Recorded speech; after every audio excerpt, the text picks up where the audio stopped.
This is the first. Echoes, wait. Sorry, Kate. It's all right. Better? Yeah, I think that's better. We've got any reverb? No, I think that's fine.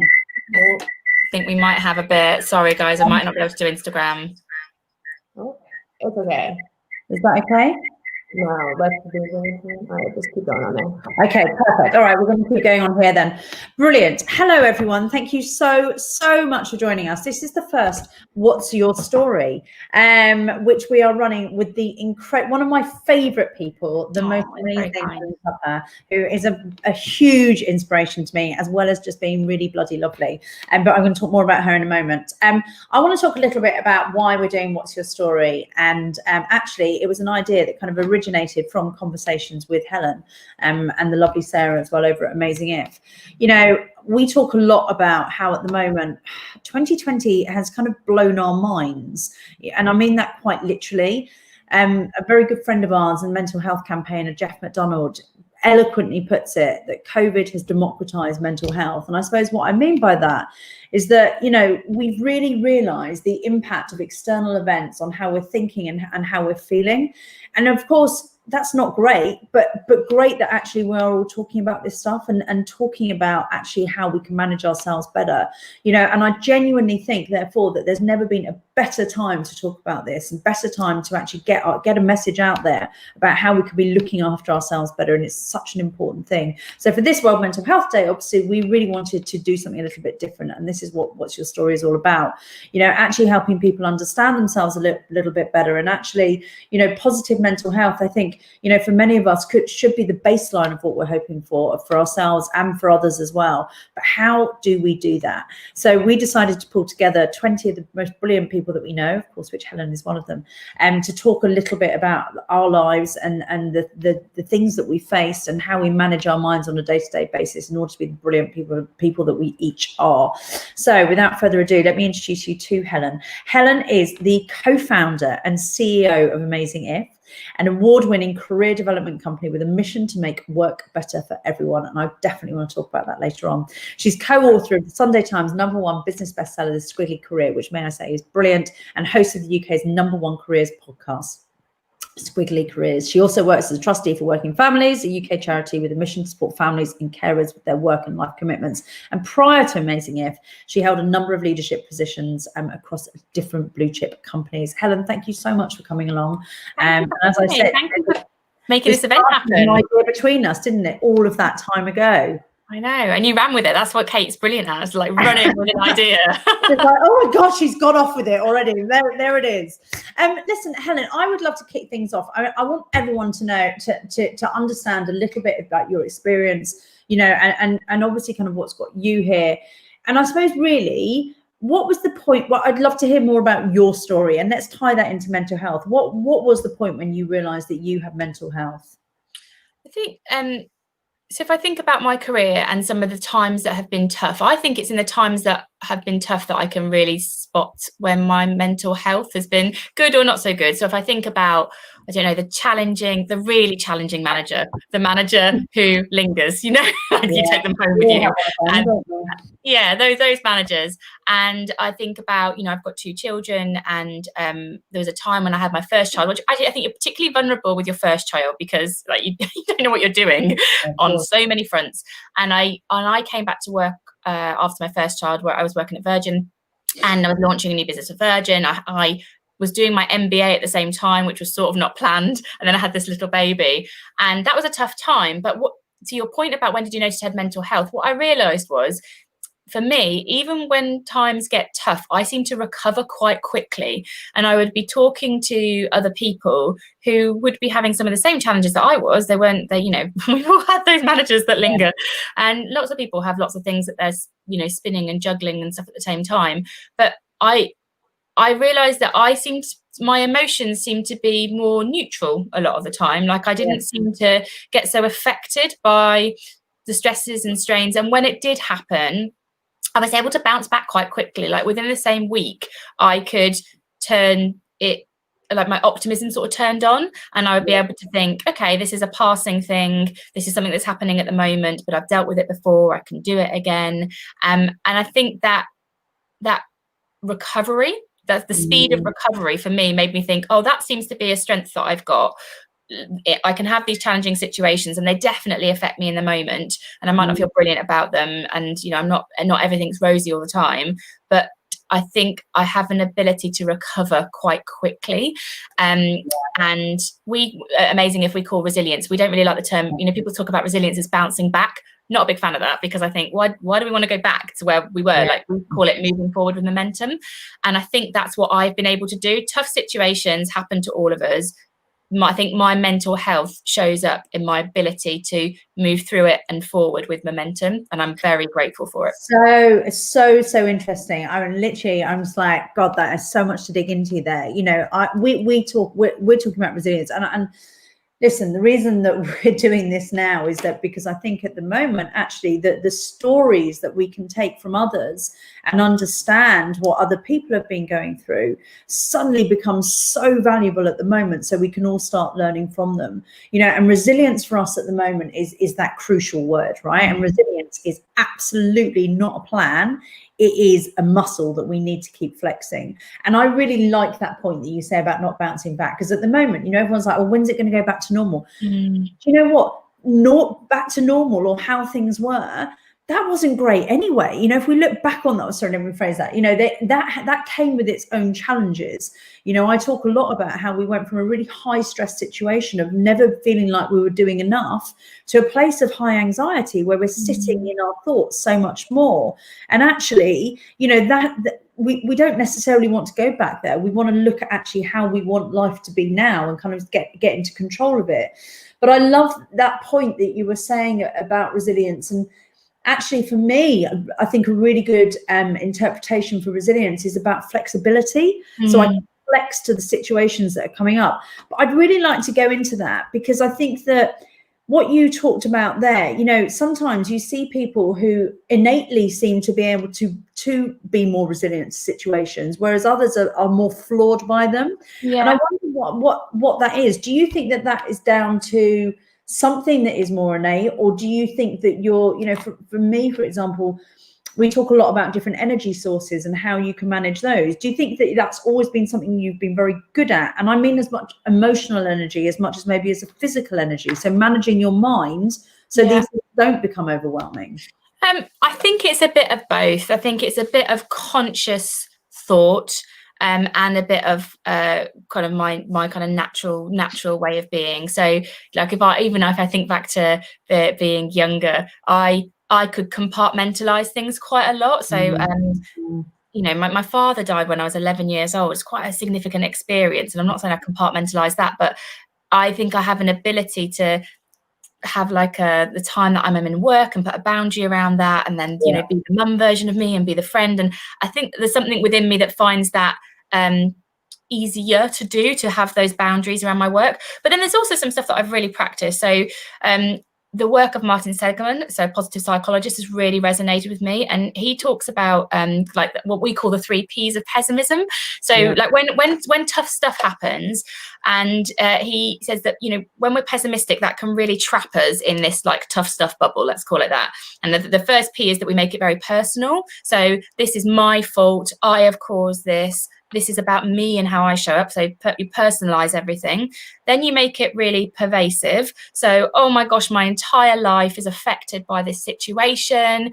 Everything's going wrong at the same time. It's like catastrophizing it. And then you make it really permanent, and you go, and it's never going to ever get better. So you kind of personalize it, make it pervasive, make it permanent. And when you do that, is overwhelming.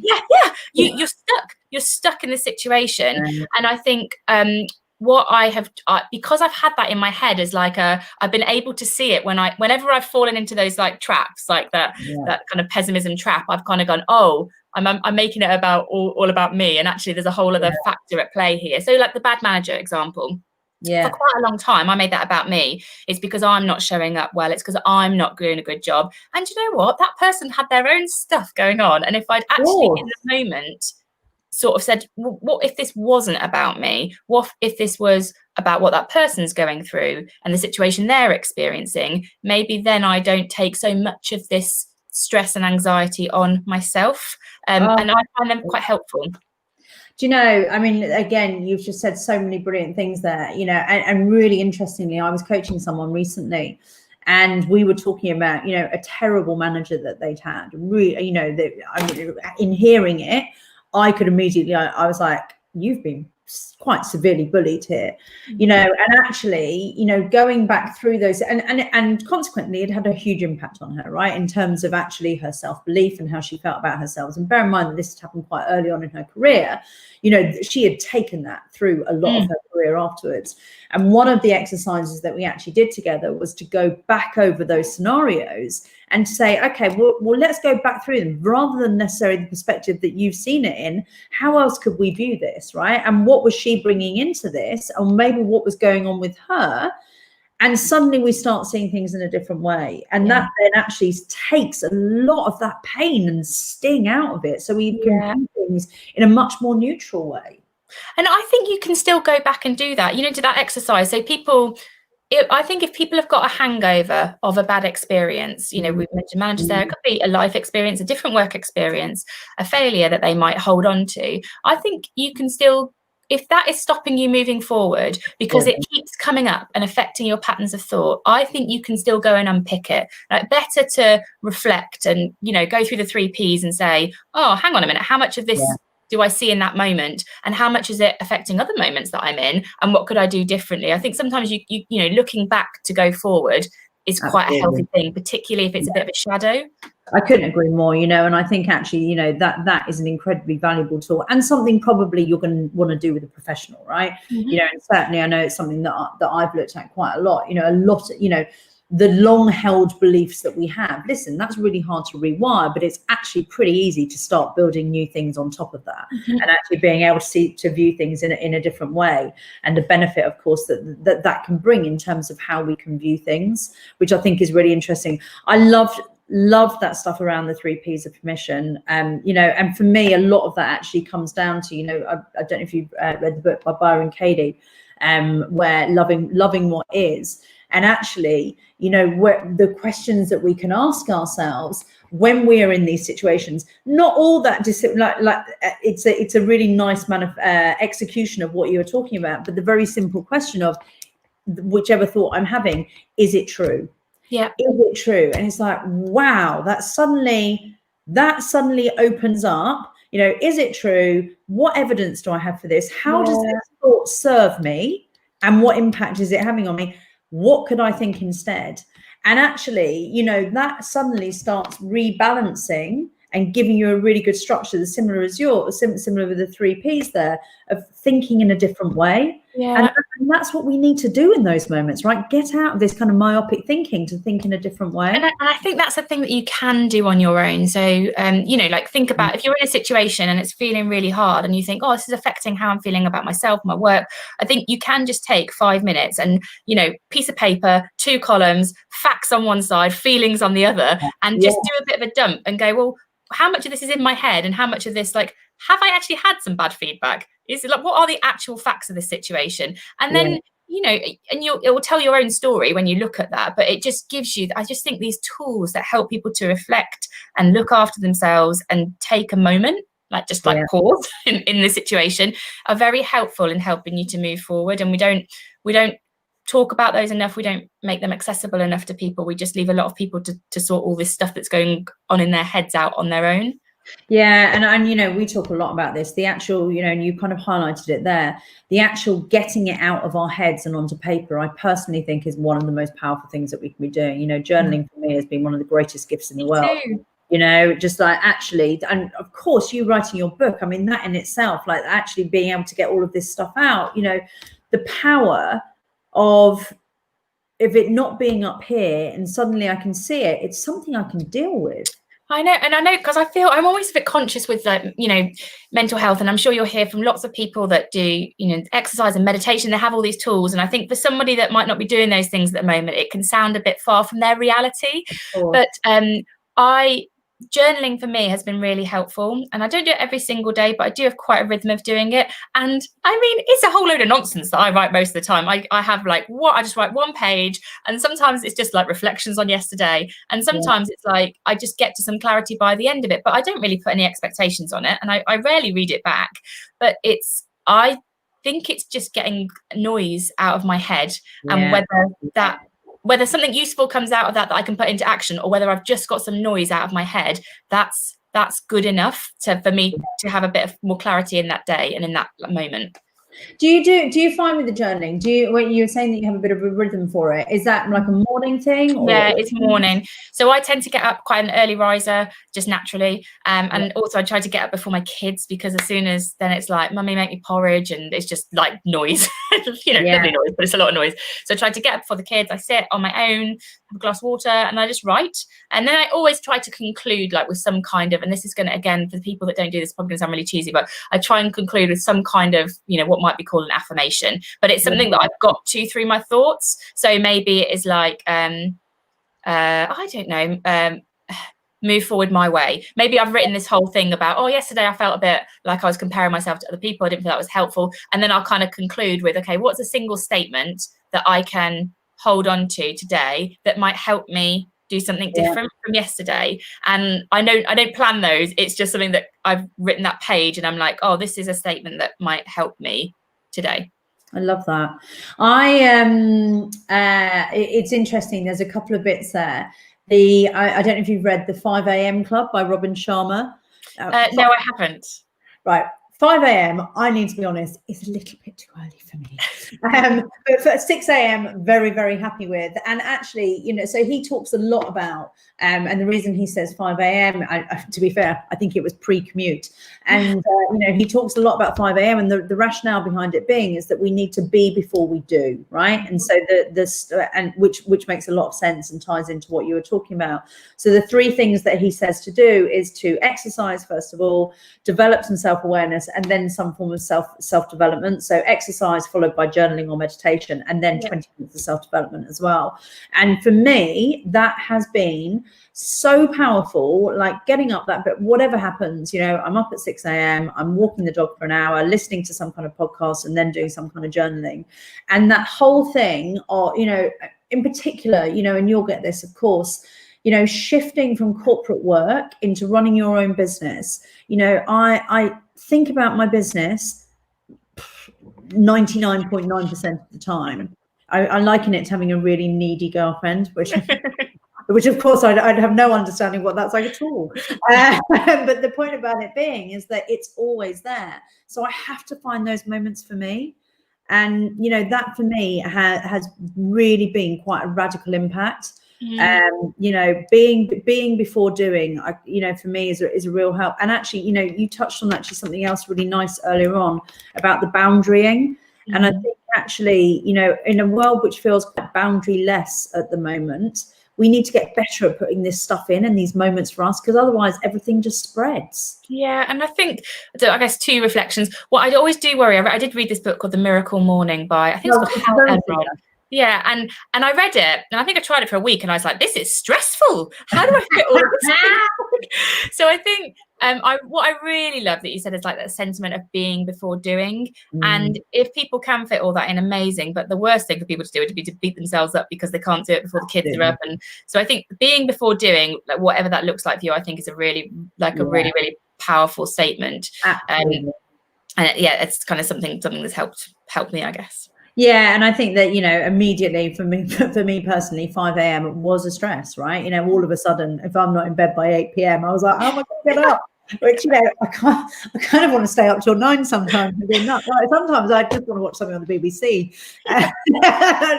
Go absolutely nuts. But 5 a.m. was a bit of a stretch, but I turned it into my version of it, and that in itself, there's something about you kind of feel like you're kind of getting slightly one up on the world. That actually you have started your day and you've started it in the right place. Helen, I really want to talk, a little bit about the kind of managing, and I'm really interested in this. It's something that I'm looking at a lot at the moment. How do we manage the impact of others upon our mental health? Now, I know that we've talked about it a little bit with bosses, but and I suppose I'd like to think about it both from your point of view and also a bit about squiggly careers and how that supports us with the impact of others.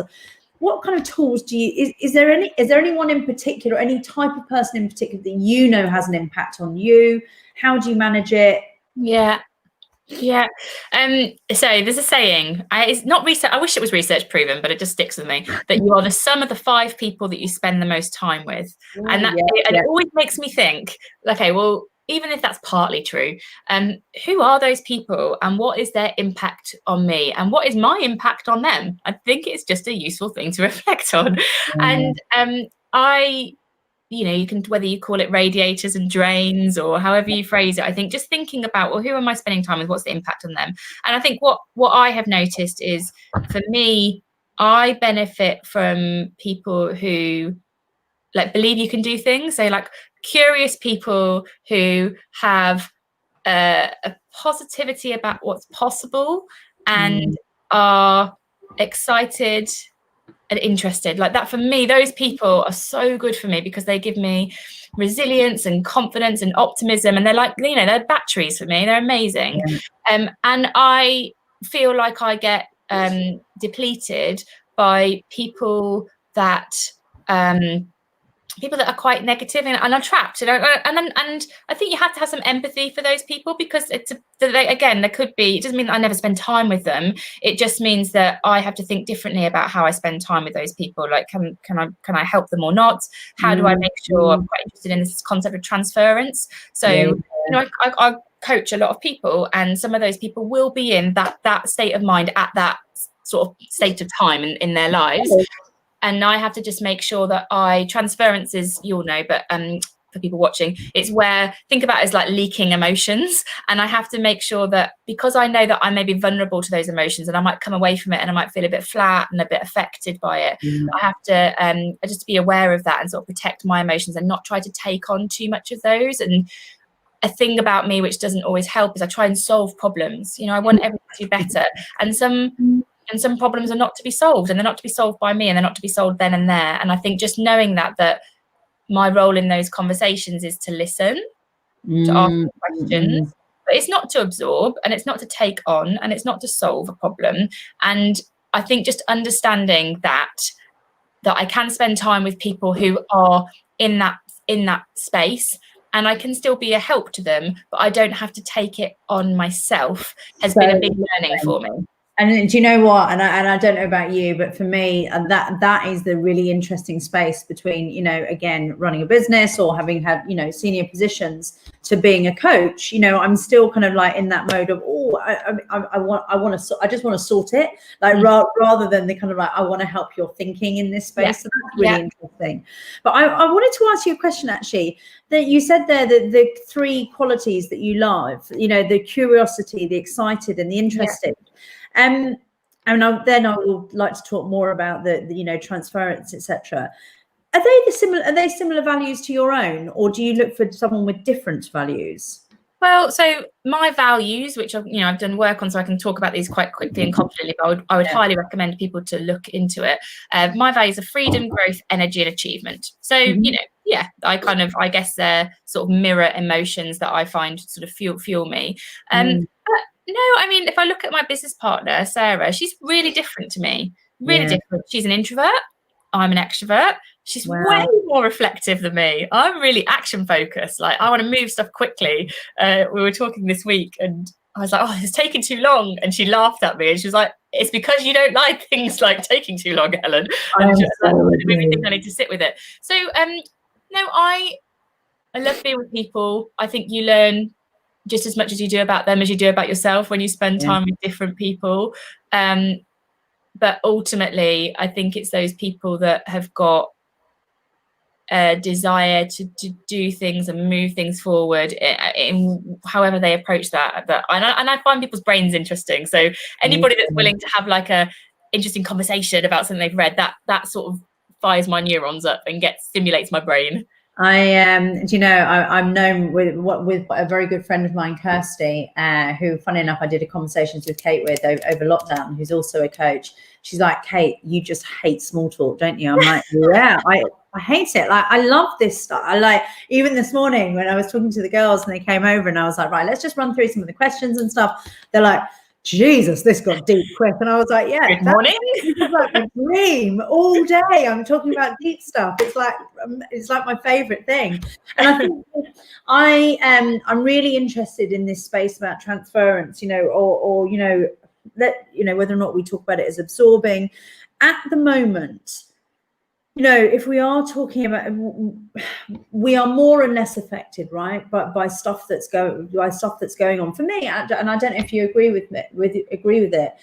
This year has just been, it's been big, right? It's been intense. It's been a lot. It's been fucking real, and we've felt more stuff than we've necessarily felt or allowed ourselves to feel or admitted or any of those things in previous times. And because of that, there is greater likelihood we're going to be taking stuff on from other people. Talk to me a little bit about, and this is, and I suppose I want to be careful. I don't want to make this too hard. So, any tips from you about managing that? Certainly one from me would be something around, and again, this kind of goes back to coaching. And we do this now at Push when we start our morning meetings. We say a feeling that we're bringing into the session, right? So, and labeling that, which we think really helps with kind of like immediately understanding your own thought, being able to deal with it, and then other people knowing. Anything from you in particular, I suppose, for people in teams of managing different dynamics of people? Yeah. So I think the main thing for me, if you're in a team environment, you said one of them about feelings. I think having conversations about feelings and experiences. So not about like the to your point, the human being behind the human doing. A lot of work chat is, when does it need to be in? Who needs to be on it? Like, it's sort of operational work conversation, and that's fair. That's how we get work done. But I think we have to look behind it to the people doing it. And I think if you are just having conversations where the word feelings are in it and the word experience, so it might sound like, how are you feeling about this project at the moment? How are you feeling as a result of the latest announcement that the office is going to be closed until March next year? So just put the word feeling into a question. And then I also think experience is also a good word to put in it. So what's your experience been over the last 6 months? When have you experienced feeling like this before? I mean, that's a double whammy, isn't it? But I think if we can, because I know that these conversations can feel quite intimate for people, maybe a bit awkward. And I think if you can just think, well, if I just put the word feeling in a question and I put the word experience, then we get somebody's, we're learning from people's lived experience. We're understanding the person behind the problem that they might be working on. And I think that can make it just easier, and just do that more frequently, do that more regularly, and be a good listener. Like, if you're going to ask those questions, you have to follow it up by being a good listener. And that means you're not looking at somebody else on a Zoom meeting. That means that you've created an environment which is comfortable for that conversation to happen, that you're not distracted and looking at your phone at the same time. Like, be, I think, respectful of what that person is sharing with you. And I think that goes a long way to create a safe space. You know what? I mean, that's just so blooming true, isn't it? I think that we have spent hundreds, if not thousands of years of asking people how they are, and neither A, sharing genuinely how we are, or B, actually caring about it. I was speaking to someone yesterday, and they were saying about a friend of theirs that they spoke to who asked one of their colleagues how they were, and their colleague went into this long diatribe of what was actually going on with them. And this guy just went, all I really wanted to know is if they were fine. And, but the point is, and interestingly, we I did the event that we ran last week. One of the things that we were talking about was, how do we create cultures which get people to peak performance, right? Yeah. And actually, cultures where people feel like they belong. And by the way, almost half of all people don't feel like they belong at work. Cultures where people feel like they belong are going to get the best out of people. And at the heart of that is helping someone understand that they matter. That they matter to you. Yeah. If I matter, then I know that I can make a difference. If you matter to me, I'm considering what it is that you have to say. And if we matter, then we can go out together in the world and actually do something. Yeah. It makes it a radical difference in your day to day. You know, it's my reason to keep going. But it's such a crucial and such an easy thing, and we're bloody missing the point on it, you know. I sometimes I say about like the importance of putting the care back into career, because it's become, you know, competitive and comparison and all those. I think they just create a lot of negativity. And actually, if we could care more for ourselves, and we didn't, and we went so hard on ourselves, maybe we cared more for the people around us and what they're going through. I think I just think careers could be better for everybody if we put a bit of care back into it, and we were able to, the feelings, the experiences, the listening, the empathy, the kindness, like put that back into it. And you can still be successful and amazing and brilliant, even more so, just with a bit more care. And it's that missing thing, isn't it, for so many, that art of kindness. I mean, it's just bloody everything. But you just nailed it there. You know, care for self, that comes before everything. You know, and I do think that there is something in, you know, as I touched on, as challenging as this year has been, it has to be that moment, that flashpoint of, right, what do I want life to look like now? What do I want life to look like now, with me at the heart of it, right? With me as the person who's most important. I've got to understand myself a bit better and really understand what I want life to look like. And I've got to look after myself. And we've got to take this moment. We really have. Yeah. And I think for me, it's become really clear running my own business. My business doesn't function without me. But I think I almost regret that I didn't have that attitude in corporate life, because I think we sort of all are our own business. We all earn money that supports our life. We all have that. We all have our own brand. And I think if we thought, well, I have to look after myself first, or I can't be brilliant in this job, or I can't, you know, progress in the way that I wanted to, or run that side project, or whatever it is. I think if you look after it sounds horrible to say look after yourself first, but I think we have to get over that feeling like an egotistical thing to do. By looking after yourself, you're looking after the people that you have around you as well. To put it simply, I know if I don't put my self-care first, then everything else goes to shit. It really does, you know, and I actually have to factor that time into my day. You know, it's like, for example, the being before doing, it's such a crucial thing for me. If I don't do it, then I'm not going to be able to look after everything else as well. Helen, I've loved this. Like, we have sped through the time as I knew that we would. I'd like to just kind of sum up some of the points that came out of it, because this was so rich with different concepts and ideas that, you know, I know that people are going to get so much from. You know, first and foremost, talking about resilience and how actually that's about a momentum of moving forward rather than kind of going back to what was. Talked a lot about boundaries, the 3 P's of permission, which I thought were brilliant. You know, it's not personal, it's not pervasive, i.e. being overcoming, you know, and it's not permanent. We talked about journaling, the power of that, and about how that can get stuff out of our heads. Being before doing, such an important thing. So committing that time for ourselves. And, you know, this whole thing of who are those 5 people within our lives that, you know, who are we're having an impact on, and they are having an impact on us, and what do we want that to be? And then different things about how we can kind of like work better with people, in particular if there's a lot more emotions coming up. How do we manage that? Something around, you know, the labeling of emotions, but also checking in with people, asking how they're feeling, you know, and what they're experiencing, and then, you know, making them feel like they matter. I think that was just so useful. We've covered so much ground. Can we start every day like this? Yes, let's. Yes, let's get up at 5. No, let's not. Oh God, can you imagine? Listen, have the best day. Thank you so much. Thank you for doing this, and thank you for having me. Oh, it's awesome. I mean, I'm not quite sure how I'm going to get through the next 19 interviews. I probably won't be quite as sparky as this, but tomorrow evening I'm just going to be like, what do you think? It is going to be brilliant. I'm absolutely sure of it. Thank you so much.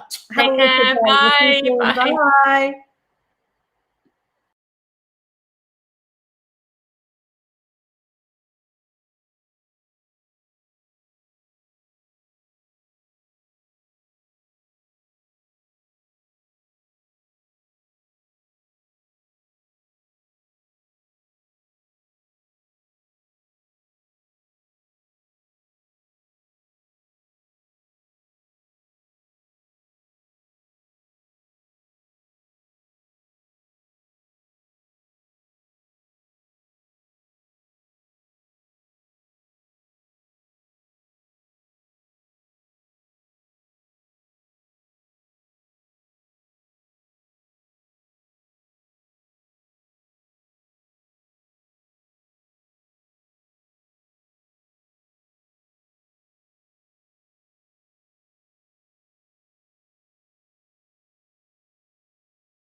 Hello. Oh, look who it is. What an absolute visual treat to see you. Thank you. Nice to see you too. Oh my goodness, it's been so long. Yeah, too long. Yeah. I know. I think, do you know? So, first and foremost, I should introduce everyone. First of all, to What's Your Story, which is the push event for World Mental Health Day, where we basically are sharing the mental health journeys of so many of our favorite people, with the hope that obviously then we will share with individuals exactly what's been going on, how they live their lives, how the inspiring stories that they have and the practical tools that they have, so we can all learn from them and hopefully live our lives in a slightly better way as well. But then obviously to introduce the amazing Sebastian, who I will introduce, but I do want to say first and foremost that the incredible Sebastian came into my world probably about 5 years ago. Push has been running now for 6 years. But Sebastian joined us for one of our first ever events and told his story and all of his incredible experiences and inspiration. I thought, right, I want him back to do more stuff with us. So without further ado, let me tell you a little bit about Seb, who is just the most wonderful man. Founder and global ambassador for free running, Seb Fuken is an international personality who became a household name when he starred in Dancing on Ice on ITV.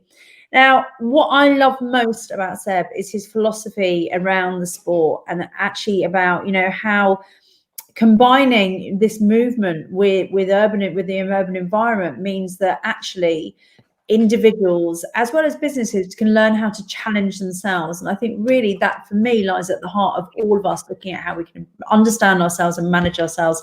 Seb, over to you. Hello, how are you? Hello, I'm fine, thank you. And you? Nice to see you. Good. I'm really good. I'm on the second interview of 20, so you've still got me very sparky. Okay. The energy levels are high, that's for sure. Tell me what's been going on with you. How are you? I mean, it's been so long since I saw you. How've the last 5 years been? I mean, sum it up. Like everyone, I think it's a roller coaster. You know, you got up and down. Yeah. So yeah, but it's been yeah, for me it's been amazing because it's all about adventure and I learn a lot from it. So I had my down, but now I've got I think I've been through it. Yeah. And that's it. So I've got my academy, so which works very well. Pretty surprised after the COVID. Now we still we managed to keep on doing it, and a lot of people want to keep coming because it's very difficult for business. Yeah. Yeah, a lot of stuff also in my personal life, also divorcing and stuff like that. Yeah, so yeah, so a lot. Well, look, I mean, I'd love to then just get into this then. So, you know, the big thing for me would be, you know, even obviously pre-COVID, you know, and I know quite a lot more about your story. I'd love for you to share, you know, what was the point when you realized that you had mental health? How long ago was that? And what kind of stuff was going on when you realized that? When you say mental health, what do you mean exactly? I suppose really when you realize how much external events affected you or how to manage your mind, was that kind of at the when you started free running, was that at the heart of that, but about a mind management? No. I think I've been lucky to meet my friend David Bell, who's known as the founder of parkour, and but we all like we were a group of guys who were pioneer of what it is known as the discipline now, parkour training or art du déplacement. But for me, the starting point, the first, we say, mini trauma started in school. Really? Oh yeah. For me, how? Say again? Explain to me how. What was going on? Yeah, because as a kid, I was always very in my imagination and very free in expressing myself and everything. And I think the first trauma I started when I went to school. And at the beginning, it's good when you have to buy all your stuff, the book and the pen and everything. But when for my memory, I felt like more like a jail, because it was like kind of a race to achieve something, to get a qualification, to get the rate, and to be fast and to be the first and all these things. That's my souvenir from the school, and it never worked with me. And I thought I was wrong for a long time. I thought I was wrong because, everyone is not. It's adult. Yeah. People's got a job. This is the teacher. Your parents tell you to do that. Everyone told you this is the way to do. But deep inside, I didn't like it. I never liked it. And I was forced. Being told what to do, the being told by other people, was that the thing? Yeah. So freedom then, is freedom's really important to you? Oh yeah, big time. For me, the freedom of expression, also the intuition, to listen our intuition. Because when we talk about mental health, everything is in the mind. But if you don't listen your own mind, that's where you start to lose it. And for me, when the kind of a system in a society start to make me conform into something, that was the struggle. Because inside of me, I felt something, but everything external tell me this is wrong. This is what you should do. Should be there. The should is such an awful word, isn't it? Yeah. So that's the way I would say the first time. If I explain, like, there is a school, then after there is the work, and then after there is life. It's for me, this is where all the struggle, the mental struggle, it's like a hurdle you need to go over, overcome, like a struggle. But you have to develop a certain strength along the way. And parkour gave me that strength. And also drawing, because I draw also. And I can say there is two things saved me into bracket. Is like, I was really bad at school. I really didn't work for me. But to the side of it, I was drawing. I spent my time drawing. And yeah, and to a point, people start to say, oh my God, that's good what you're doing. But that was the first time now I've been recognized to be good at something, because everything else, I was bad. You're bad because you're not doing this. You're bad because you're not listening. You're bad. And then I did one thing. Okay, I have to do I have something I like, so I keep doing it. Following, that's why it's very important. I follow the passion. And then some people start to find some attribute with it. And it's the same pattern with parkour. Meet my friends, practice together, using our imagination, being outside. Nobody knows, nobody cared what we're doing. Nobody understood what we were doing, but we were enjoying it to a point like people start to say, wow, that's amazing what you're doing. Yeah. And do you know what? First and foremost, one of my team this morning was saying, we were talking about your Instagram, and she was saying about how you use drawing for meditation. She was like, and he is so good. He is so good at it. But listen, what I love about this, in order for someone to be at their best, right? In order for someone to manage their mind, we have to be in a state where we're going towards something, right? Rather than us being in fear. As soon as we're going in fear, we're not using the prefrontal cortex, right? We're not in the thinking part of our brain. We're back into fight or flight mode. And I love what you've said here about how actually, listen, I found that this stuff was really challenging, and and it's not for me to say whether or not that's an intelligence thing or a skill thing. It might actually just have been, it didn't work with your values, right? If your values are around freedom, being in school and being told what to do ain't going to be right for you. But what you did do is find the things that were really, really good for you, and you knew that you had that passion for, and in following those, that's how you thrived, right? And the reason I want to pick that out is because, number one, I don't think that in many instances in education, or within the schooling system, we are given the opportunity for that. We're given the opportunity to think about the stuff that we like. Or number two, I don't think that we as individuals take enough responsibility for ourselves in the first place to say, what is it I like doing? What is it that I'm good at? And then going after it. That for me shows a dedication that I don't think happens a lot. Yeah. Oh yeah, because it's just, it's a system. It's a way of how it's made. It's like it's been made for a lot of people. Okay, how do we make a lot of people working? So they create something which is efficient, but it's not. Yeah, for me, it's not the best, because the key is to listen to yourself. But also, later on, you've been praised by being unique and to have something special. But early, everything tell you to do exactly the same. Everyone has to do exactly the same. So there is a problem for the mind here, because just like when it's because you've been drilling for a long period of years of doing things, and then after, when you free, and then you now you're an adult and you have to do your thing. Now you have to rethink yourself. How do I find myself? But you lost it. You lost it from when you were kids, when you were able to experiment. At some point, you lost it because you've been drilled to think in a certain way. And in my opinion, we need to reclaim. It's like parkour. Parkour is reclaiming the space. But in reality, human being, we need to reclaim our way of expressing ourselves. You know, like all the things. Oh my God. And listen, I agree with you so much. You know, you look at, funny enough, I was looking at a video this morning on blooming Facebook, and it was of this little boy at a concert, and he was going for it. Like, he was dancing, he was in the moment. And, you know, the comment was, when was the last time that you were this free?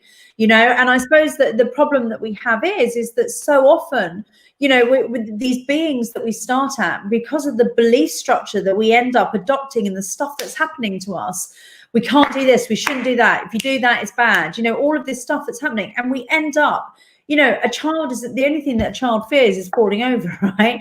You know, beyond that, actually, they're just going to do everything. They're going to try stuff. And we, as we grow older, we lose that. We lose that desire, or that fear around failure is the thing that stops us from doing so much. Yeah, fear is a big subject, because also in parkour is here. But I think parkour for me is almost like in martial art, the wooden dummy for like a toolkit for life. If you're able to understand and translate it to life, because the fear is an illusion, but it's here. And we shouldn't be ruled by fear. I always say that I cannot stay with people who don't want to fight fear, because for me it's like life is made of challenge. Life is always going to be a struggle, but life is challenging. When you look at a movie, you look at Indiana Jones, you like him. Why? Because it has obstacles and stuff like that. So if we had no obstacle, if we have no danger, no risk, the story is not interesting. So what is that story? So we need to embrace the fact, like, in life there will be struggle, there will be challenge, and we need to go for it. This is what it is. We're not designed to go for the routine. This is not who we are. Like COVID, people can see, oh, the COVID, oh my God. Yeah, of course. Yeah, let's assess it. Yeah, we need to be careful. We need to do some procedure to take care of everyone, the elderly. Yeah. However, we cannot be ruled by fear. We need to live. So the idea of being contained in lockdown is like, how could you turn this into something positive, and how you can rethink your life. This is the opportunity to rethink your life, where we were like all working, like routine, working. You're like music to my ears. And then you've got the COVID, it's coming, and people say, oh my God. Yeah, you can see it in a bad way, or you can see it in a good way. For me, the good way is very simple.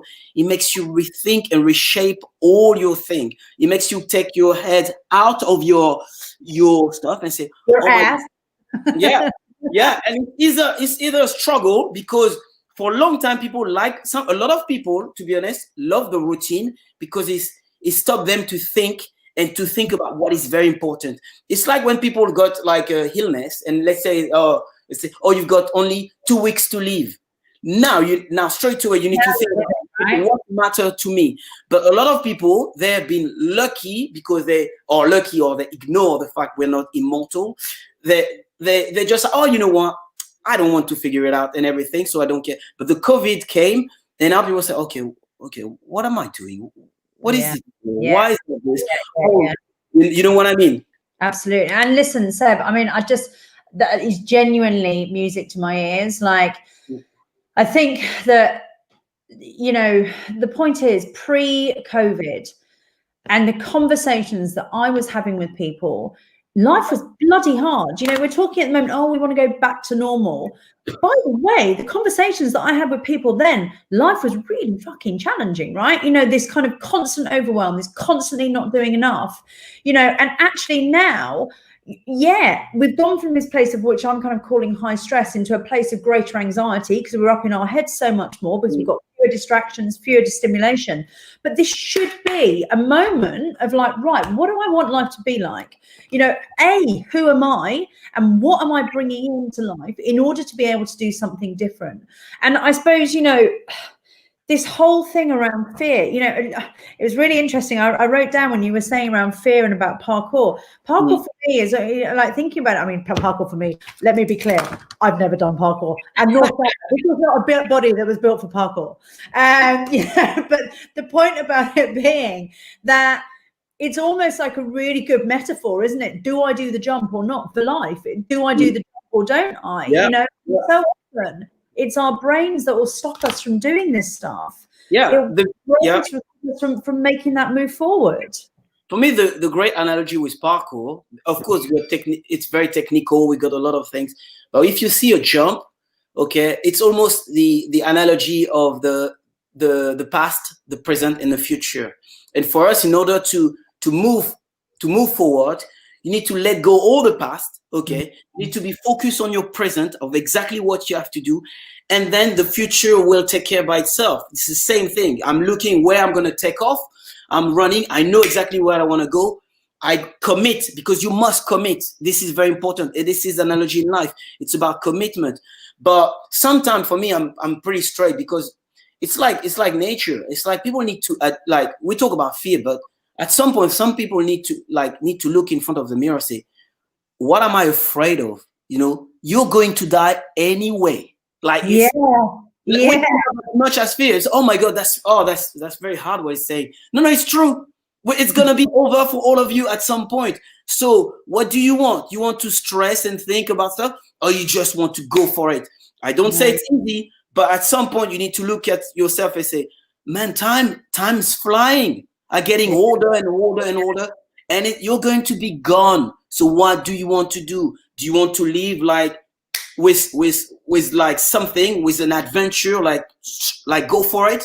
And you will struggle. That's some people say, oh my God, because they're in their imagination, they want no struggle. They want something settled.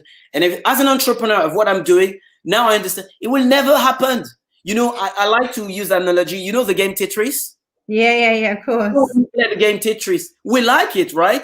But the game is never finished. You know, in reality, there is always something coming up. You put the stuff correct, and there is another one's coming.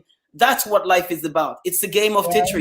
For me, it's like, once you understand that, I would say, play the game. That's it. Just enjoy. You know what? I mean, this is so true. Like, I had, I can remember, I remember I said, this was quite a long time ago, and I said to one of my friends, I was like, babes, I think I've hacked life. Like, I was like, I've hacked life. I've worked out the way. It's all about how you view it. It was like, boom, like this moment of like, actually, I've got the fucking choice here. I'm choosing how I choose this stuff, how I view this stuff. And that for me, you know, the challenge, and you are like the best person in the world to be speaking to about this.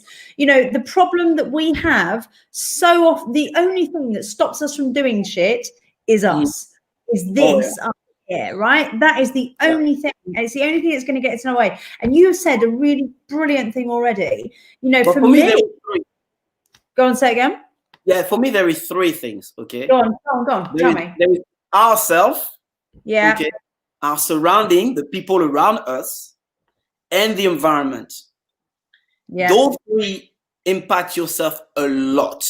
The last one is yourself, because of course you need to work on yourself. But your environment, as I say, if I'm in school, if I'm in work, and if the work, it doesn't fit to me, and the environment, like, let's say there is no window, it's dark, and you can feel the energy. That's why there is feng shui and stuff like that. There is an energy. You know what I mean? So this influence yourself. People need to understand that. The second one is the people around you. Now we're talking, we're kind of the same vibratory level, frequency. We're talking the same level. So it goes, woo, back and forth. But let's say now I'm coming and say, oh yeah, my life is, yeah, you know, yesterday I did this and my back hurt. And I don't know if I'm going to get some headache because I'm not sure about what the doctor, you know, even the tone of my voice is See, that's the surrounding. But some people are like literally surrounded by people like that, constantly drag you. And as you say, very important, yourself. Yourself, you need to sort it out yourself. Like it's all in you. I don't believe it. You must believe it. Of course, but Seb, like, listen, let's go through those one by one, right? So for yourself, and you've raised a really good point there around commitment. And so here's my question to you. What is more important, starting something, the actual getting it going, the overcoming the challenges in our head, or the commitment? Or are we saying you can't have one without the other? And I will happily take that as an answer. You know, is it the starting, or is it the commitment, or it's got to be both, right? Yeah, it has to be both. You have to start. Yeah, you have to start. You have to do the first step. That's like in what we do in parkour. For me, it's like sometimes, oh no, I'm afraid to do that. Nobody told you to achieve the full thing, but just do. Let's see how far you can go, but the teeny tiny step, you know, instead of just sitting here and frozen and doing nothing. Because I have this analogy, like where I used to live, there is a place called Dame du Lac, so it's a massive climbing wall and stuff like that. And for a long time, I never go. Like my friend just climbing, and I never ever go there because I was always thinking the worst. I'm gonna climb, I'm gonna fall, I'm gonna die, I'm gonna hurt myself. You know, I'm gonna climb, I'm gonna fall, I'm gonna hurt myself. Until I don't know, I had a kind of a revelation, like, you know what? I'm just gonna go to the bottom and do just a tiny bit. And I did the step by step, and sooner or later, I managed to climb to the top. But I never had as a plan to climb to the top. As my plan was to get comfortable within my place area where I was, and I was doing one step. So the first one is like, you need to do it first. And then after, bit by bit, you have this idea of commitment. But commitment doesn't mean like you go full on. You can commit a little bit, and a little bit. And sooner or later, like for me, I call it the law of accumulation. Yeah. It's progressive goal, yeah. You start by tiny bit. You know the movie Shawshank Redemption? Yeah, not one that you were in, unlikely. Yeah, you see what he did. So how he managed to escape. It's teeny tiny bits, and then and you achieve amazing thing, but it's just teeny tiny bit. And I think this is law of nature. Stop thinking big, just bit by bit, consistency, and then you. Yeah, and that is the consistency piece, isn't it? It's the, you know, breaking it down to something that's achievable. You know, something that we talk a lot about, kind of controlling the controllables. You know, what is the stuff that's within my control? Okay, well, within my control is that, you know, rather than running, you know, I set myself a goal for September, which was about moving 400 kilometers across the month, which sounds like huge. But I knew that every single day that was 14 kilometers, right? 14 kilometers a day I can do. And if I'm not doing it, then I can quickly do something about it, right? So it's that progressive goal, and it's that accumulation that you can see doing. And moreover, having that accomplishment meant that it then galvanized me on to keep going with it. So that is a brilliant tip. I want to talk a little bit about the people that surround you, because I'm really pleased that you brought that up. And we've talked a little bit about it with Helen as well. Because at the moment, because we are all kind of going through more stuff than maybe before, how do you manage that? How do you manage either the people around you, or how is it that the people don't change, you just change how much interaction you have with them? Have you got any tips for that, managing people around you? I'm not an expert, but I know how important is it to have people around you is the same level of frequency as you. Yeah. It's all about transformation. Sorry, it's all about transformation. So for me, I try as much as possible. I will say that it's like you change your environment or you change environment. There is only two ways. You're strong enough, so you inspire everyone around you, so they get inspired, they transform themselves, and they make some effort. Sorry. Right. They make some effort, and then they get to the point, or it doesn't work, and you say, you know what, I'm out. I'm going to go my way. Yeah. So there's something in that, isn't it? I suppose it's fine. I suppose it's about kind of realizing what maybe your heart. Well, first of all, understanding about yourself, because I think this is another important thing. You know, sometimes we get kind of buffered around by other people, and we're not quite sure maybe if it doesn't sit right with us, why that is. Yeah.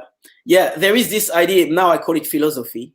Everyone's got a personal philosophy, and for me, I realized very quickly, if the person doesn't have the same philosophy as you, you're not here to argue, because we don't have time. The clock is ticking. You don't have time. Yeah. So everyone's got an opinion, and I've got a sofa is like this. Someone say, oh, you know, if it was me, I would not put this, I would put it like that. And another one say, oh yeah, but if it was, everyone's got an opinion on anything. However, you're the hero of your story, and you need to find out by yourself to your way. That's why it's not so much about arguing. Only politicians argue and talk forever. But we're not politicians. You're supposed to work on your life and even find out something you don't even know if it's right or not. But you've got the right to find out by yourself. You know, you got one life. This is your life. You do what you want. I've got my life. I do what I want. As far as you're not hurting anyone.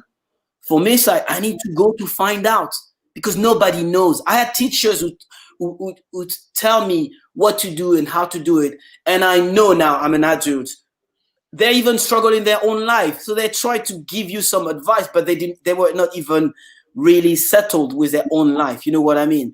So for me, life is like that. So surrounding is one thing, but we must listen to ourselves. And we need to go on, because everyone, that's why I say everyone's got an opinion on anything. But as a leader and a captain of your life, you cannot have two leaders. You see it in sport. You have one leader and one person who show the path. Entrepreneurs the same. One guy who show the path. He may make a mistake, but hey, this is his boat. So you follow that boat, or you create another one and you do your way. And that's how life is about. It's like I said, like relationship is the same. Do we have the same philosophy or not? Doesn't mean we have to argue.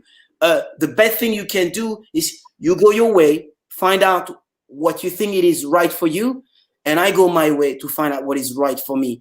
But we don't have time. We don't have time.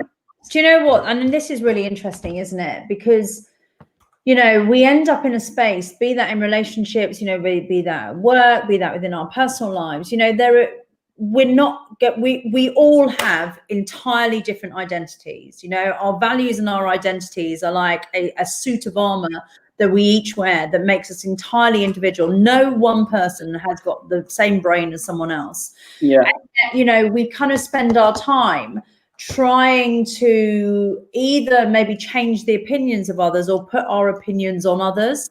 And I suppose there's something isn't there, about actually coming back to this place, focusing on what I can control, you know, i.e. my stuff. So rather than me putting my focus on you and what you're doing, bringing it back to me. But I think in particular in relationships, you know, and we go through this all the time within personal life and within work life.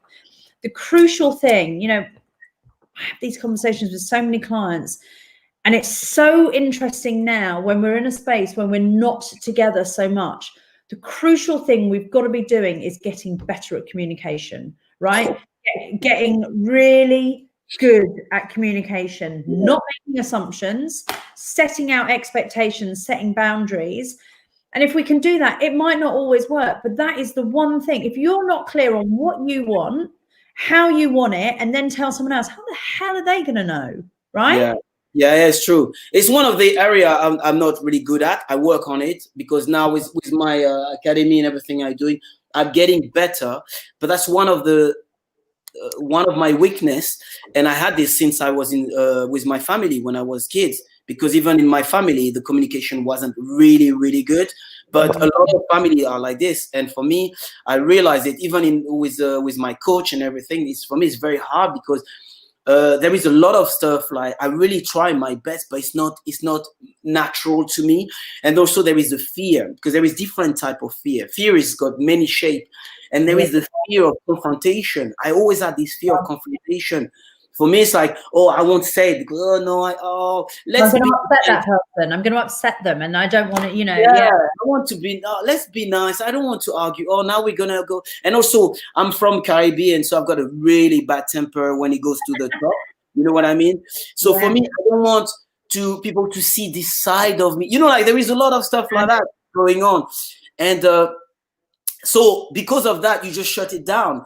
In my relationship before, it was the same. I like when I was upset, I'm not saying anything. It's just like like we argue. There is two type of people. There is people who argue and they shout it loud and bad, or they're crying and stuff like that. There are people who like shrunk. You don't say anything, but you just accumulate. You just accumulate stuff. That was kind of right, and then you're when it just doesn't work anymore. So I learned a lot with the idea of communication. Talking about one thing also with the fear and all the challenge.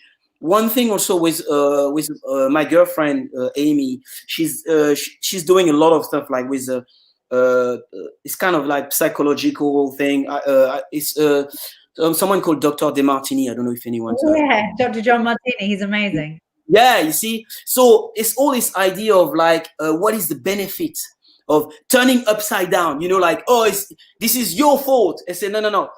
What is the benefit of this person doing that? Like kind of all this, and it helps me a lot because when I think of it, I never thought this way. So you struggle and you need to make your way through all this obstacle, physical, mental, and all this stuff. But as we say. I'm not like we're not perfect. It's a challenge, but that's the beauty of it. It's a challenge. And do you know what, Seb? I love that. I think I was talking to Helen, previous guest, about this. Sometimes what we need to do when we're in a situation that is becoming quite overwhelming is to take the sting out of it, right? It's to take the rawness out of it. And I think actually, if we can turn something from a problem into a challenge, or I heard something, apparently successful people never talk about problems, they talk about obstacles, right? Oh, it's an obstacle. Okay, well then in which case I'm taking a bit of the pain out of that and it suddenly feels like something I can work around and I can create a plan for. And if I start viewing life a little bit more like that, then actually I can see that I can overcome stuff, and it doesn't feel quite as pervasive and quite as overwhelming. I love that. I love that it's almost like this kind of like it's something to be got round. It's a challenge to be overcome. Yeah, for me, I don't know how it works, but maybe because I'm always meditate and I'm always kind of a meditative state. But when I talk about the game Tetris, it came because with my my company and everything, I really try to do be a successful entrepreneur, and my business is working very well and everything. But where I was wrong is I was conditioned in thinking like it has to settle and has to be perfect. I need to have this amount of coach, this amount of assistant. The first aid has to be this has to be this, the insurance, the lawyer, everything has to be like boom. And once everything is settled, I can have a rest. That was a massive mistake. Because there is always something wrong. I arrive, I'm in Paris, I'm supposed to come back. I say, oh, I'm going to be on time for the academy and stuff like that. And guess what? There is a strike in France and I can't be on time. So I say, oh my God, I can't be on time. So it's a succession of stuff. So my coach said, where's the keys? We can't find the keys, but I put them there. Yeah, but we can't find them. Why is that? Sometime I arrive and the truck doesn't work. So and for example, I give some right. Yeah, the truck is next to the wall, and you can't open the door because it's next to the wall. So you need to. But the difference between when I start to understand like the game of Tetris, it's like, man, you need to appreciate all these obstacles because it's the game to find out, like a Rubik's cube. And now, could you sort it out this one? I say, oh, okay, you play with me. I will try to sort it out this one.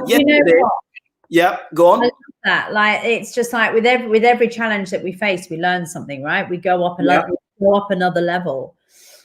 Oh, Seb, I've loved this talk. I knew I would. I knew that I was gonna feel really energized and inspired. You know, we have covered so much. Huh?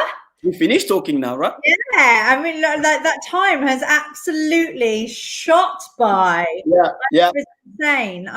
We have covered so much within this. Like, things for me that really, really, really stand out was about, really working out kind of what your strengths are, working out what your passions are, because that puts you into a really great frame of mind. And for me, a lot of that is about kind of experimentation to find out what your stuff is, and particularly now. Now is that moment, given obviously everything that's happened. Actually, the place that we were previously really wasn't necessarily the best place in the world. And we've got this real opportunity now to kind of find out more about who we are and really embracing that. I loved the thing that we were talking about what fear actually is and how we need to overcome that and to start. And life is challenging, it is. It will always be. It will always be. But maybe seeing those challenges in a different way, seeing them as an obstacle and something that we can get over. Yeah. And just to go for it. And the three things that we need in our lives: the right environment, the right people around us, and a commitment to doing something. And as you beautifully put, life is like a game of Tetris, right? It's going to keep coming, and actually, it's just about playing that and overcoming it. Yeah. We have to be adventurous. This is what we like when we go to a theater. Any movie we watch is because it's an adventure. Embrace it. Yeah. Yes. Yeah. You can have that adventure within your own day-to-day life. That opportunity is there. Honestly, you fire me up. You really do. You are one of the most wonderful humans in the world. You genuinely are.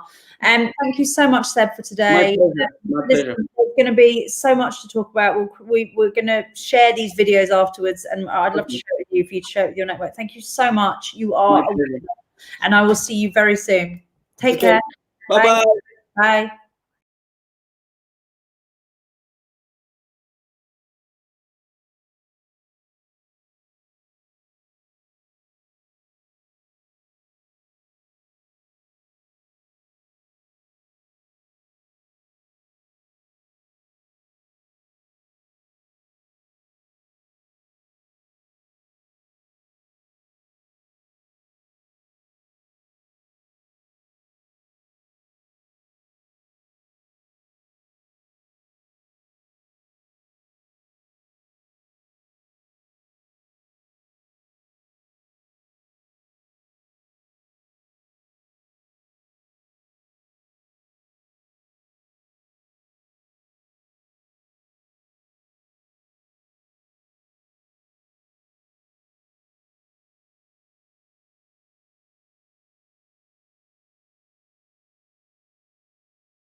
Hi.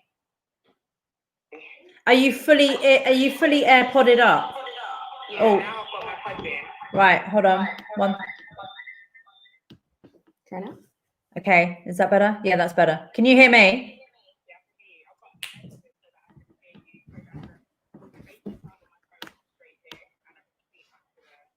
Brilliant. I'm just wondering, hold on, can I hear it through there? Sorry, guys. Oh, that's it. Now I've got it. Yes. Yeah. Brilliant. Amazing. Let's turn that right down. Hold on. How awkward having to use Face ID. There we go. Amazing. That's better, isn't it? Great. Hello. How are you? I'm good, thank you. You've frozen on this app. The IGTV has frozen. Okay, it's reconnecting now. Pause due to poor connection. It's it's reconnecting as we speak. I'm gonna keep going on StreamYard anyway. Yeah, is that better? Yeah, that's better. We're off to go now. Awesome. I have to tell you, so first and foremost, welcome to the wonderful Hayley Melenda, who I only started speaking to a few weeks ago. But I have to be honest with you, Hayley. Well, first of all, I should say Hayley is a multi-award winning international speaker, author, and change agent who has spoken to thousands of people across the world, sharing her story on how she turned her pain to purpose. And I would just want to start by saying, you obviously don't know this, but yesterday, yesterday was a shit day. Like it was a shit. Like I think, and I was speaking to someone else about this. It was like there was bad juju in the air. Like it was like the energy was really rubbish. I had a really rubbish day, and I was like in bed last night. I was like, oh God, I don't know. I'm going to get through tomorrow. And I was watching one of your videos, and genuinely, it was what I needed. Like it just. Which video was it? Say again. It was the one with the we people. Was it? Oh, We Day. Yeah, We Day. That was it. And I was just like, yeah, I need to do this. This is exactly what I need to do. And you were. I was just like, God, yeah. This is the reason why I do this stuff. So I'm sharing my story in the same way that you were. And I just thought, yeah, that's why we're doing this stuff. And it was a really special moment. So thank you. Sometimes you don't know the influence that you have on people, even when you're not there. So thank you for that. Oh, thank you so much, Kate. I appreciate your kind words. Wow, I'm actually really touched. Oh, good. Well, look, I mean, thank you so much for doing this. And to kick things off, I've obviously read lots and lots about you, but I would love to hear a little bit more about your story for anyone that hasn't heard that, anyone that hasn't kind of experienced you before or kind of knows your story. Tell us a little bit about your story and maybe when you realised that you have mental health. So how do I get into this? I definitely would say that one of the things that definitely. So I first started speaking when I was 16 years old. And when I was 16, I was very young. Of course, I'm the baby of my house. So I'm the youngest of my siblings. And I started speaking in my school. So I started doing workshops. And then after doing workshops, I went to university. So I remember when I went to university, I was so excited, especially when you're the baby of the house. You want to get out. Right? Echo, they're saying. Okay. Is there an echo on this? Let me put my sound off on. Yeah, turn the sound off on that, and that should be better. I'll put my sound off on. Turn the sound off on your phone. Okay. And turn it off on it. And if you leave it on StreamYard, that should be okay. Okay, I've put it down on my phone. Is it still an echo? No, is that better? I don't know. I hope not. If anyone wants to know, let us know if that's better. I'm hoping. If there is an echo, please, because I've got my AirPods in. I'm trying to make this one thing. But anyways, yes, I first started speaking when I was 16, as I said. I went to university, and then obviously when I went to university, I somewhat found that. How do I say it? I somewhat found that when it comes to me leaving, I wasn't prepared to leave. Basically, my house. Yeah, no, I feel like they prepare you for university in terms of tips, tricks, pans and pots, spices and seasonings. you will find it all in the student room, but you won't find any resources on how to prepare yourself mentally for university. It's a big jump. God, that's so interesting, isn't it? Yeah, and kind of like what to expect when you do it, what to expect when you get there, how you're going to feel. Mm-hmm. Yeah, really interesting. And I guess like the A level, the jump from A level to university is very big. I mean, no one's taught us how to do referencing. No one's taught us how to write an essay in terms of uni standards. You know, A level is completely different to university. So I feel like the jump was crazy, and I feel like I wasn't mentally prepared for it. And also when I went to my halls, I was the only Black girl in my halls. So already there was a kind of bit of racial tension. And I think for me, the type of racism that I felt was microaggression, in a sense of little comments that they would say, like obviously me coming from East London, me coming from London, you know, they say stuff. I remember they used to call me mama chicken or something like that. I can't remember. But obviously that's a reference in terms of the fact that Black people like chicken. So it's one of those things where I felt that I had to be on guard. I felt like I had to put on a tough persona. I felt like I had to very much guard myself and protect myself mentally from a lot of the things that were happening around, just because there was a lot of racial comments. Yeah, they said there's an echo. Let me see. I think we're just going to turn off Instagram and just go straight through on StreamYard. So anyone that's watching on Instagram, I think we're just going to continue on YouTube, Facebook, and also if you go onto the Push Mind and Body homepage, it's all streamed through there as well. Instagram, I'm really sorry. I promise we'll get it sorted. But yeah, it's on. I don't know. Is there still an echo? Is it still there? Do you know what I think it is? I think the echo's on your side. I think you might have to mute me on one of, if that makes any sense. Am I? Hold on, we muted on here before. Right, hold on. Can you say it now? I can hear you. I can still hear you. But Okay. if you mute my voice on, now I don't think there's an echo because you've muted me on one of the devices. Right. Let's see if this works now. Okay, guys, comment below on my Instagram. Is there an echo now? I don't think there is an echo now because, but you can hear me, right, Kate? I can hear you perfectly, yeah. That's fine. I don't think there's an echo because you've muted me on one because I think I was speaking on both platforms. I think I was speaking probably just here on Instagram. And Perfect. Okay. Just make sure that we can hear it on StreamYard as well. Yeah, they said no echo. They said there's no echo now. So yeah, Amazing. great. Awesome. Instagram. Right. So tech buddies. We are amazing. We're not just speaking, we're not just empowering, we're doing tech now. So we are doing tech. We are amazing.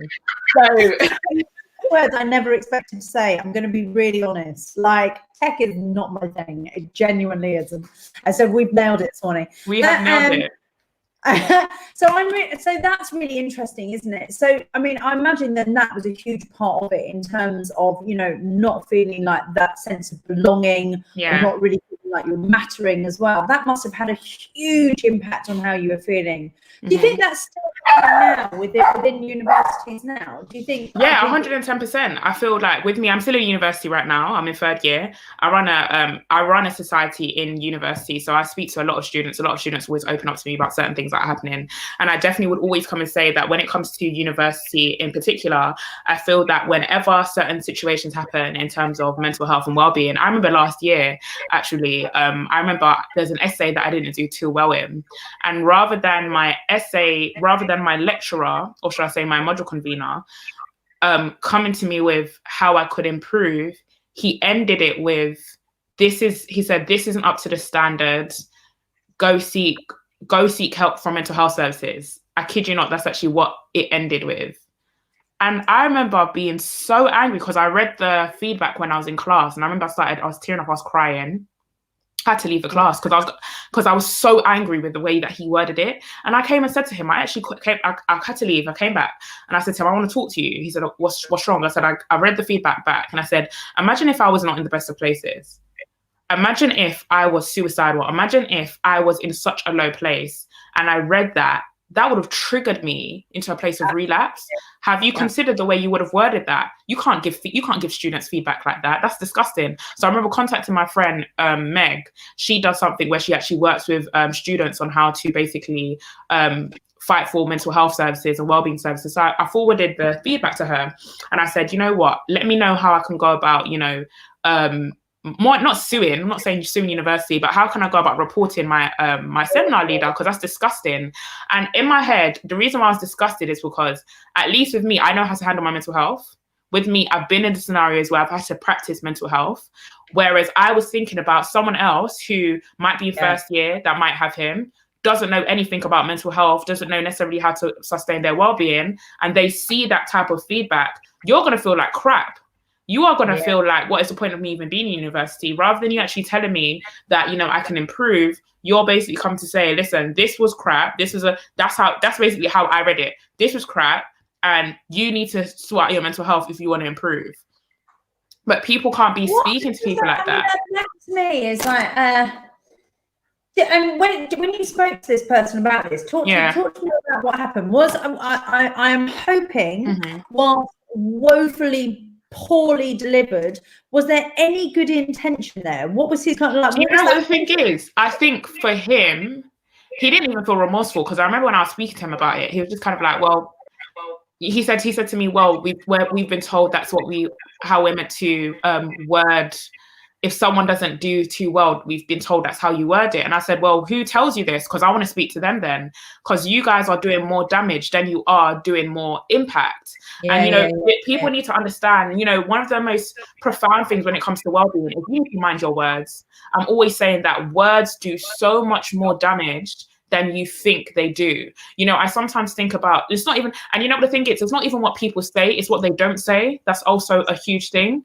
And I think about, you know, the time that I was in a place, and these are things that I don't really share. I remember when I was in a really bad place, and I remember having I don't even want to say a friend, but I remember when I was in a bad place, and I remember some of my closest friends created a group chat for me. They created a group chat, and they were basically like doing rotations as to who's going to check on Hayley, who's going to make sure she's good. And I remember one of them left the chat and was like, you know what, Hayley's not my issue anymore. You guys sort her out. And the person left the chat. And you can imagine that person, not only was I in a relationship with them, but I was like, yo, so you're making it seem like I was a burden. And that's what I mean in terms of, it wasn't what they said, it was what they didn't say, in terms of the fact they didn't support me. I had certain people who lived close to me who knew exactly what was going on. They didn't come visit me, they didn't come check up on me. I had some of my best friend was coming from Kent, one of my other friends was coming from Loughborough, where some of my friends who were in London weren't even going out of their way. And I know that, you know, everyone's dealing with their own things, but it really did hurt me at that time. And I forgave them. You know, they are people that I had to forgive, because at that point I had realized that, you know what, unfortunately, we are not told how to support people that have mental health issues. So I don't think it was with ill intention that it was like, I can't handle her. It was just kind of like, I don't know what to do. I don't know how to support. And I remember even that time when I was in a really bad place of depression, my older brother, he dedicated himself for literally a month to read on all things depression, all things anxiety, because he didn't know how to handle me. He didn't know, because it was so bad to the extent, you know, when, you know, you see me, I'm not showering for 2 weeks. I'm literally, my whole room stinks. And this is just me getting to the depth of how bad it was in 2016. I wasn't brushing my teeth. I was hardly urinating because I wasn't drinking any water. I dropped 2 dress sizes. So everyone's looking at me if they see, and they can't even see me. No one even saw me in that time, because I couldn't step out of my house. I'll be having panic attacks, you know? So in that time, the only person that really saw me really and truly was my mum, my brother, and my stepdad. And the way that I drastically I looked malnourished. I looked like, you could tell I wasn't eating. You could tell I wasn't drinking. You could tell that I was quite sick. But obviously it was all, you know, sparked through what was happening mentally. And I would always come and say that, you know, my brother getting educated and my brother reading and my brother not being ignorant, because it's so easy for you to go to a place of ignorance rather than being educated. And I'm just so happy my brother started reading books. He started watching TEDx talks. He started talking to people who study psychology, actually listening from therapists. How do you handle when your loved ones are going through mental health issues? How do you handle when your loved ones are going through tough times?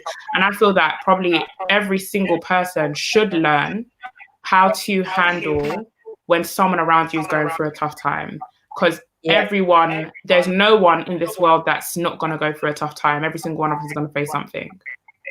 It's interesting. So just before you, the guest that I was speaking to was a gentleman called Seb Fukan, who He's an incredible guy. He was the founder of free running, and he was saying, you know, the fact is that life is going to have challenges, right? And once we know that that's going to happen, life is going to have challenges.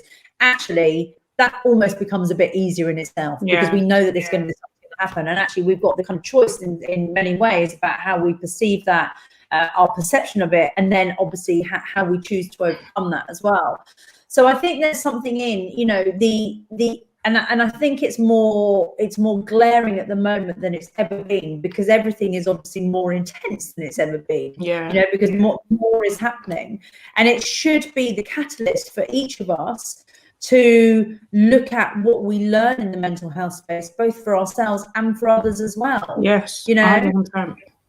What do you think? And I'd like to, you know, and I'd really love to touch on your story a little bit more, you know, and I think that's really interesting about your brother. And when you and I were speaking before, I know we were talking about that, you know, the kind of impact that we can have on others, and our mental health, the impact it can have on others, and what they can do for us as well. Mm-hmm. But question, when it comes to places like university, do you think organisations is it the responsibility of the organisation, or is it the responsibility of the individuals within it to learn more about mental health? Personally, I think it's both, but I'd love to hear what you think. I think it's both as well. I think it's the responsibility of the institution to educate and equip the individual, and if the individual doesn't reciprocate, yes, exactly. If the individual doesn't reciprocate, or if the individual doesn't accept that, the university can't take that responsibility. You've given them, you know, you can take a deer to the pond, but you can't force it to drink the water.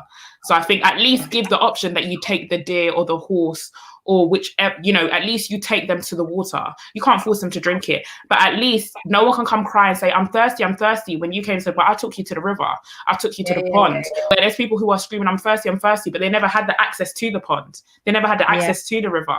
So I think, you know, as I said, the, you know, institution have to, you know, level up and really take responsibility and direct students and direct young people to improve and how to sustain their mental well-being, especially in a time like this. Listen, I'm doing my seminars in my bloody pajamas, because, you know, obviously I'm doing it online and stuff, you know, this is looking up. I'll be real right now. Listen, Kate, I'm going to be real. I'm dressed up here and I've got my basketball shorts underneath here. So, you know, this is 2020. This is real stuff. I've got my basketball shorts over here, my Jordan basketball shorts, and I'm talking to you all dolled up with my makeup. Because really and truly, it's 2020. It's a bloody pandemic. This is the things that are happening. And this is what I mean in terms of, especially when we're in such a social age, like, we've got to understand that you only see what you see. So, of course, when you see me here, you're going to think, oh my gosh, Hayley's, you know, she's dolled up, she's got makeup, she's got the earrings. No one's knowing that down here I've got basketball shorts that only my house, these are not basketball shorts you ever see me walk outside of my house. These are my chill at home pants, like, you know, when I'm in my sweats, you know, when I'm chilling. So it's the fact that, you know, you're only going to perceive what you see. And this is what it goes back to the whole thing of social media, in terms of universities utilizing social media, you know, I remember having a conversation with my friend literally 2 days ago, and I was saying, you know, one of the things I hate about social media is this whole perception that everybody's got it together. This whole perception that, you know, I uploaded something like 2 days ago that went viral on Twitter about how it started and how it's going. So I uploaded my speaking journey when I started it in the classroom. And then obviously where I was speaking in the stadium in front of thousands of people. So people saw the difference of where I started and where I am now. And then I literally came on my Instagram story yesterday, and I came and said, guys, I hope you know that those pictures are taken 6 years apart. I hope you know, in between that, I had mental health issues. I was in hospital. I lost family members. I lost a relationship. But also I had blessings. I gained a new relationship. I gained new friends. I gained faith. I gained hope. I gained a greater platform. So it's not to highlight just the bad. I've got blessings as well, but we can't just be ones that we see people and we just say, this is what it is. Like, there's a process to everyone's journey. Everybody's been through something to get to where they are right now. So we can't just take what they see and just see it as the end product and say, oh my gosh, they've arrived. No one just arrives. And you know what? And that for me, you know, is really powerful. And this is what I was talking to Seb about as well. You know, there's something in the kind of like the desire of wanting to do something in the first place, right? But then and starting it, but then it's the commitment and the consistency of sticking with it. So, Hayley, to which end then? You know, and we touched on your story a little bit. I would love to know a bit more. You know, I'd love to know a little bit more about the backstory, but what was that moment? Let's talk about the backstory, but then what that moment was of like, I've got to turn this pain into purpose. How did you go? Can you talk me through that journey a bit? Yeah, I think for me, I think it was, so obviously getting up from that place, it took me months, by the way. That's why I always come in, so I'm always quite honest. I didn't come and, you know, I was in place of depression, anxiety, and I just like, well, I'm better now. Let me just go out. I still didn't leave my house for a good 6 weeks after I decided that I didn't want to, because I remember after my brother caught me about to overdose, the next day was like the first time I showered in like 2.5 weeks. So it started with showering. And then it started with like brushing my teeth. It started with opening the curtains in my room. It started with opening the windows in my room. It started with that journey. And then it started with me. Yeah. Can I cut in there and ask, did it actually start with having that communication with your brother in the first place and actually just add that awareness of, look, this is where I am, right? Yeah. And actually being like, was that the first bit? Do you think? 110%. I always say that's the first step. You can't acknowledge a solution until you acknowledge the problem. And I think that's where we are in society. This is why I'm doing this conversation, is because I'm hoping that this conversation is not just limited to World Mental Health Day. Yes, it's World Mental Health Day. Woohoo, great. What about tomorrow? What about the 11th of October? What about the 12th of October? We can't just be having these conversations on World Mental Health Day. Yes, we raise awareness to ensure that these conversations are not just stuck to one day. Because I really dislike it when my corporations or my clients are just like, we want to get you in for Mental Health Day. I'm like, I'm not taking it. I turn down clients because why are you only bringing me in to stick to your status quo and to stick to the calendar? Bring me in August. Bring me in December when we're about to step into a new year. Bring me in February. Bring me in March. Don't just bring me in because it suits your calendar and because it suits your budget. You know, you've got to make sure that when it comes to people's mental health and priority, people are dealing with mental health every single day. You know, depression doesn't just come and say, oh my gosh, it's Tuesday, I'm not going to bother Kate today.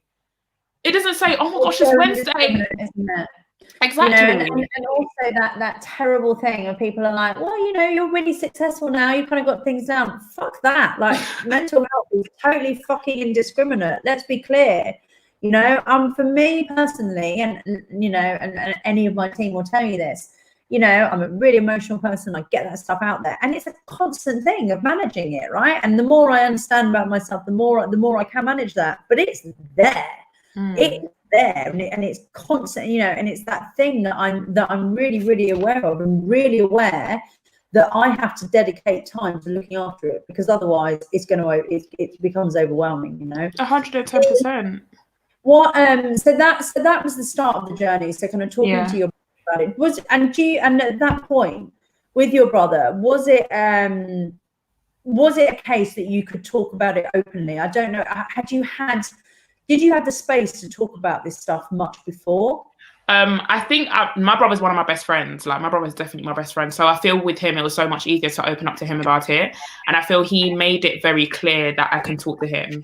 He made it very, very clear. And I feel that it's also impacted our relationship till this day. I feel like my brother very much checks on my mental health regularly. He'll always say, Hayley, how are you? And I know when he's asking me, how are you? He's asking me genuinely, like, how are you? Not, you know, oh, like, you know, how are you? And he's expecting me to say, yes, I'm fine. I'll be honest. I'll be like, you know what? Right now I'm tired. Or right now I need a break. Right now I'm on burnout. Right now I'm in this. Right now I'm that. So I very much had that relationship with him. And I'm so happy that from me having those open conversations with him back in 2016, it's impacting our relationship in such a great way. But ultimately, me having that relationship with him in 2016 impacted the way that even I have conversations with male friends around me. So I actually have this thing where I randomly check up on my male friends and I'm like, okay, guys, mental health check-in, give me a number. I have this thing where I'm like, give me a number out of 10. I need to know where you're at. So once I know your number is under 5, I'm like, okay, how can we get it to 6? How can we get it to 7? And sometimes especially when it comes to males are not, there's this, it's toxic masculinity, you know, it's this whole, you know, I'm not going to tell you what I'm going through.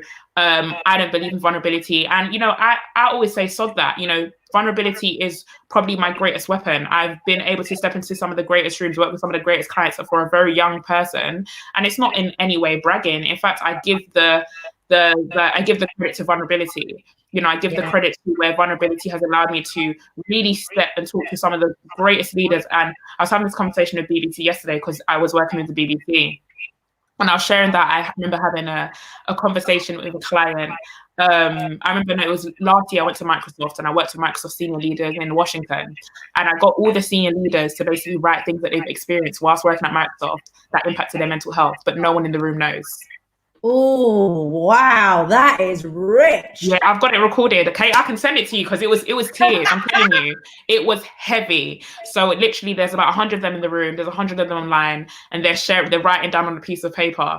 And I'm telling you, some of the stuff that I heard, you know, some of the leaders came and said, you know, it's to be quite, you know, honest now. You know, some of the leaders were saying, you know, my child got diagnosed with leukemia 2 years ago. Stuff like, you know, the husband was cheating. Stuff like, they had racist remarks. Some of them had heard their uplines tell them that you're not going to succeed because you're a woman.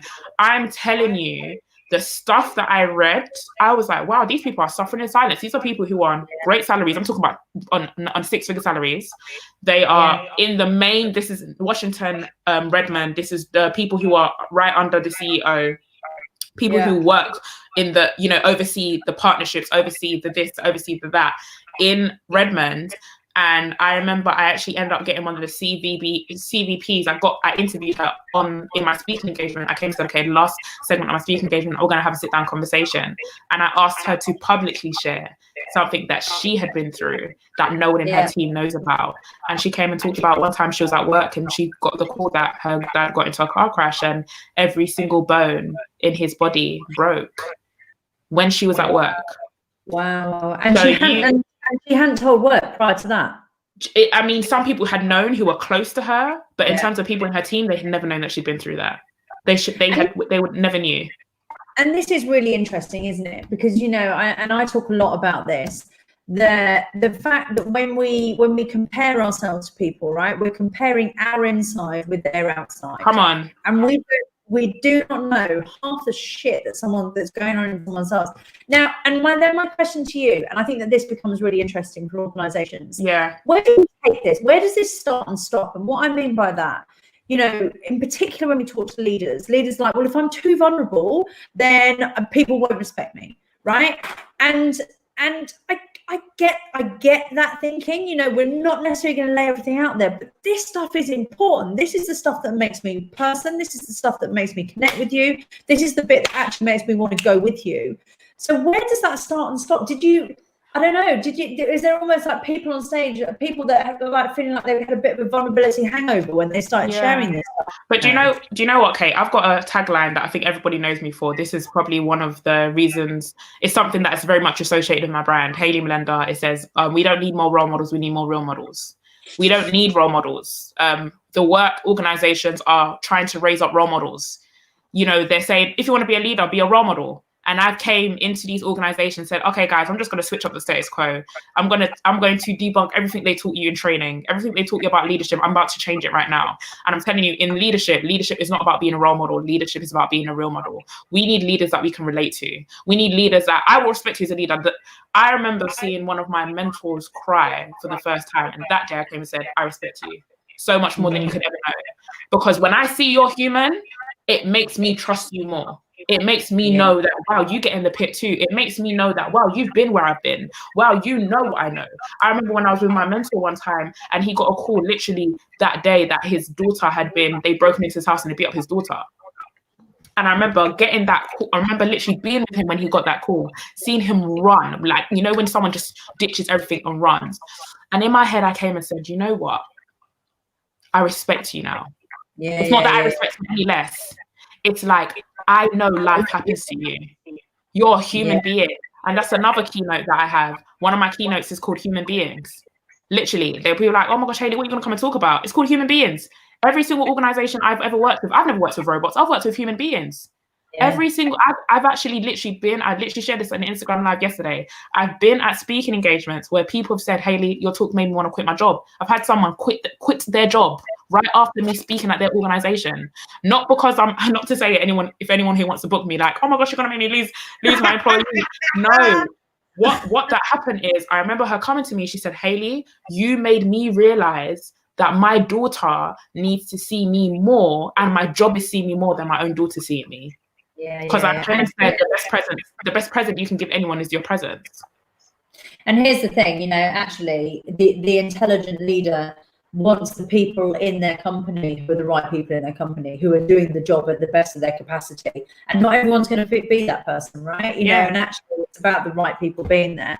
And, and we talk about this so much, this whole thing about being human. And I wonder, it's a really interesting dichotomy, isn't it, at the moment? On one side, you've obviously got the fact that we're actually further apart from each other, and that we're missing a lot of that day-to-day interaction. But we've become human, right? Yeah. We're seeing into people's homes.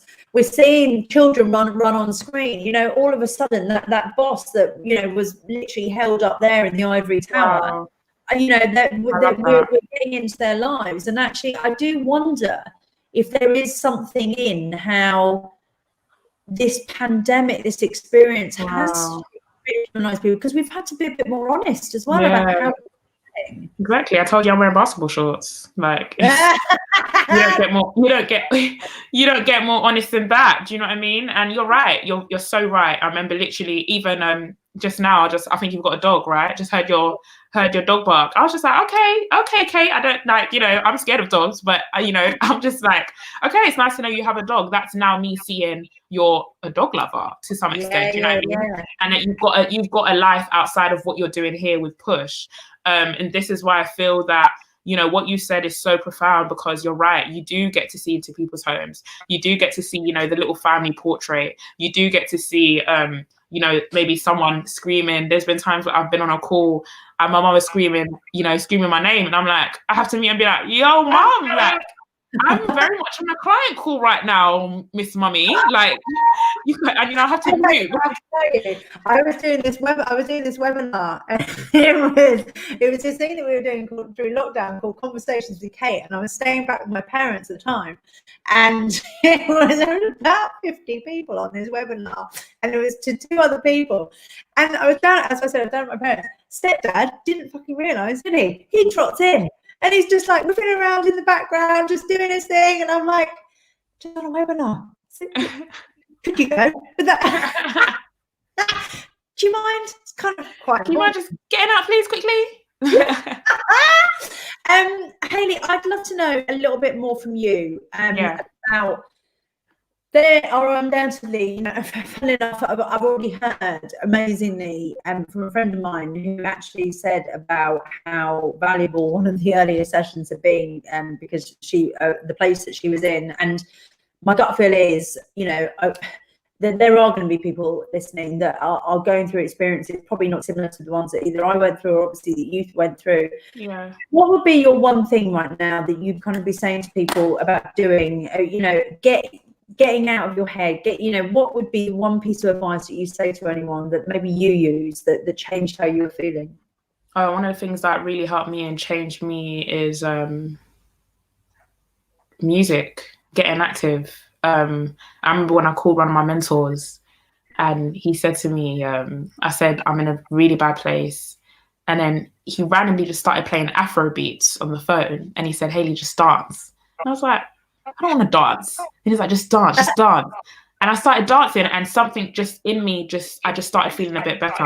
Active, fitness, all these things. I just say music helps me, getting out of your head and just getting into a song, getting into a rhythm. I play Afrobeat, I play 90s music, I play upbeat music every single day. People always ask, I always say, listen, when God created me, he said, this is everything else. And then he came with a big pot of pan and said, energy.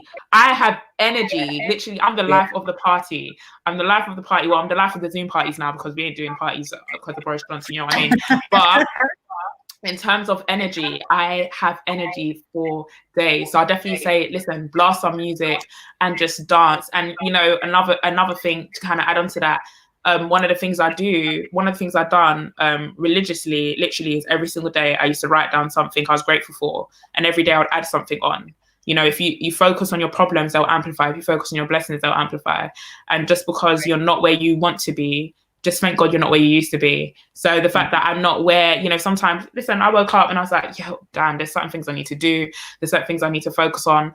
But you just have to come and say, you know what, thank you. Like, I'm not, Hayley, you're not where you used to be. You're not, now with the fact that I'm here in the living room, there was a time when I couldn't even go downstairs. I didn't shower for 2 weeks. I didn't eat for literally like 3 weeks. I didn't drink. I hardly drank. My mom used to force water down my throat. I was sleeping literally probably about 16 hours a day. My room stank. I would literally even be addicted. There was one point I was even addicted to sleeping pills. Calms. I used to literally, because I just wanted to sleep all the time. I didn't even want to be awake. So the fact that, you know, I could be down here in the living room, the fact that I can, you know, do speaking engagements, the fact that I can speak to you guys, the fact that I can read, I can breathe, the fact that I can go outside. I remember when I used to go on my balcony, every single time I'd have a panic attack, I start hyperventilating, and my mom would have to drag me back inside. That happened for 6 weeks straight. Couldn't even go on my balcony. Then I tried and thought, okay, I'll get on the balcony, I'll get onto my road, I start hyperventilating again. So they came, even when I'm walking just down the road, I just say, thank you. Thank you that I can just walk on the road. Thank you that I can breathe. Thank you that I can just go on the balcony. Sometimes I randomly go on the balcony and just look out on my road, and people are just kind of looking at me thinking, what is this girl doing? I'm just being grateful. Yeah. And do you know what? That's really interesting. And I was talking to a friend of mine the other day, and she, you know, I've got to be honest, you know, she's in a pretty dark place because not only on a very personal level, the challenges that maybe she's been experiencing and is continuing to, but the backdrop of what's going on, right? You know, and feeling of no control and this feeling of this is wrong, you know. And when you've got the, you know, that all of a sudden, like, the darkness is honing in, and, you know, obviously without going into too much detail, but I said to her, you know, we've got to pull this back to what is yours, right? And we've got to pull this back to the bits that you've got control over, and how you're viewing stuff. Because still, whilst I understand that for you at the moment, the stuff that is going on is incredibly hard, there can be different ways to view it, or there are glimmers of hope within these bits. There are still bits to be grateful for, and we have to focus on those, because that is what. And I don't need, and I hope what I'm saying isn't coming across as taking things too lightly. But I suppose where I'm trying to get to, the thing that I can control is how I'm feeling, right? The thing I can control is how I'm perceiving this. And if I choose to perceive it in a different way, there is a greater opportunity of me feeling different, different. And that's all I can do. That's all I can do, right? And this is why it's so important that we have these conversations and share our stories. I share my stories to change perceptions. I change my stories to change minds, to give hope. I always come and say, I come to give hope to the hopeless, and bring faith to the faithless, that those that don't have hope, that they will get out of that dark place. They will see my journey. And that's why I'm so transparent about my journey. They'll see my journey and they'll say, wow, this girl's traveling the world. She's speaking to thousands of people. She's got a book out. She's doing all this stuff. And it's not to come say that I don't still have my down days or I don't have my hard days, but it's to say that, you know, if she could get the strength to push on, if she could get the strength to see there's light at the end of the tunnel, why not me? And I have conversations with people every single day. I'm always saying, listen, my heart is open. My DMs is open. I've got a very big heart. My emails are flooded with conversations. I always say, listen, DM me. Hit me up, email me, DM me on Twitter, whatever. When it comes to mental health, trust me, I'm there. I will talk to you. Any questions you have, any worries you have, I'm just here to listen. And there's sometimes when I'll be so tired, and there'll be times like I don't think that you know my partner, when I'm on the phone to him, there's not a day where he's not hearing somewhat how I've helped somewhere, or I'm speaking to someone or encouraging someone. Like, he would hear it the most. And that is literally my life. You know, a lot of people think my life is me being busy with clients and me being busy with speaking or uni. I'd say a lot of my life is busy with me pouring into people and just letting them know, keep going, encouraging people. I don't want to be one that's impacting thousands, but those who are closest around me are suffering. And I guess I'll end it here. You know, I would definitely say this is when my life changed. My life changed not this time last year, 2019 in February, I remember being in university and I got a call that one of my closest friends had committed suicide. So you can imagine for me, someone who works in mental health, I get it. someone who travels around doing mental health, you get the call that someone you talk to not too long before I spoke to her, probably about a few days when I last spoke to her prior. The last time I saw her, I remember looking her in the eye and saying, keep going, Yaya. You're gonna get through this. Praying for her and just saying, I'm here for you. You know, I remember the last time I physically saw her, I grabbed her hands and I said, I'm here for you. I looked at her. So you can imagine for me, that shifted something for me internally. What that made me feel is that it's not to say I ever let the work or my busyness get to me, but I came and said, I'm never going to be too busy for the people around me. And it's not to say I blame myself. Trust me, for a long time I did. It took me a while. I blame myself for a lot of things. I came and said, was I meant to call her? Should I have gone to her house? I asked myself so many questions. When you're in that position, you will. You really will. But I said, you know what? I can't change what's happened.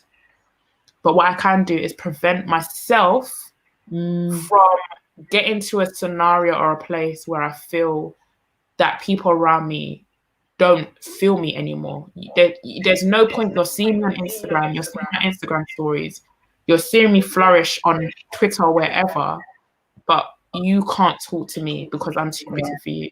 So I try and make myself as available as possible for those who I love, those who I'm present with. And as I said, Kate, the best present you can give anyone is your presence. And look, you know, I could quite literally talk to you all day, and I'm a bit sad I'm not going to. To kind of round this up, you know, I really, what you said there is so powerful, and I get it, and I feel that from you, you know, and I suppose all I'd say to you is, how do you protect you as well? Because, you know, and there's a lot of shit here, right? You know, there's a lot of stuff coming in, you know, when you love like that, and I can see that, and how big your heart is, and your purpose is kindness, right? Your purpose is caring for others. How does Hayley protect Hayley? Because there's a lot of transference there. There's a lot of absorbing, you know, and I can tell you're what an empath you are in terms of what you take on. How do you look after you? I'm getting teary-eyed. I'm getting teary-eyed. I don't even know why that question even touched me so much. How does Hayley? I'm getting teary-eyed. Oh my gosh. How does Hayley protect Hayley?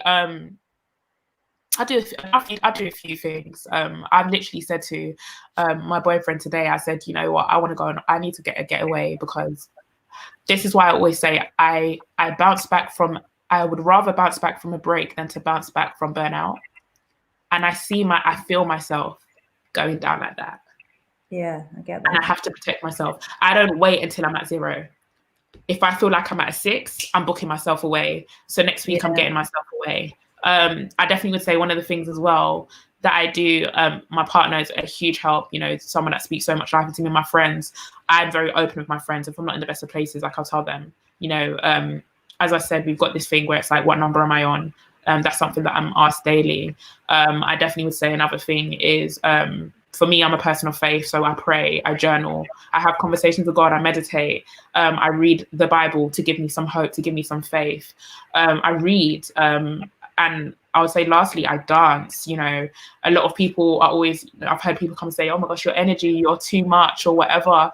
I dance because it generally saves my mental health. It saves my mind. So literally before this, I was listening to music. After this, I'm about to listen to music and dance on my Instagram, dance wherever, because I just generally feel that dancing, singing, rapping, I like to rap sometimes, I like to sing, and people will be like, oh my gosh, Hayley, like, you're so active. I have to be with what I do. I have to be. And, you know, one of my favorite modes, I think you tried to even call me before this and it went straight to voicemail. And the reason why is because I protect myself from, my phone's on always do not disturb. Always. Like, it does not matter. My phone's always on do not disturb. And I'll look at your call, and if I need to call you back, I will. So I allow myself to be in that power, who I'm going to allow my energy to go to, because you've got to understand that who you give your ear to is who you give your mind to. Because someone can just call you, come in straight crap, you know, they can come and just straight crap, and you've given them that access by them already just getting straight. So me having that do not disturb gives me the power to control who gets access to my mind. So on WhatsApp, people are gonna be like, oh my gosh, Hayley, you don't reply back to me. Then no, it's not that I don't want to reply back to you. It's the fact that I need to protect myself. I'm not in the energy to reply back to you right now. I always say this to my mentees. I have a group of girls that I mentor, and I told you about them every single Monday morning. I'm with them 6 a.m. Some of them will message me. Some of them will be like, oh my gosh, Hayley, I need to do meetings with you and stuff like that. And I'll be honest with them. I'll say, listen, I don't think I'm going to be able to meet with you for the next 2 weeks. I don't think I'm going to do a call with you for the next 2 weeks. And they don't ask questions. I don't, because I've already told them. I will tell them, be like, guys, I've got things I've got going on. I've got to sort myself. I've got to do this. And that's why I said, I don't want to be a role model. I want to be a role model. You were here when I'm about to, as I said, I admitted it here. I'm okay. Let's say that. I'm okay. So as soon as I'm at the okay place, I'm like, okay, I need to go away. You know, so I'm literally booking myself away next week. I'm going to be doing uni from my hotel room because I need to protect me. And I always say, you cannot pour water out of an empty water bottle. You cannot give 100 unless you yourself are 100. And I am very much of an advocate of rest, of sleep. I get my 6 hours sleep in. I go to the gym. I do the things that really help me in the area of mental health. So I hope. I think you get your energy. You understand energy, right? You understand how you protect yours, and I mean, just pull that together. You don't wait till you're at zero. You're open, so you connect with people.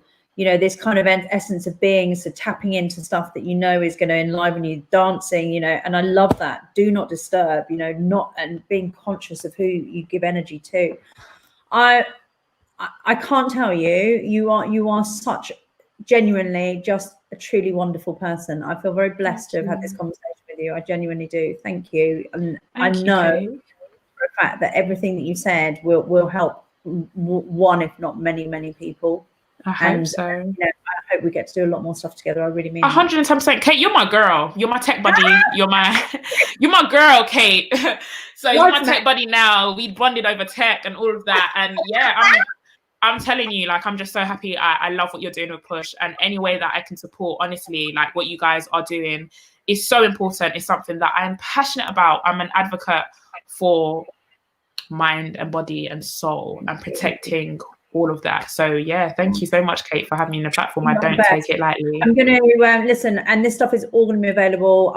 We'll share it with you, and you can share it with all your followers. So you are the best. Have the most beautiful day, darling, and I will speak to you really soon. Bye, darling. Bye.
Oh, hello.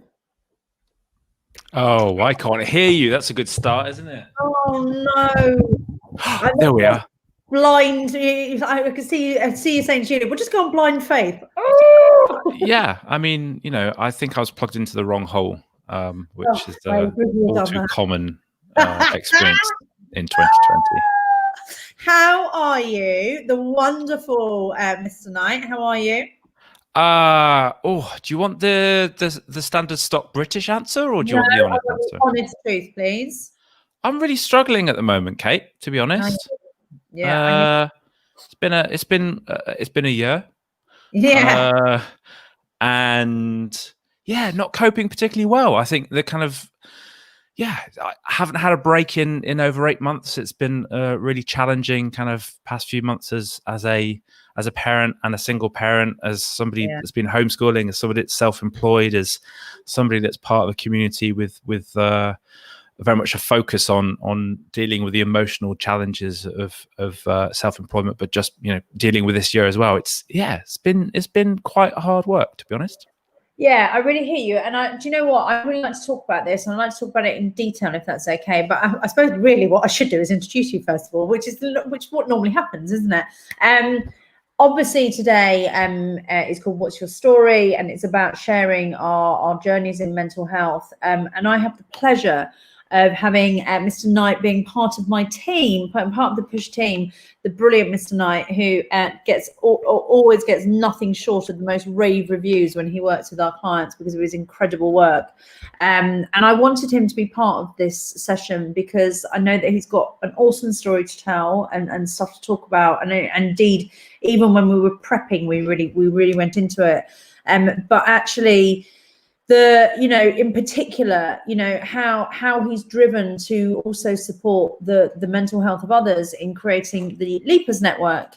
And Leapers, for anyone that doesn't know it, is basically a community for modern workers, right? People who work in a much more freelance capacity, supporting the mental health of the self-employed, offering really not only that kind of community and that peer-to-peer support, but also really tangible stuff that we all need, in particular, obviously, when we're working on our own, because that in itself, not having that kind of backup of the corporation behind us, and dear God, people are going to be going into this stuff more than ever, I would imagine, over the coming months. Where do I get that support from? So how invaluable it is.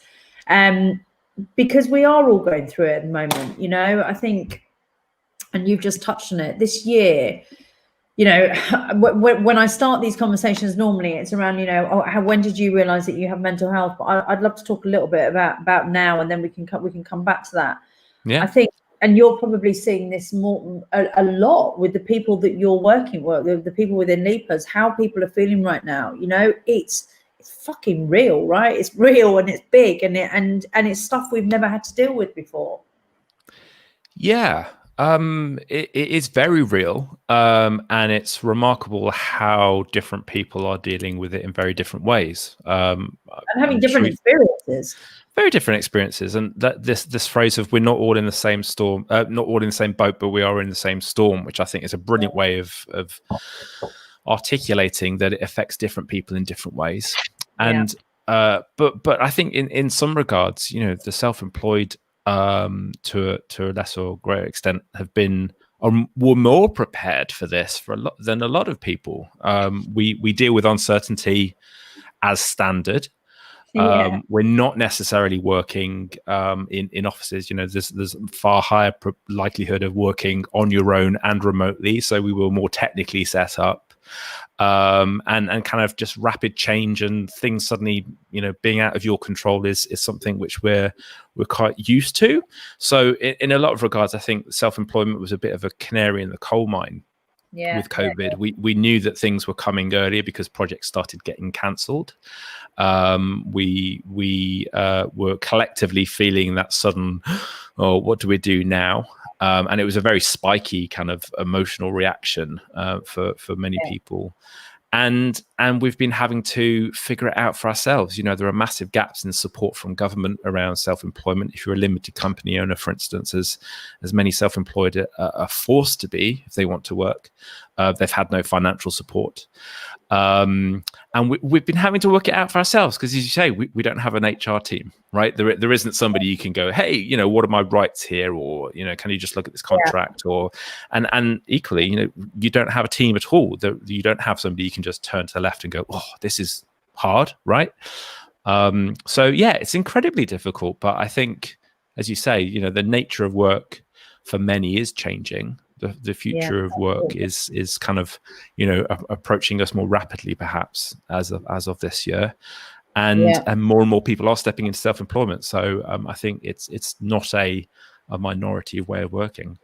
Yeah, and I suppose then I think what you've done, I wonder then if in particular, I suppose what you've been through in terms of your mental health, and let's talk more about that in a moment, in particular now how you kind of look at how you manage that.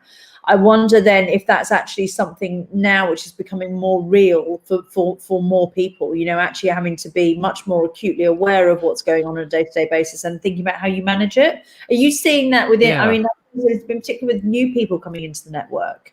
Yeah, it's a really good question. I think we have a healthy amount of cognitive bias in Leapers, because if people are coming to Leapers, then they are actively thinking about their mental health and already like, oh, actually, this is something I want to do.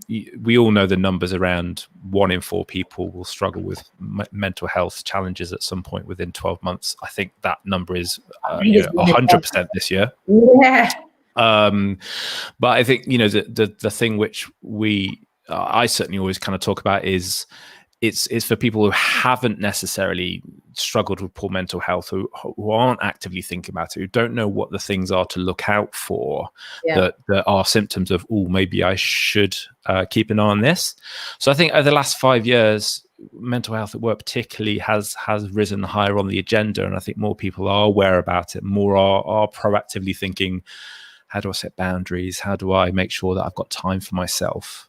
So it's definitely becoming more in people's consciousness.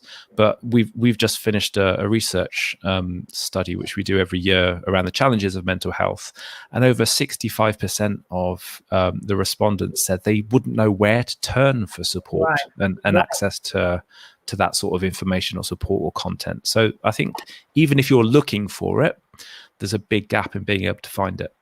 And so one of our coaches, the wonderful Jeff McDonald, who I'm sure that you would have heard speak, used to be VP of HR for EMEA for Unilever until he had his own mental breakdown.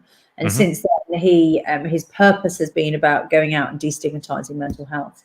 And as he beautifully puts it, COVID has democratized mental health, right? We are all now aware of how external events have an impact on how we're thinking and feeling.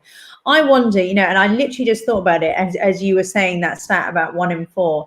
I wonder now if that stat, was that stat actually made up of people?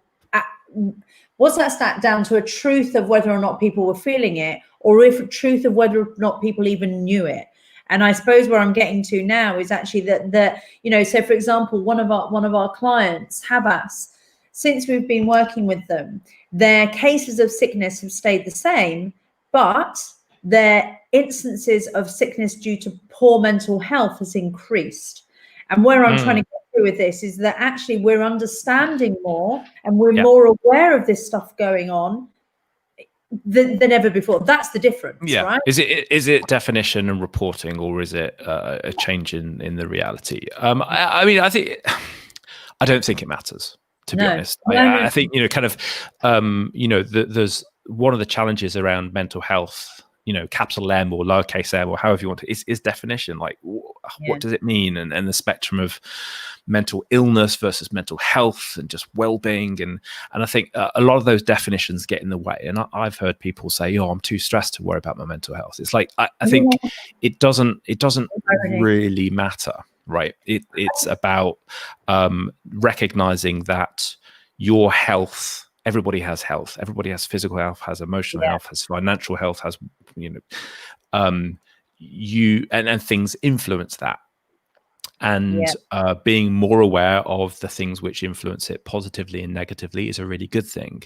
We don't just go to the gym if you're grossly overweight. You do it to maintain your health, and there are things within work that you can do to make sure that you're well there as well. I think if it's too much focused on, oh, it's a mental health thing, or it's a financial health thing, or it's a work thing, we get into solving symptoms rather than saying, well, what are the causes of impact on your mental health? So giving people a banana and some yoga on a Friday is not going to stop them from being burnt out if their boss is asking them to work on weekends week on week. Right.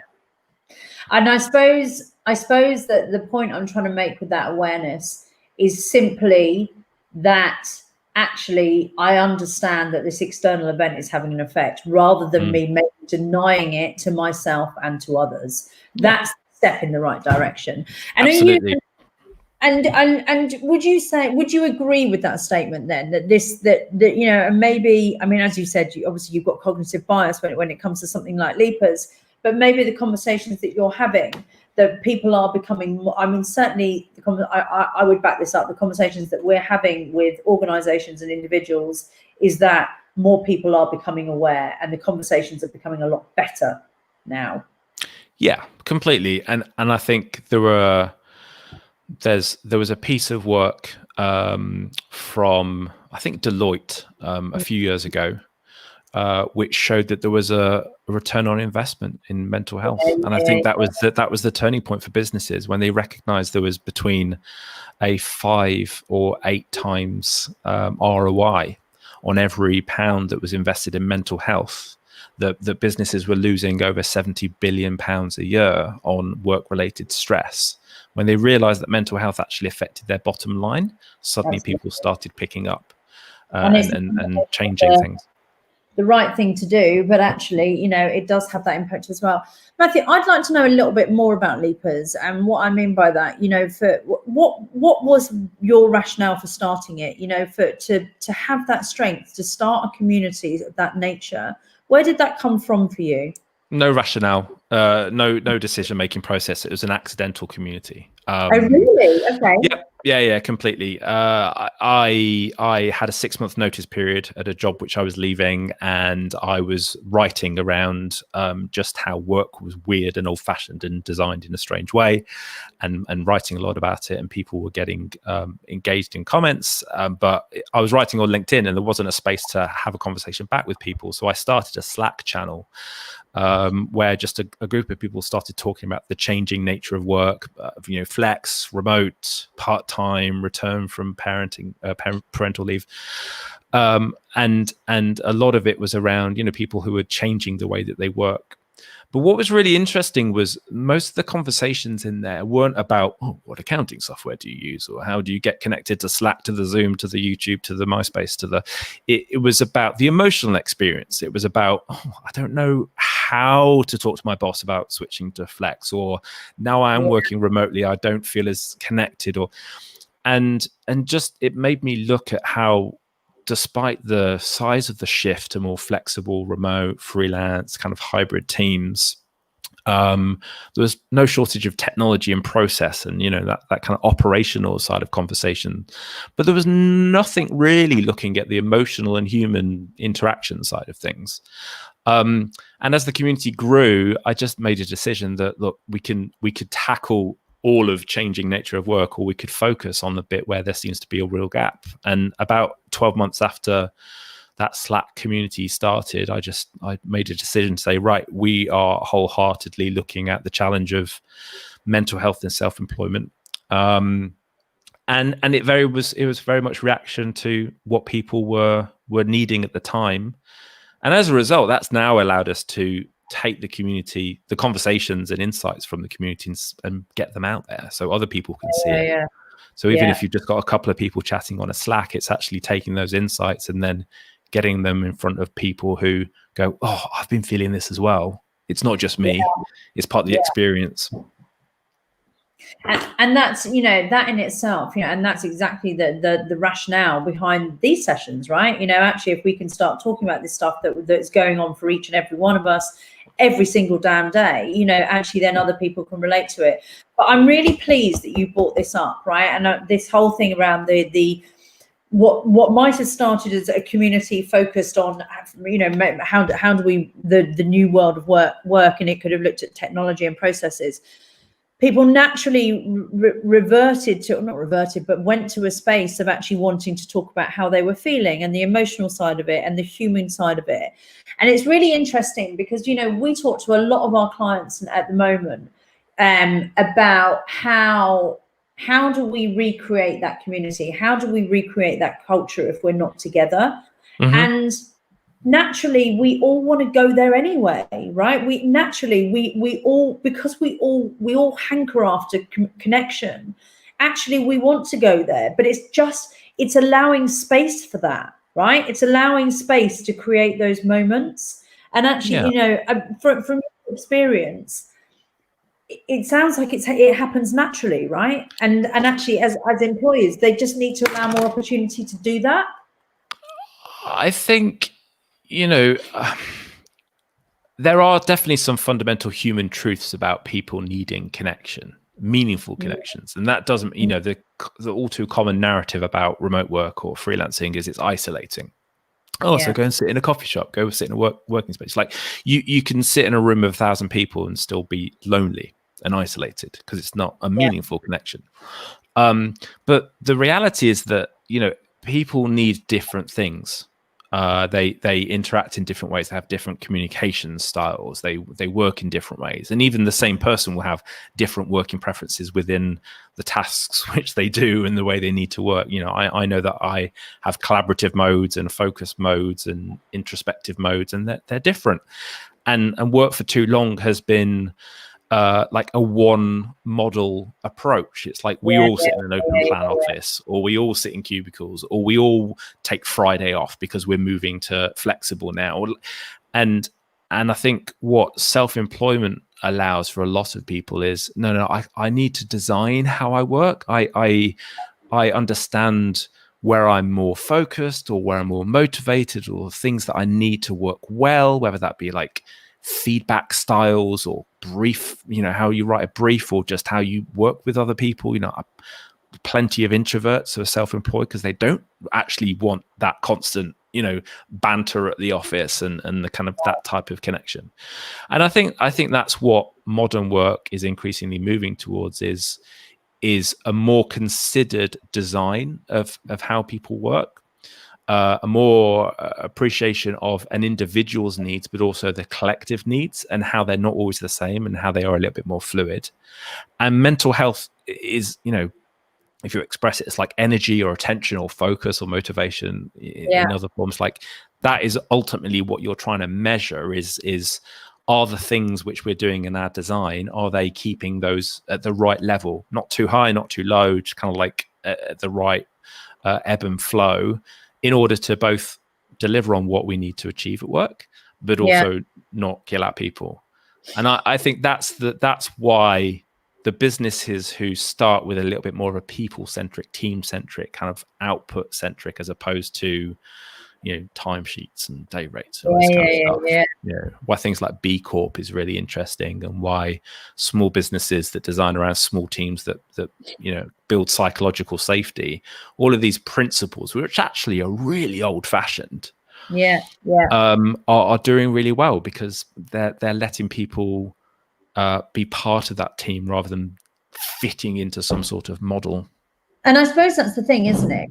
And certainly when I used to do my talks a year ago, you know, one of the things that came out was actually, you know, this world where we're trying to do too much versus a company that's got incredibly traditional ways of working. The human in the middle was taking the hit, right? They, you know, I simply can't do all of these things whilst fitting within this really archaic and out of date model in many ways. And I suppose that now, you know, I hope that the one thing that is coming out of, whether we term it remote working, distributed working, you know, wherever we land with this, is that there is the opportunity for tailoring in order to get to our best. Yeah. And what I hope doesn't happen is that there is still a reliance on the organisation to deliver what that new model looks like. There has to be the opportunity for individuals to step into this and say, this is what I want, this is how I want this to work, and this is what I want life to look like. If they're and as someone who's been through, you know, and then consequently the impact that, because everything then comes back to how I'm going to feel, right? If I can make work within my life, then it's a bloody good basis and a bloody good foundation for life getting that bit better. Yeah, and just building on that, working in the way that you, sorry, say that again, Kate. I said working in the way that you do, that's been a massive thing, right? Yeah, I mean, I think it's a really interesting point around where that change in design comes from. I was reading an article just this week about open door policies and mental health support for managers and employees, and the point it was making is that an open door policy is not enough. I can't remember who the phrase is, but you know, if we asked the people what they wanted, they would ask for a faster horse. Ironically, if we did have horses now in the streets as opposed to loads of motor cars, it might be a very different situation that we have in the world. But that aside, you know, it isn't just a case of going, hey guys, you know, what do you want to do? Design it. Then there needs to be some pastoral, you know, force and structure and drive from the business. It's like it is your role as a manager to take care of people and do what is right for the team and the individual and the organization. It's a blended need rather than just kind of, hey, you design it for yourself, guys, you'll be fine. So it's a really delicate balance between like push and pull. And I think that is the point that we're reaching, is it's the dynamics of power are shifting. The last 100 years was command and control factory kind of model. It's like, we will tell you what you do, how you do it, you're a cog in the machine. I worry that the last few years and kind of like, you know, future of work stuff shifted too far the other direction. It's like people centric. It needs to be like what the person wants and work around the individual, and that isn't right either. If it turns into a conversation between individual and manager, between peers, between like objectives and individual needs, and it's fluid and it changes over time and is responsive and it learns, that's when we start to get into a better place. But it's really hard because nobody likes change. Nobody really enjoys constant shifting, and it's scary for people, and it takes a lot of effort. Well, and you know, it's really fucking clunky, for a better way of putting it. You know, you're suddenly putting new processes and ways of working with people that maybe don't have the skills, behaviors, or beliefs to be able to deliver on it. You know, and you actually end up in a space where you've got two very different entities going on. You know, and I think actually, I don't know if you'd agree with this, but I think one of the greatest challenges with remote working is that people don't know how to remote work. And what I mean by that is not the processes and the technology, but actually, do I know how to manage or empower people from afar, right? When I'm not stood in front of them, you know, can I trust someone? Do I know how to have a conversation, you know, a challenging conversation? You know, do I know how to boundary my time? Do I know how to give feedback? You know, this is stuff that is, if we are going, you know, do I know how to share learnings if I'm not sat next to that person? You know, we have got to see that we are going into a wholesale cultural shift when it comes to the way of working, and have new skills to do that. And I don't know if many people are there yet. I think of all the things which you listed, of all the questions of how to there, only one of them was actually is any different in a remote context. Like, do I know how to give good feedback? Do I know how to learn and listen? Do I know how to trust? Can I trust? How do I measure people's work if I'm not looking over their shoulder? None of those are remote working issues. Those are really good management and leadership issues. Yeah, and they're not happening anyway, wherever we may be. Yeah, exactly. And I think remote is just forces us to recognize that actually we need to have trust in our employees wherever they are sat. If you don't trust your employee, then you shouldn't have hired them, or you shouldn't be managing them. And you know, you've hit the nail on the head. Realistically, you know, most managers are are promoted to have teams as opposed to it necessarily being trained to be a good manager or want to be a manager. Most organizations still you get promoted and people are attached to that, as opposed to, I want to be a people person, I want to be a specialist.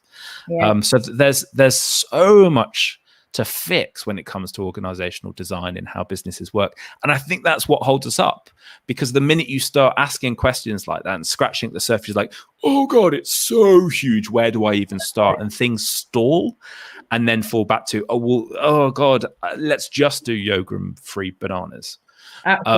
As opposed to small tests, trying things, getting people the opportunity to try something different. And when it doesn't work, not if it doesn't work, when it doesn't work, rather than saying, oh, it didn't work, saying, right, well, that particular configuration wasn't as good as it could have been. Is there another way of doing it? And I think we're seeing that in a lot of organizations that go through any kind of shift.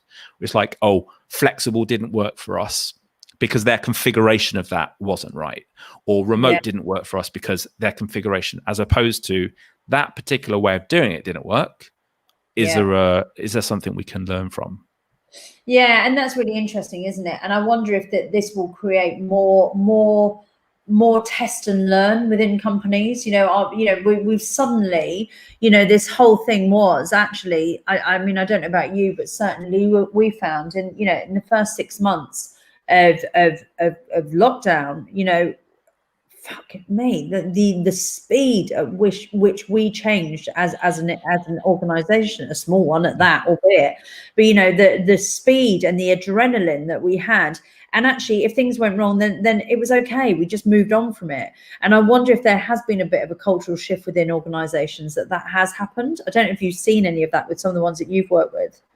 Yeah, I think, test and learn culture is something that's been around, and certainly as language has been around for a long time. I think most organizations are quite good at testing, not very good at learning. And that's the struggle that most organizations have. Is it's really easy to innovate, it's really easy to try new things, but it's really hard to do that again slightly differently and improve it, and scale that with better impact, because generally there's nobody who's responsible for doing it, and it falls between reporting lines or departments, or you're suddenly working horizontally across a business instead of vertically. And organizations, literally the definition of organization is to keep those structures in place rather than to embrace new ways of working. So I think the best leaders and managers are the ones that recognize that evolution doesn't work without some sort of mutation, and mutations are good things because we learn, didn't realize that was going to work in that way, let's roll with it and see what happens. But investing in continual change, not seeing change as a project which has a beginning and end, but just that is the way that businesses now need to be. And we're talking a lot about that at the moment, and I'm really pleased that you brought up that thing around beginning and end. The one thing that I believe that we're going to keep seeing currently is obviously the change that's going to keep coming. And actually it's about making sure that people can keep going with that, rather than this is a plan of us getting back into the office. And, I suppose to that end then, are you, in terms, you're very used to, and you are, and obviously a lot of people within your community are very used to going into organizations and very quickly having to become part of the culture or part of the community within that organization, and then possibly coming out of it as well, and certainly a lot of the companies that we're talking to are experiencing that now on a grand scale, actually. And I'm sure I'm okay to talk about this, with TikTok, who's one of our clients. Last week when we had our event, Trevor, who is the head of marketing down there, global marketing down there, was saying exactly that. Most of the people within the office haven't actually met each other. What, do you have any advice around that for when we are setting up the cultures within organizations, quickly helping people form those relationships, or feeling psychologically safe? Maybe that's a better way of putting it. Oh, well, okay. So there's two very different things there. I think, getting to understand ways of working and culture and working preferences, I think those are relatively easy to communicate.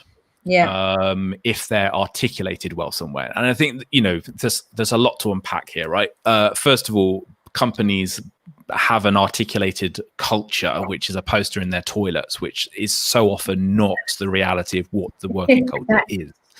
And I think there's a disconnect between that. And if you give that to somebody on their first day at work and they read the culture, it's like, oh, collaborative and psychologically safe. And the reality is, so I think, communicating the reality of ways of working and habits and things that's really easy to do. You just put it on a piece of paper and be honest.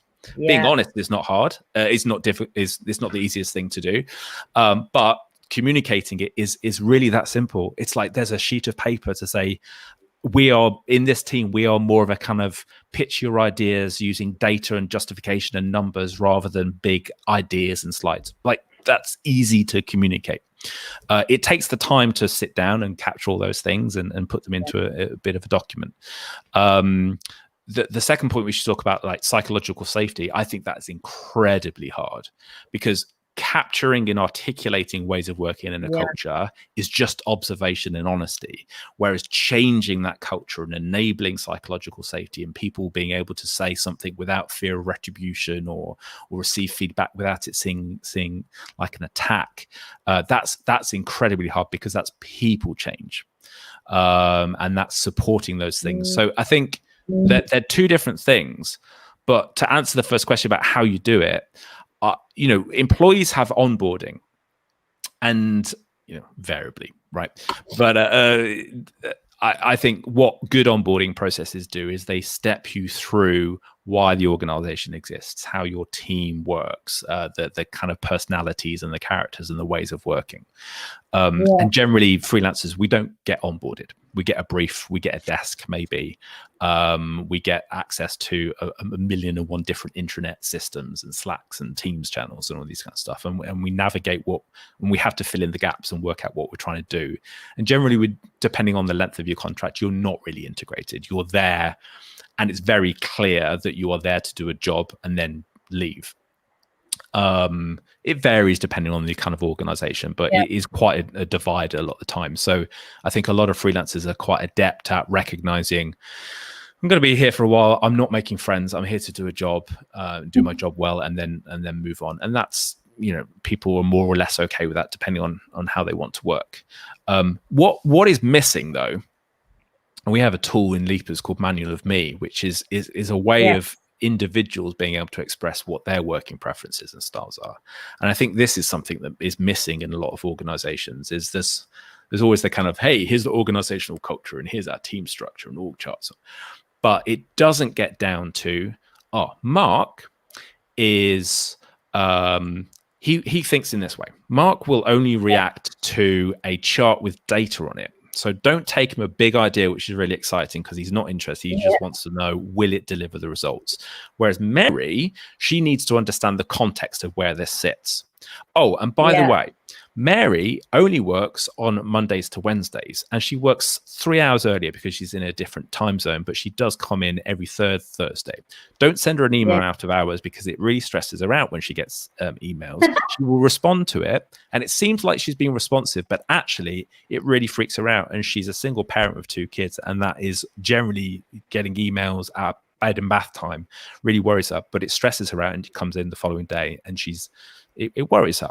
But you won't know that because Mary doesn't say that, or she's responsive and it seems like that. And generally you have 3, 6, 9 months to figure this out with the people on your team if you're an employee. But when you're building rapid teams, and this is not a freelancing, this is just modern teams are increasingly shorter, project based, kind of bursty, kind of mission based structures. We've got to get crux of that or really quickly when we're not actually together.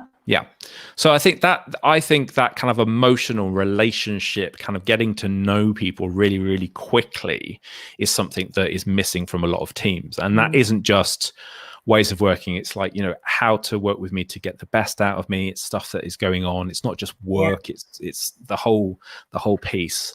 And I think we would all benefit from being a little bit more open and communicative, and also, designing what those questions that we ask each other are collectively as a team as well. Like, I might want to know a specific thing about everybody in my team because I need to know that to work well, whereas somebody else might not want to share a part of their life, whereas another person might want to.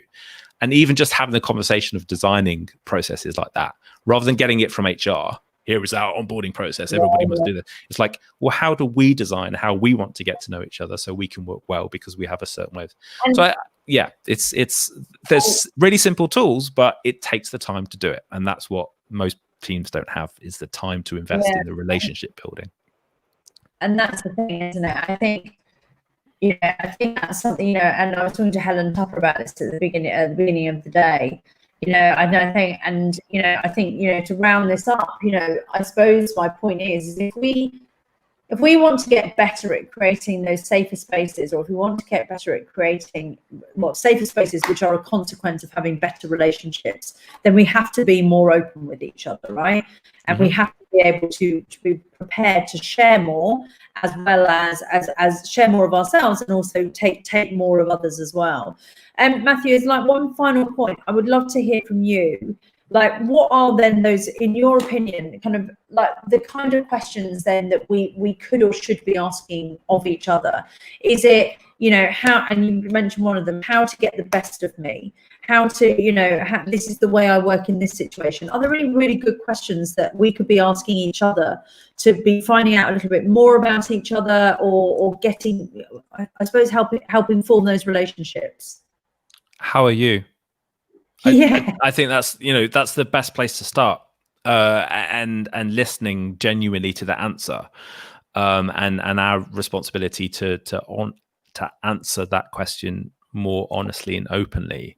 I think we have a need ourselves individually to know certain things, and the other person might have a disconnected or different need to share certain things. So I challenge to a certain extent that we need to bring more of ourselves to work, because for plenty of people, they're quite happy with their friends and their social life and professional life being completely separate, and they don't need to bring any more to themselves because they're certainly not getting any more salary for it.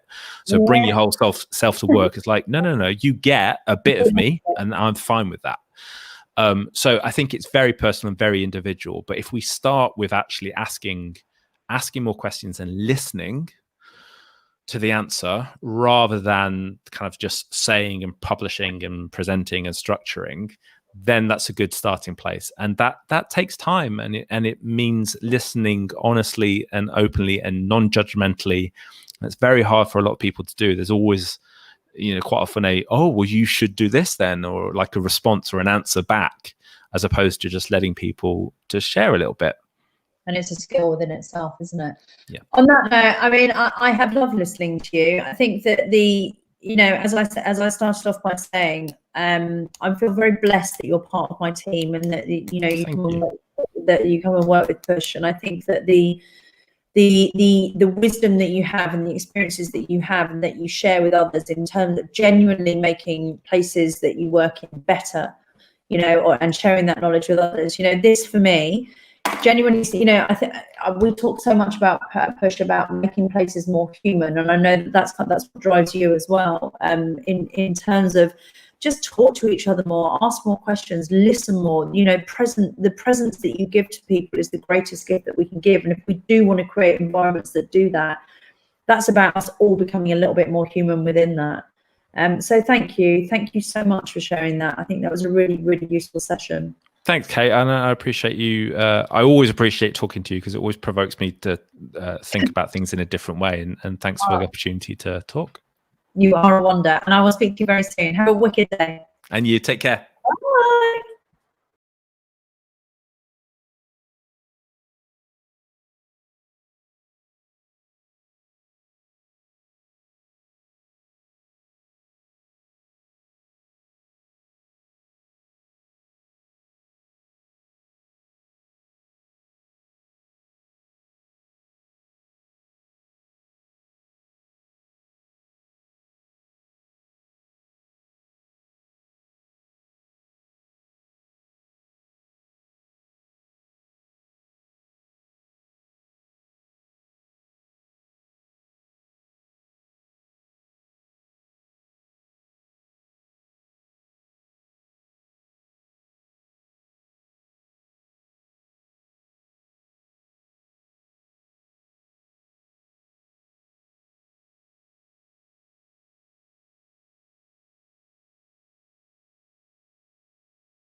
Hey. Hello. How are you? Really well. How are you? Right, I'll turn that off. That's fine. Are you? We're not echoing, are we? No. Brilliant. Well, it's 2:00, or just coming up to 2:00. It is 2:00 now, and I am over the moon for what's your story for the afternoon session. I must say we're now going into the home straight now, aren't we? Coming up to 5:00. And Natasha, I've got to do 20 of these in 2 days. I'm like, oh my god! So suddenly the realization of what's actually happening is kind of kicking in.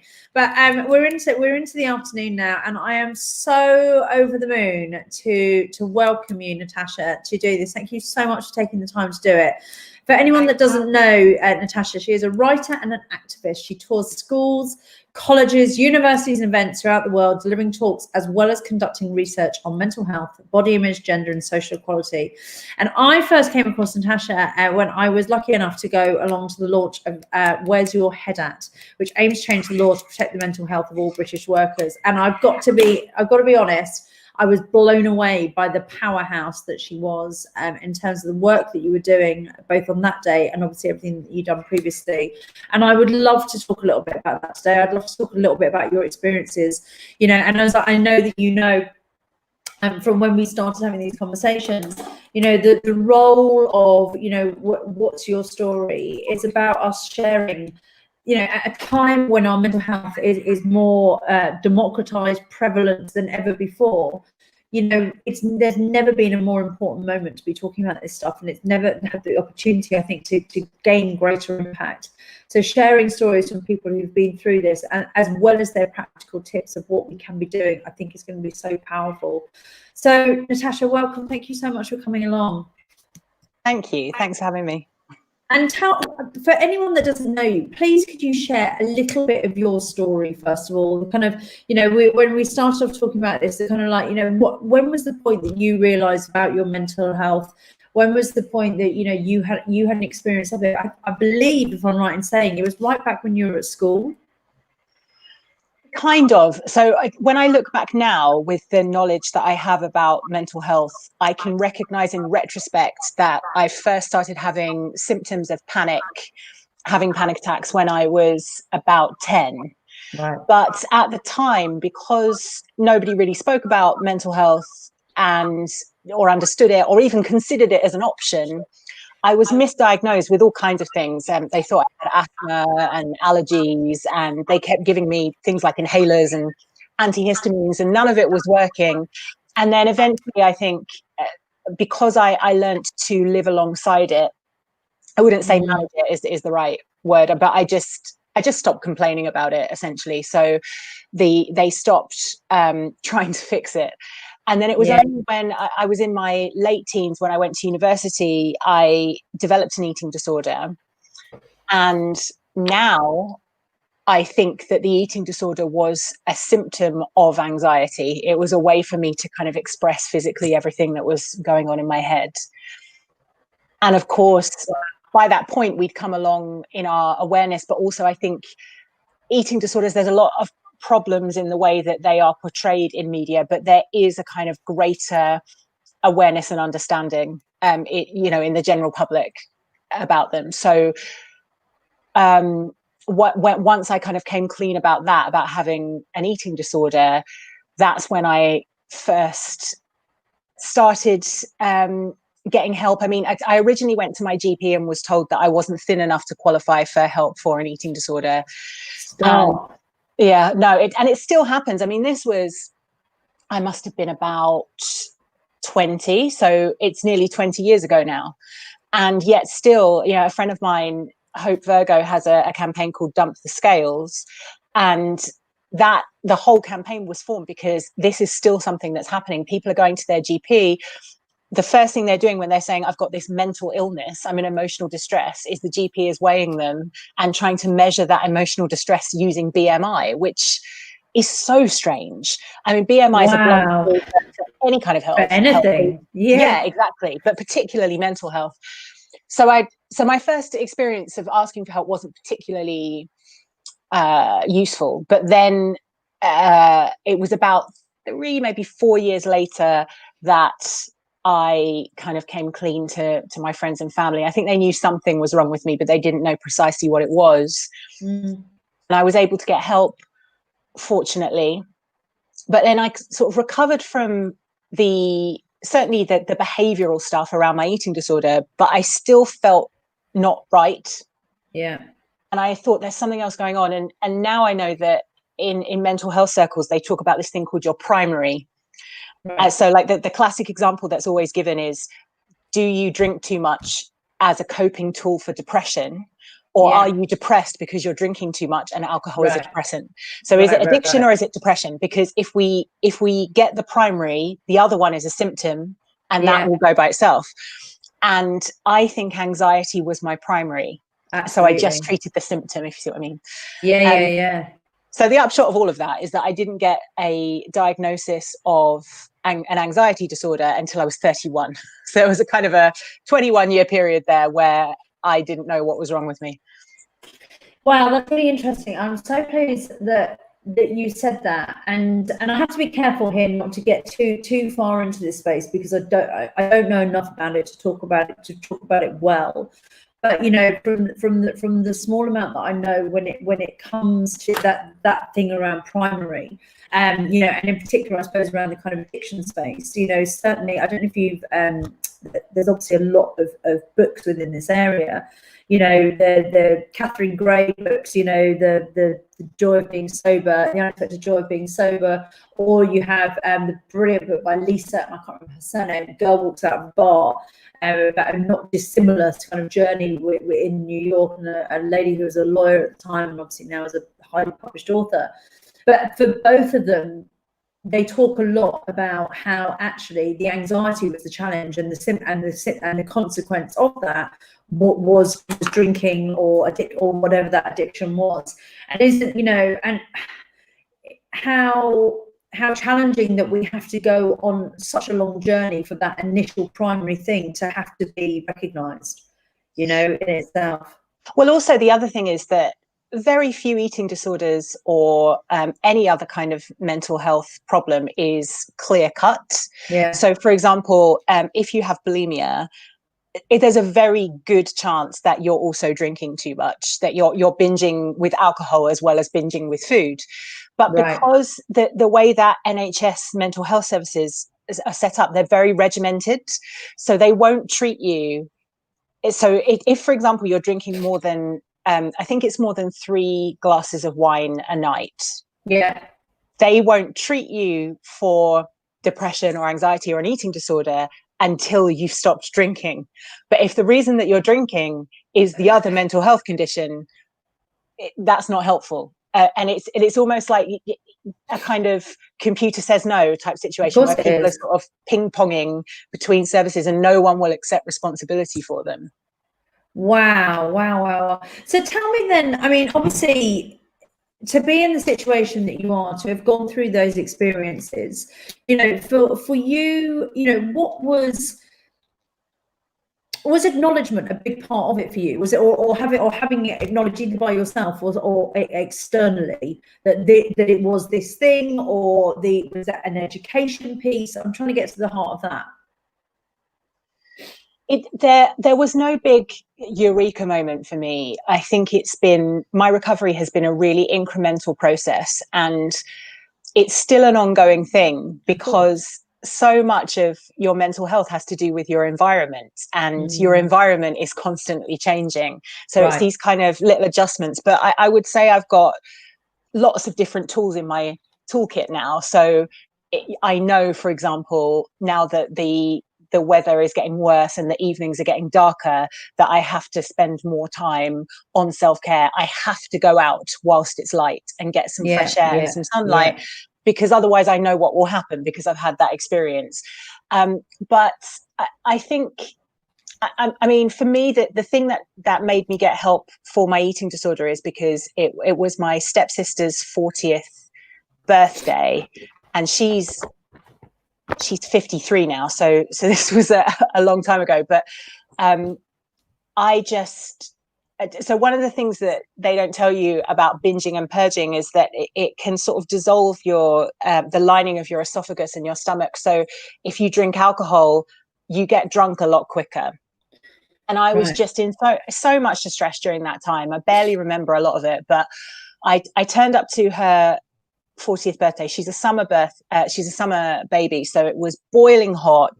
I immediately got on the wine in a kind of thirst quenchy way, and just completely spoiled her birthday. And my behavior was appalling. And I mean, I don't remember much of it, but just was all over the place. And I'm like, she'll never have another 40th birthday. And that was the moment where I was like, I'm starting to really impact the people around me now. I have to get help for this. So that was when I decided that to go and get private therapy, because I was on a waiting list at the time for NHS therapy, but it just wasn't happening fast enough. And then with my anxiety, I had CBT, which was helpful, but more for the behavioral elements, for stuff like panic attacks and things like that. For the thoughts, I've tried all kinds of different things. And so what I've done is I've sort of taken the things that worked from each of the things that I tried. So I tried a bit of NLP, neuro-linguistic programming. I also tried, I've forgotten what it's called, the one where you go back and revisit memories and you try and work out regression therapy. EMDR. EMDR. I think it's EMDR. I've literally just started doing it, and it's like, and it's weird, isn't it? It's becoming one, and let's talk about this, because I hope that actually one of the things that we can do is when we're doing these sessions is kind of sharing different things with people that maybe they can even ask about, because I didn't even know anything about it. And it's basically, and I'm not going to get the whole name of it right, and unless you know, please tell me. But EMDR, it's basically about, and the reason that I looked into it is that having done quite a lot of talking therapies, in particular about some of my experiences, was that I knew that I'd had those talking therapies, and they hadn't necessarily really kind of got to the root of it. And for me, it felt much more like a trapped energy, as it were. And the beauty of the EMDR is that actually you go back to certain situations, and whilst we can't obviously change the hardwiring of our beliefs, actually what we can get really good at is thinking about things in different ways. And the EMDR, which is tapping at the same time, is something that helps your body kind of go through that. I found it incredibly powerful. Did you? Yes. And I think another reason, and this is probably something you'll be able to relate to as well, is when you work in mental health yourself, very often when you're seeing a counsellor or having talking therapy, there's a disconnect, because what they say to you, there's like another part of you, the professional part, that you can never truly switch off, going, I'd say that. That's the advice I would give. That's so true. It's so you don't true. invest in the same way. And so you just need something that's a bit more visceral. It's to do with your kind of bodily reaction. Or I'm going, that was a really good question. I remember that one. It's so true. Yeah, and it's really interesting, isn't it? And I don't mind sharing this, but for me, it was, experiences that I had in terms of growing up, and with a stepfather. And actually, within the space of an hour, I kind of had gone from this place of viewing something in one way to then actually being able to have a really different perception of it, which genuinely changed how I felt. And so for you, I mean, for me then, I'd say that thing had quite an impact on my anxiety levels, and is something I'm a little bit better at managing now. Is that similar for you? Having 2 panic attacks a day and not doing much else, because they really take it out of you. Now I have about 2 a year. I mean, it's really a really rare occurrence now. So I have got much better at managing, but I have to say that definitely part of my recovery has been helping other people. And this is a really common thing. Yes. When you've gone through mental illness, people want to give back and invest. And I was very keen from the beginning that I didn't want to present myself as the scientist, but I did want to work in conjunction with scientists, because I wanted this to be a very kind of evidence-based thing and not just about me and sharing my story, because that can get exhausting after a while. If you're doing 5 talks in a day and you have to talk about in depth about your experiences. But yeah, I've been going into schools, colleges, universities, events now for about 12 years. Yeah. And that the people that I've met, the conversations that I've had, and also just the sense of actually making a difference, yeah, I think has been the most important part of my recovery process, actually. Can I ask you two questions then? Because that's really brought up a couple of things for me. So first and foremost, talking about the anxiety itself and talking about the management of it. Question to you: do you still feel those same things, those same feelings bubbling up, but then have the tools to manage them better, or do they not come in the first place? They're still there, but I just recognize them for what they are now. Yeah. And so it's we go through our whole life being taught to trust our instincts, and that's a really good piece of advice. But the problem comes when you can't separate your instinct from the voice of your mental illness. Oh my God, it's so like that is so true. Yeah, so you got this voice in your head telling you so for me, my anxiety doesn't manifest in the ways that perhaps people might expect. You know, I've got a radio show on, you know, live national radio. I've got no problem with public speaking. I go to Parliament. I tell off politicians. None of that phases me in the slightest. I've seen that. I've seen that. But when I get really anxious is around things like worrying what people think of me. If somebody doesn't text me back, I'm very claustrophobic. Some days I'll sort of have a really paranoid, vivid fantasy about if I leave the house, I'm going to die. You know, it's the little things that other people don't struggle with. So I've got a sort of backwards brain in a way, because the things that are intimidating, I don't. I'm really, really, really like I can really associate with all of those things. It's really strange. Like it's yeah, I really get that. The big things faze me less than the little things. Yeah.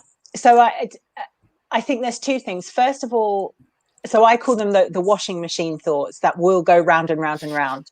I've learned to give air to them so that I can see how ridiculous they are. So I'll either tell somebody or I'll write them down. Right. And that's my way of acknowledging the anxiety so that it knows that I've heard it and we can both move on. Wow. And then the other thing I do is that I have to have a kind of feel the fear and do it anyway mentality. So if I'm having a day where my brain's telling me that if I leave the house, I'll die. Yeah. I'm like, okay, so I'm just going to get dressed. And I'll sort of bargain with myself. Okay, I'm just going to walk out and I'll tell myself, you know, if you go out 5 minutes and you hate it, we can go back. But I have to sort of force myself into those experiences, because the great kind of irony is that all the things that are best for your mental health, like fresh air and exercise and connecting with people, they are the hardest things to do. Yeah, when you feel like that, right? Yeah. And I love that you just said that point about if it's too hard, we'll go back.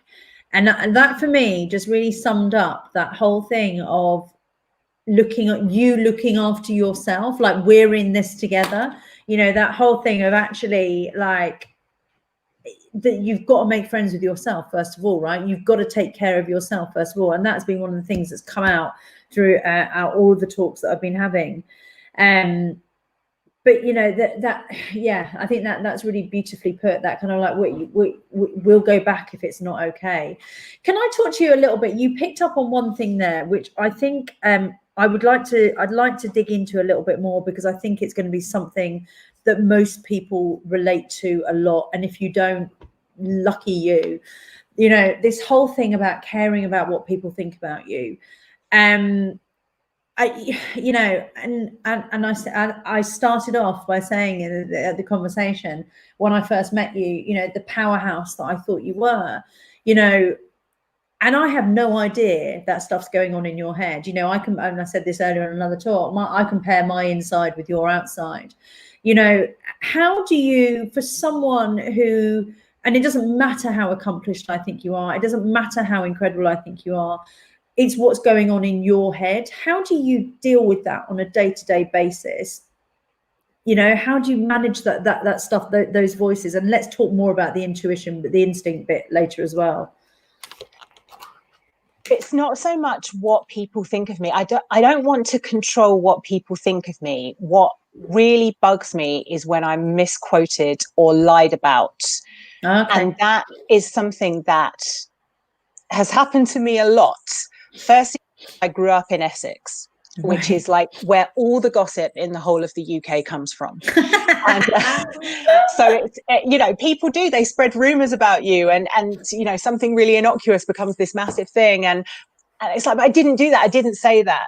Yeah. And then sort of being a woman in the public eye, I think learning about how kind of trolls and vested interests on social media operate, how they're kind of willfully spreading misinformation particularly about liberal voices in the media, to try and create a kind of right-wing libertarian consensus, so that anybody who was searching my name on social media would think that everybody disagreed with me and hated me.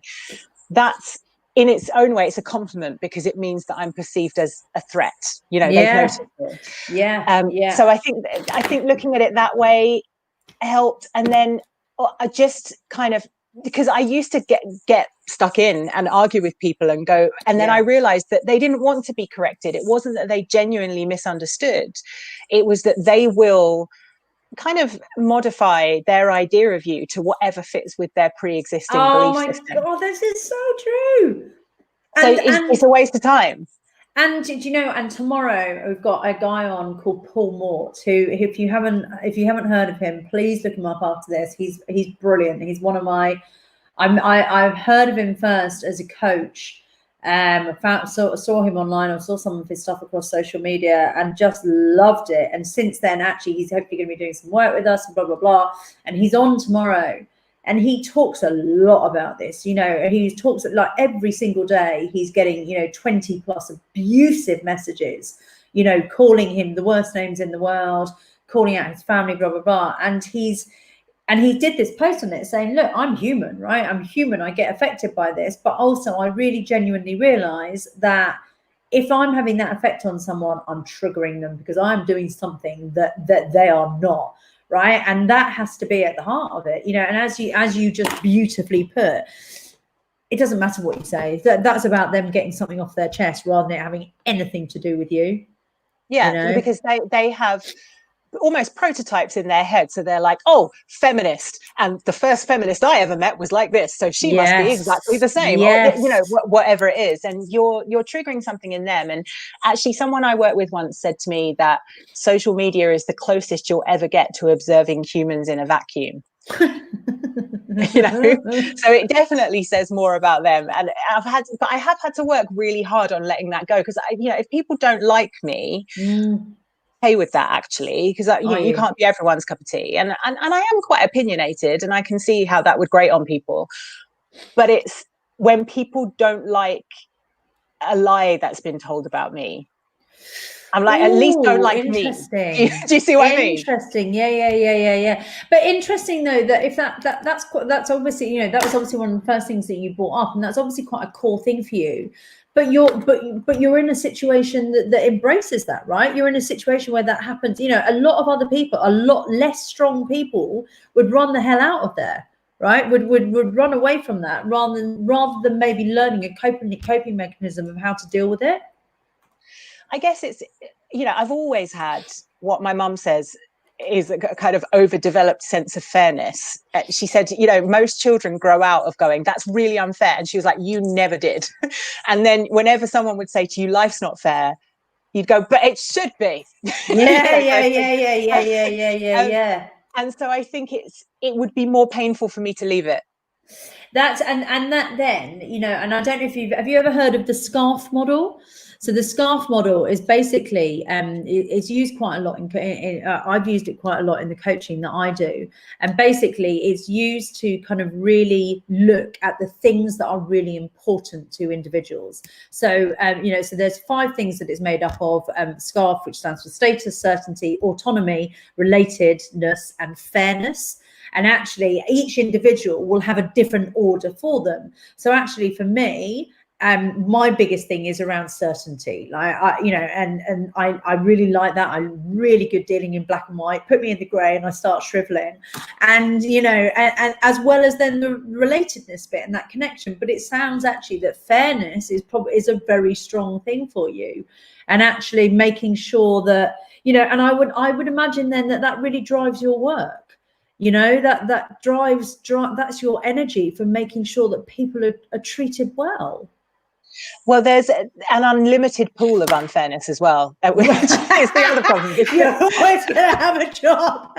You're a genius. No, because actually when I first started doing this job, the original idea came about because I didn't think that schools were getting their mental health lessons right. It was very much framed around mental illness rather than mental health. Yeah. I thought this, well, it's important to awareness raise about mental illness, but unless you've been through it, you won't relate to it. So I thought, we should be teaching people that everybody's got a brain, and we're all part of this conversation. And I thought what I'll do is I'll work with a few schools and I'll make some really banging PSHE lessons, and then I'll go and do something else. But the more I worked in education, the more I mixed with young people, the more I traveled around the country and then around the world, the more unfair things I uncovered. So every time I was sort of rolling up my sleeves and getting stuck in, and it's turned into a 12-year career. Wow. And so your work, I know, has always been very focused on schools. Have you dipped your toe into organizations? Have you kind of, like, I know obviously with Where's Your Head At, I know that a lot of work there is in terms of actually how we, making mental health work better within organizations. But have you actually gone into any of those organizations as well and delivered talks or workshops there? Yes, I have. So I actually created for Where's Your Head At it's all about how stress and anxiety actually shrink your synapses, so they stop you from being productive.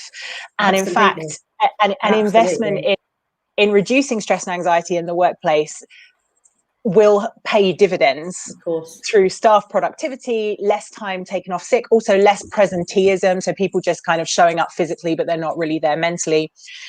And what I have found is middle management, who are people my age, so people in their 30s and 40s generally, are really into it. The pushback is coming from the CEOs, the kind of top level management, which is people in their 50s and 60s. It's totally a generational thing. But it completely filters down. Like there was a piece of research that was done by Milk Round, who's a graduate recruitment agency, and they found that young people are leaving universities with really high levels of emotional literacy, very low levels of stigma around mental illness. Absolutely. As soon as they get into the workplace, that good work is being undone because of it's a structural thing. The way that businesses are structured actually induces stigma. Of course, because all of a sudden, you come into a blame culture, you come into a failure culture, you come into this incredibly traditional way of working, which, by the way, is led by that CEO at the top who has a real discomfort around any of this stuff. And it sucks it out of it. Interestingly, so I've just had Hayley Melenda on one of the sessions, who's just amazing. This incredible girl. If you've not met her, I know that you would love her. And she's 24, and she is out there, and she, having gone through, she basically talked about, so she suffered depression really seriously, having actually already started as a speaker and an advocate within the mental health space, and actually really kind of overworked herself when we were at university, suffered from severe depression. And she basically, over a period of time and throughout her recovery, and having actually tried to commit suicide, she then basically has, in her own words, turned her pain into purpose, and now goes and speaks at a lot of organizations. She was talking about being at the head office of Microsoft over in the US, and the CEO of Microsoft, she's at this speaking gig with all of these senior bods there, and saying to them, we don't need more role models, we need more real models. Like, we need people who are human. And it's terrifying how far away that seems to be in many instances. I mean, the problem is anybody who rises to the top in the current structure by definition, the way things are works for them. So they therefore have no incentive to change it. And you know, you can see that in education, where I, spend most of my time in schools and colleges and universities. The policymakers, the people who have reached government level, generally speaking, they went to Eton or similar, then to Oxbridge, and they ended up working for the government. So when you try and talk to them about people who had a different educational pathway, they just don't get it. Yeah, they've got no frame of reference for that, and therefore you never have change. And moreover, I guess also, by their very definition, a lot of people within those positions are going to fit a similar mold, in terms of maybe it's that's a wildly sweeping statement, and I want to be very careful about what I say there. But in terms of maybe emotional intelligence, it's a rarer person that is very adept at that, in particular in those positions. If you looked at the psychometrics, one would wager that many of them follow a distinct type of person who may or may not buy into some of those more softer and more vulnerable skills, which I think is at the heart of some really great leadership. But they would stop calling them soft skills, because particularly with the changing job market after COVID, being able to communicate, is going to be the most important thing. Being able to connect and communicate. And do you know what? And so good point. Now, the conversations that you're having, considering everything that you are doing within that mental health space, what do you think are some of the most important things that we could be doing now? I mean, for me now, I think what's bubbling up more often than not is around communication, and us all getting really, really good at communication. If we're not in front of each other, we have to get better at that. Is there anything you'd add to that? So a really massive concern for me at the moment is radicalization, because people are isolated, because people are vulnerable. They are, I'm reading Laura Bates' book at the moment, Men Who Hate Women, and she's talking about how the manosphere, the so-called manosphere, is targeting boys as young as 11. And all you have to do is type in "what is feminism" into YouTube, and it will begin with, what's her face, who played Hermione in Harry Potter, talking in very simple terms about what feminism is. But then 4 or 5 videos down, you're into really kind of vitriolic, misogynistic stuff, telling these boys that, there's a feminist agenda and that they're the real victims, and that women are going to wrongly accuse them of sexual assault, and all of and the pay gap doesn't exist, all of this really horrible stuff. And I think at the heart of that, this is actually a mental health crisis, because the reason that these boys are attracted to that is because of where they are at psychologically. So for me, I think first we need to hold social media companies to account for what they're putting out there, but also in more mainstream media, stop giving platforms to people who they're almost like a gateway drug for. And I do wonder, that for me, for all of the challenge that has come with COVID, we've seen with companies how, they've fast forwarded 5, 10, 15, even 20 years in some instances. And I do wonder, with a modicum of hope, that whether or not similarly, this has become a very human crisis in, beyond the physical of just the disease itself.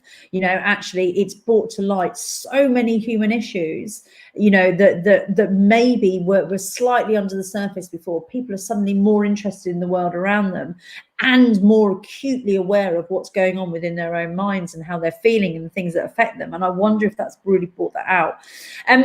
I genuinely, Natasha, I would happily speak to you all day. I wonder, I've just seen one question on here before I wrap up, and I would love us to answer it, because I really would love us to help the question that's been put here.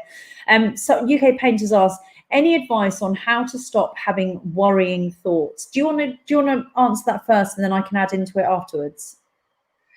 So there's a kind of 3-part process that I go through. The first thing, as I said, is to air the thoughts. Professor Steve Peters, who wrote The Chimp Paradox, he calls this boxing your chimp. And he says, if you try and push those thoughts away, they'll shout louder because your brain thinks you haven't heard it.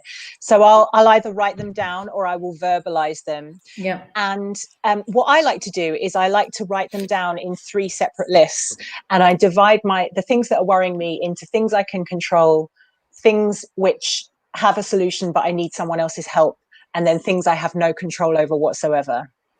And then sometimes I'll burn that third list in a kind of ceremonial Wow, I love that. And then with the other things, the things that are worrying me that I have a degree of control over, I like to sort of highlight them in different colors. So I'll have one color for urgent, one color for easy, and then I can tackle those things chunk by chunk. For me, I'm somebody who, I like to feel proactive. Yes. I like to feel like I'm doing something. Me so that too. is a very kind of empowering exercise for me, because it makes me feel like there are things actually that I can tackle, and that will make me feel a little bit better. I love that. And, I think in particular at the moment, I come back to this place of uncertainty. Actually, if I can work out the bits that I can control, suddenly I do feel more in control of what's going on, rather than it feeling like this massive blur that's out there that I've got that is completely out of my control. I'd actually also add into that, and I talked about this earlier, the work of Byron Katie, where she talks a lot about asking, is it true? Actually, is this thought true? Is it genuinely, and interrogating, what's the evidence that I've got for this? What purpose does it serve for me? How does it make me feel? And where would my life be without it? And what could I think instead? I think that those are really useful tools to go through. And also, actually, funnily enough, a not dissimilar conversation when I was speaking to Helen Tupper this morning, and some beautiful things that came out for her. The asking, making sure that we don't make these things personal or pervasive or permanent. Thinking about how we can think about things in different ways.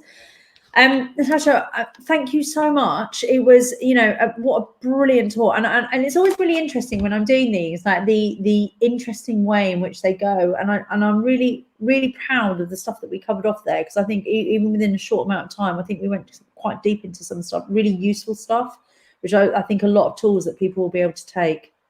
Hope so, yeah. No, that was brilliant. Thank you. And thank you for your time. And thank you for being so honest as well. I think actually in being able to kind of go into the experiences that you've had, and talking a lot about how the important thing is about getting to that primary point. And I wonder if there is something, about giving people the space and the opportunity to talk about that stuff. It enables them to get to that, which hopefully is happening now, but certainly didn't for a long time. Mm-hmm. Thank you so much. Have a wonderful rest of the day, and I will look forward to speaking to you really soon. Take care. Bye. Bye.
Oh, hello.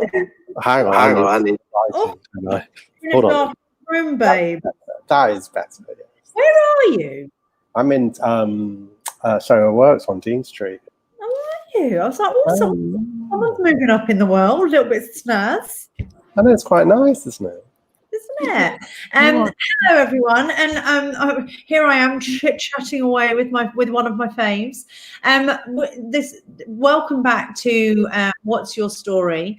I am, of course, Kate Murden, the founder of Push, and I'm over the moon to have one of my very dear friends and wonderful people, the most brilliant Mr. Matthew Shaw. Hi. Hello, who I'd love to do a little introduction to. After battling with a mental health breakdown, Matthew went to the University of Chicago to study a fellowship in making workplaces more mentally friendly. Now a senior BBC journalist, he uses his experience with depression to advocate for mental health and well-being in high-stress workplaces. He's recently started Fundamental, an initiative led by gay and bisexual men who want us all to join the conversation about good mental health. More than anything else, though, I think he's absolutely brilliant, and he's one of my favourite. And I have the pleasure of working alongside him with Push, and he comes and joins the team. So I'm overjoyed that you're with us today, Mr. Shaw. How are you? Look at the smile you've caused. So I'm very good. Thank you very much. I'm very good. Can you hear me properly? Because I'm going to speak sort of slightly more quietly than normal. No, that's fine. In your hushed tones. Yes, as long as you can hear me. How are things? What's been going on? I'm really well. I'm really well. Thank you very much. I am launching Fundamental this weekend as a kind of concept, and work is really hard. Obviously, working at BBC News has been really difficult, and over the past few months, like life has been for everybody. But I'm one of those people that's been going to work, luckily, 2 or 3 times a week for the entire duration of the year. So I feel very fortunate that I've been able to, work alongside people, go to the office, have some routine in my life in this very strange world we're in. Absolutely. And I mean, so I would love, if it's okay with you, I'd love it if you could share a little bit about your story. Obviously, I know it very well. And the whole role of What's Your Story, as you've beautifully already highlighted, what we're going through at the moment, it's a pretty unique time, isn't it? Let's be honest. And I think in this time, personally, I think there's never been a better time to be talking about this stuff.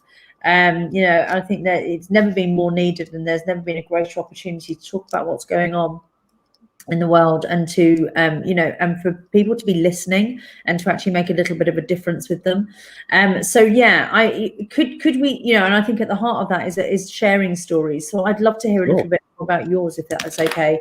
Take us back to those days. How long ago was it now? When you kind of had when you first had your experiences of, well, maybe even let's talk about when you first had your experiences with challenges with your mental health. I mean, when I look back at it now, I appreciate that probably went back as being a 16-year-old potentially. I think around about 16, there was a really interesting moment of my life where exams were coming, and I felt like I couldn't really deal with them. And my mum and dad talk about it more than I do, because I don't know, maybe at 16 you just think this is what life's like, but they just suddenly saw me being very lethargic, lost interest in quite a lot of stuff to do with life.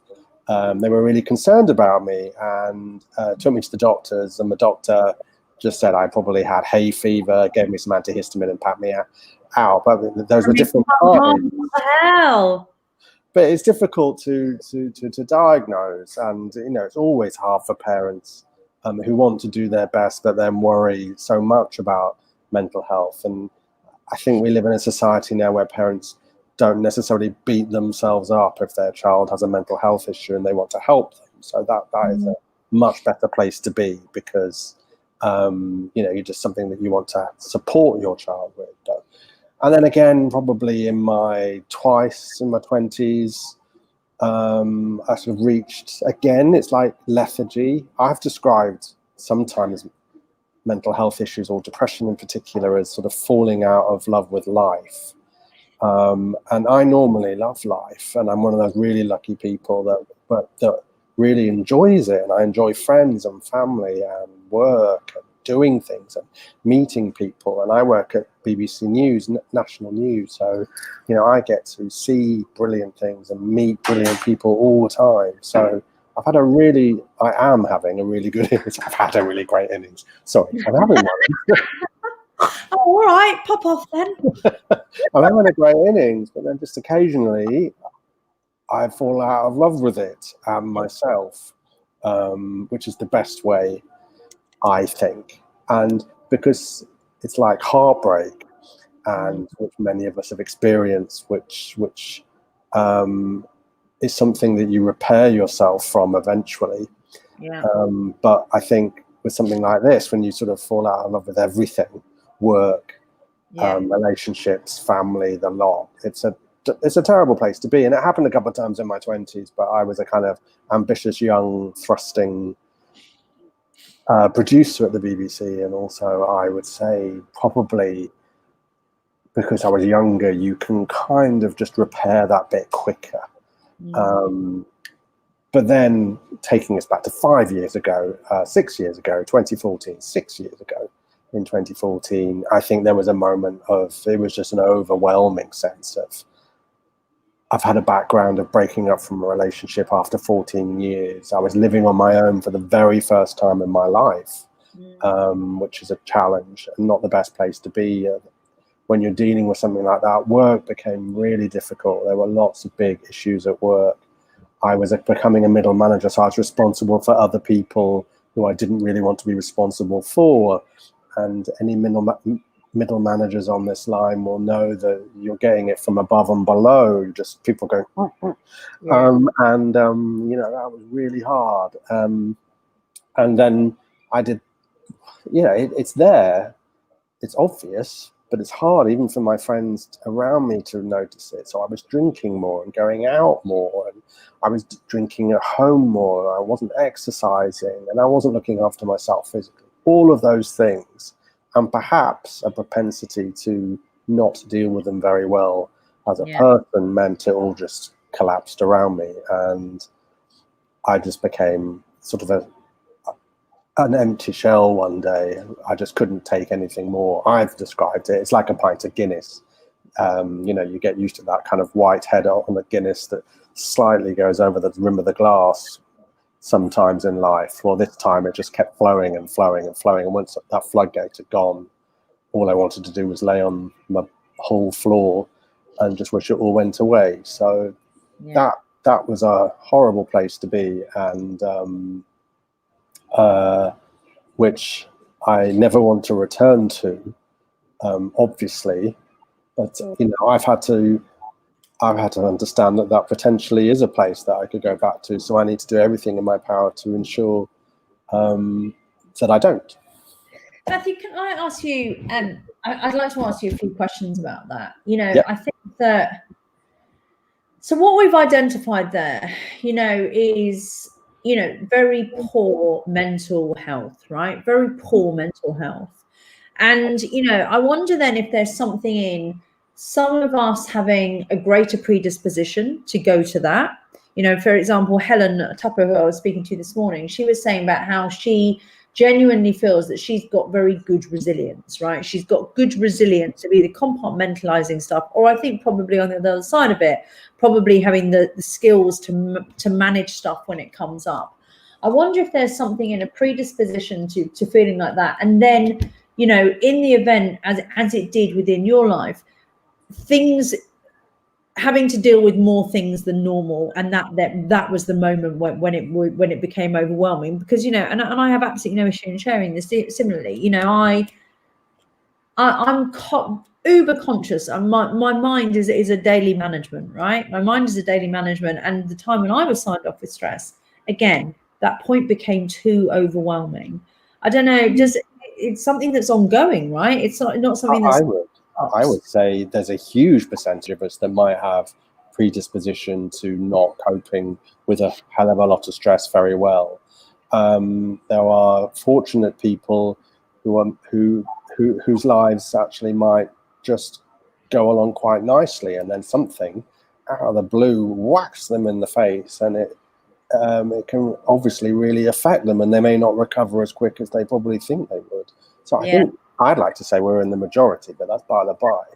But probably on the edge of that majority are some people, a sizable amount of people, who maybe don't stop themselves, don't seek treatment, don't open up, don't talk, don't recognize it, don't rest, don't stop, all those things, and it just gets worse. Yeah, and that for me, I think, is the most terrifying place, right? That's the one, actually, you know, there's something in, I know I was, remember I was Paul Moore, who I referenced earlier, he's one of our speakers tomorrow, you know, and he suffered severely from I believe it was bipolar, and suffered some severe depression. You know, and he almost sees it now as a bit of a superpower, the fact that actually, you know, having been through that, he understands himself better and can manage himself, rather than those people who maybe don't even go there and live with some of those challenging thoughts on, you know, a really day-to-day basis, to the point that it can become quite crippling. I think once you've stepped into it a bit and actually can be more aware of it and manage it, you know, the door's open, right? Exactly. And I think that if you don't have coping strategies in place, and we've talked about this in some of the work we've done together, I think that you'll find a lot of people have coping strategies in their life they would never dare call coping strategies, because they think everything's fine, but they are coping strategies. They are writing lists on fridges of what the family are doing on a day-to-day basis. They are writing shopping lists so you know what you're getting. They are going for a jog. They are spending every Sunday afternoon getting somebody else to do the washing up while you have a lie down. They're all what you would call coping strategies. And for some of us, I don't think we go there. And once you've got nothing in place, we're just lumps of flesh with a brain in. You know, we can't take it sometimes. And just going back to your earlier point about the kind of person you had on earlier talking about resilience, I think I was lucky enough to speak to somebody who was in the special forces in the US during the Vietnam War, so a veteran. And he and I had quite a heated conversation about resilience, because he's been through horror, and I imagine he's had to kill people in the line of duty, and he just brushes it off and starts again the next day, as he described it. He wakes up, starts again. Wow. And I said, well, I could never be like that. But also, can I point out that, you know, you didn't just walk into that job. You were found, you were trained, but more or less you were found. They find the right people, the resilient people, the people that can just think, today is a new day, and tomorrow was yesterday was yesterday, sorry. And I just need to start as I am now and not worry about tomorrow and not worry about what I did yesterday. That's his mantra. I think that's brilliant. I don't think a lot of us can do that. Wow. I mean, this is a whole different thing, isn't it? But, you know, how much of that is innate versus how much of that is trained, right? We don't know, do we? The brain is, I think we know more about the universe than we know about the brain and our emotions. And I've spoken to, you know, really, really experienced psychiatrists and people that study this. And, you know, we were only just discovering it. It's like a whole universe in here. And there are whole planets we're still finding, I think, and discovering. Who knows if it's just the way you're built? I think they think there's probably something to do with that. And there's something the way you were brought up, but there's also something with the way you are and what makes people want to be actors. They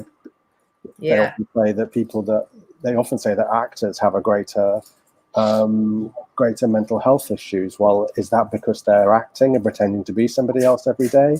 Or is it the fact that they have mental health issues mean that they want to be actors, so they're avoiding themselves?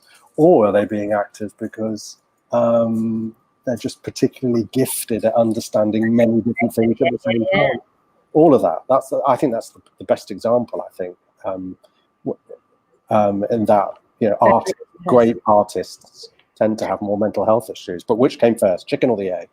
Yeah, I mean, that is interesting, isn't it? I suppose then my question to you, you know, in particular, given the work that you've done on yourself to manage yourself on a day-to-day basis, you know, and then obviously having the conversations that you've had, excuse me, either when you were at university, when you were studying what organizations can be doing, or more specifically when you go and meet someone who's been in the special services, you know, and talk about their experiences, you know, what would you say are the tools, are the things that you use on a day-to-day basis to manage your mind? You know, I know for me, I work very hard to separate myself from my thoughts, right? I work very, very hard to know or to try and understand that every single thought that come into my head, I don't have to act upon.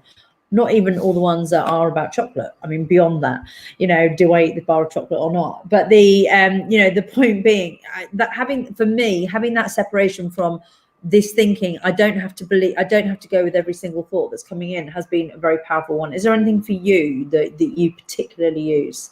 Any particular tool? I think what you refer to, I think, is the hardest work of all. So I always have two examples of that. Worrying that the worst thing is going to happen. You've had an email, you think, oh gosh, Tuesday is going to be terrible.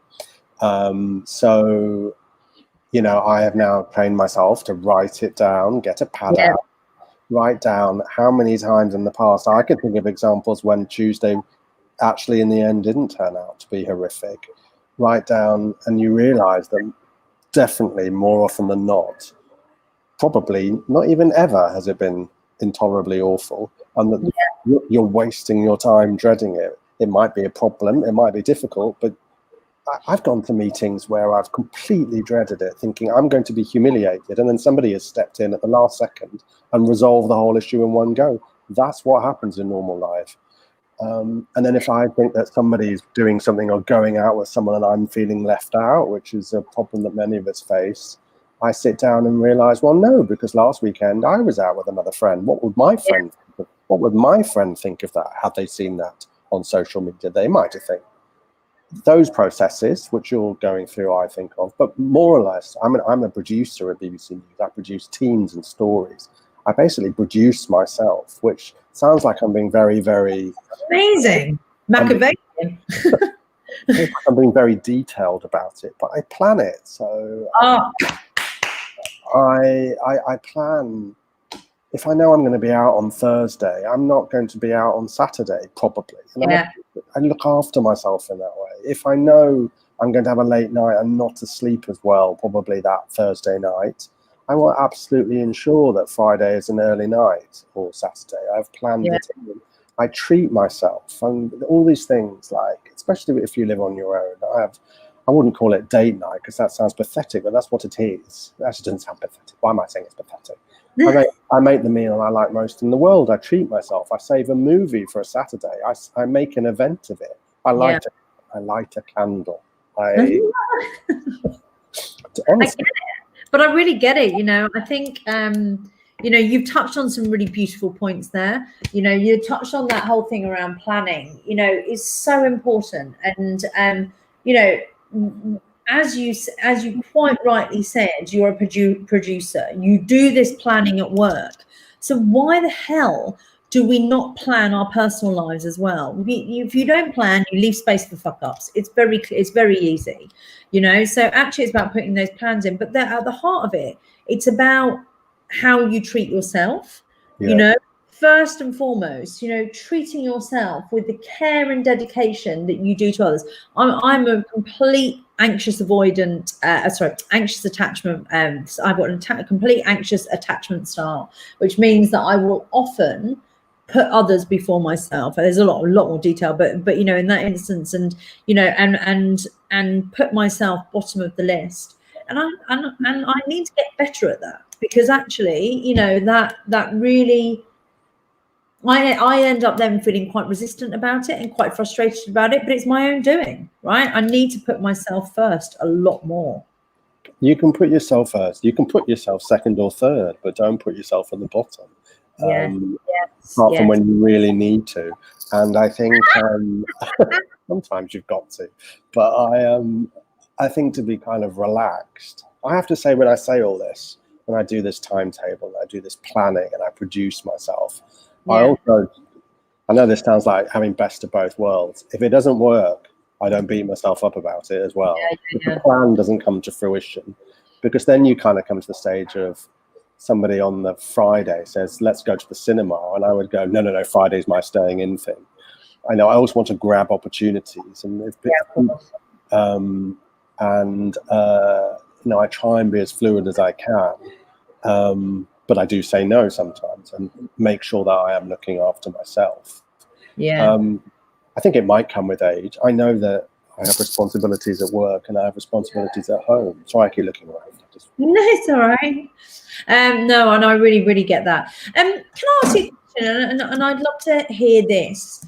Do you know that if there are any specific things that have a real effect on your mental health, any particular challenges that you know to be wary of?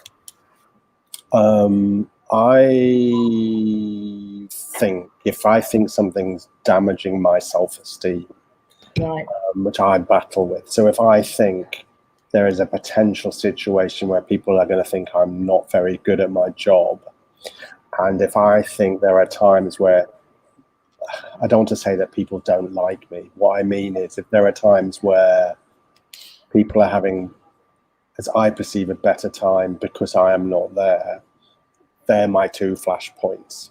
Right. Okay. And they're barely ever true. But they're still there, and I still have to work on them. And they're kind of what I was saying earlier. They still, and it's not just fear of missing out. It's a matter of why wasn't I included? And the irony being, there could be people involved in that situation who I have not included in some elements of my life myself. And there are irony being, sometimes I have to realize, no, I wasn't particularly good at work this week or on that particular project. I could have done better. But do you know what? I might just admit it and then see what happens to everybody. And more or less, I work in an organization when you say, do you know what? I don't think I did that to the best of my ability. And they will say, thank you for being honest. Let's see what we can do to improve it together, because I am fortunate to work with people that aren't that nasty. Yeah, interesting. And I forget that all the time. I think sometimes some of the nicest people at work are sort of out to get me. They're not. They like me. It's strange. Why do we do this? Why? I mean, I get it. It's our brains. We're looking for danger. We're looking to try and protect ourselves. But we want to be good. I mean, we want to be good. We want to be effective. We want to be. Oh gosh, I'm avoiding using this phrase in this past half hour. We want to be liked, and that not just be liked as a person, but liked and respected. We all want that. We all want to be successful at all the different aspects of who we are. Maybe part of the self-care, as I said, is putting a plan in place that makes you as successful as you can be without being knocked back. But again, I say, if it doesn't quite go right, it's not the end of the world. And there are ways of just learning from it and moving on. Again, I feel like I'm a Miss World contestant there, but I don't really mean that. I mean, don't beat yourself up if it doesn't go quite right. Because if you wrote it down in a book, you'd realize those moments are few and far between. Well, I suppose it's about having, and we talk a lot about this, right? It's about having those clear goals in the first place. Like, what do I want this to look like, right? So I've got a bit of clarity around that.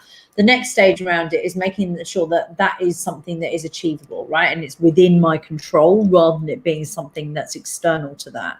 But then, even in those moments, maybe if you don't achieve that, it's either saying, right, okay, well, I'm going to extend the time period for it, in order for me to then get there. Or the other side of it is like, right, well, what do I learn from this?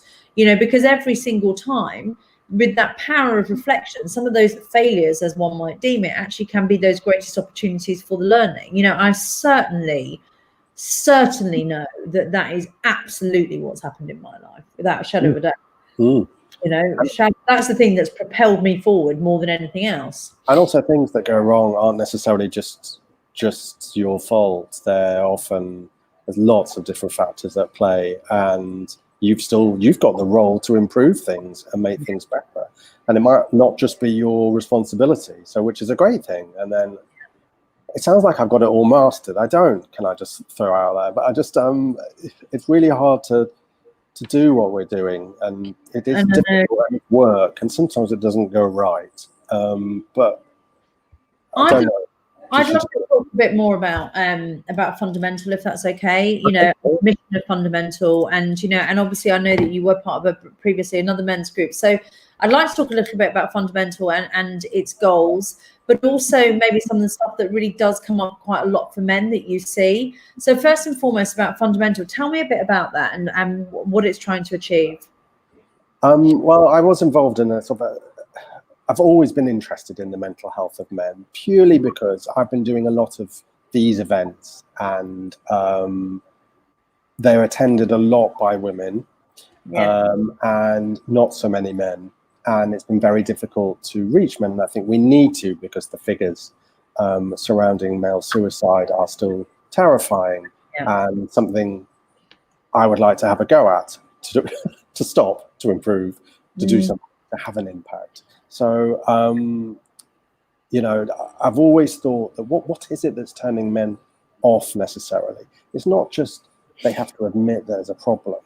It's also because it's hard to share. We don't share as much as perhaps women might share with other women.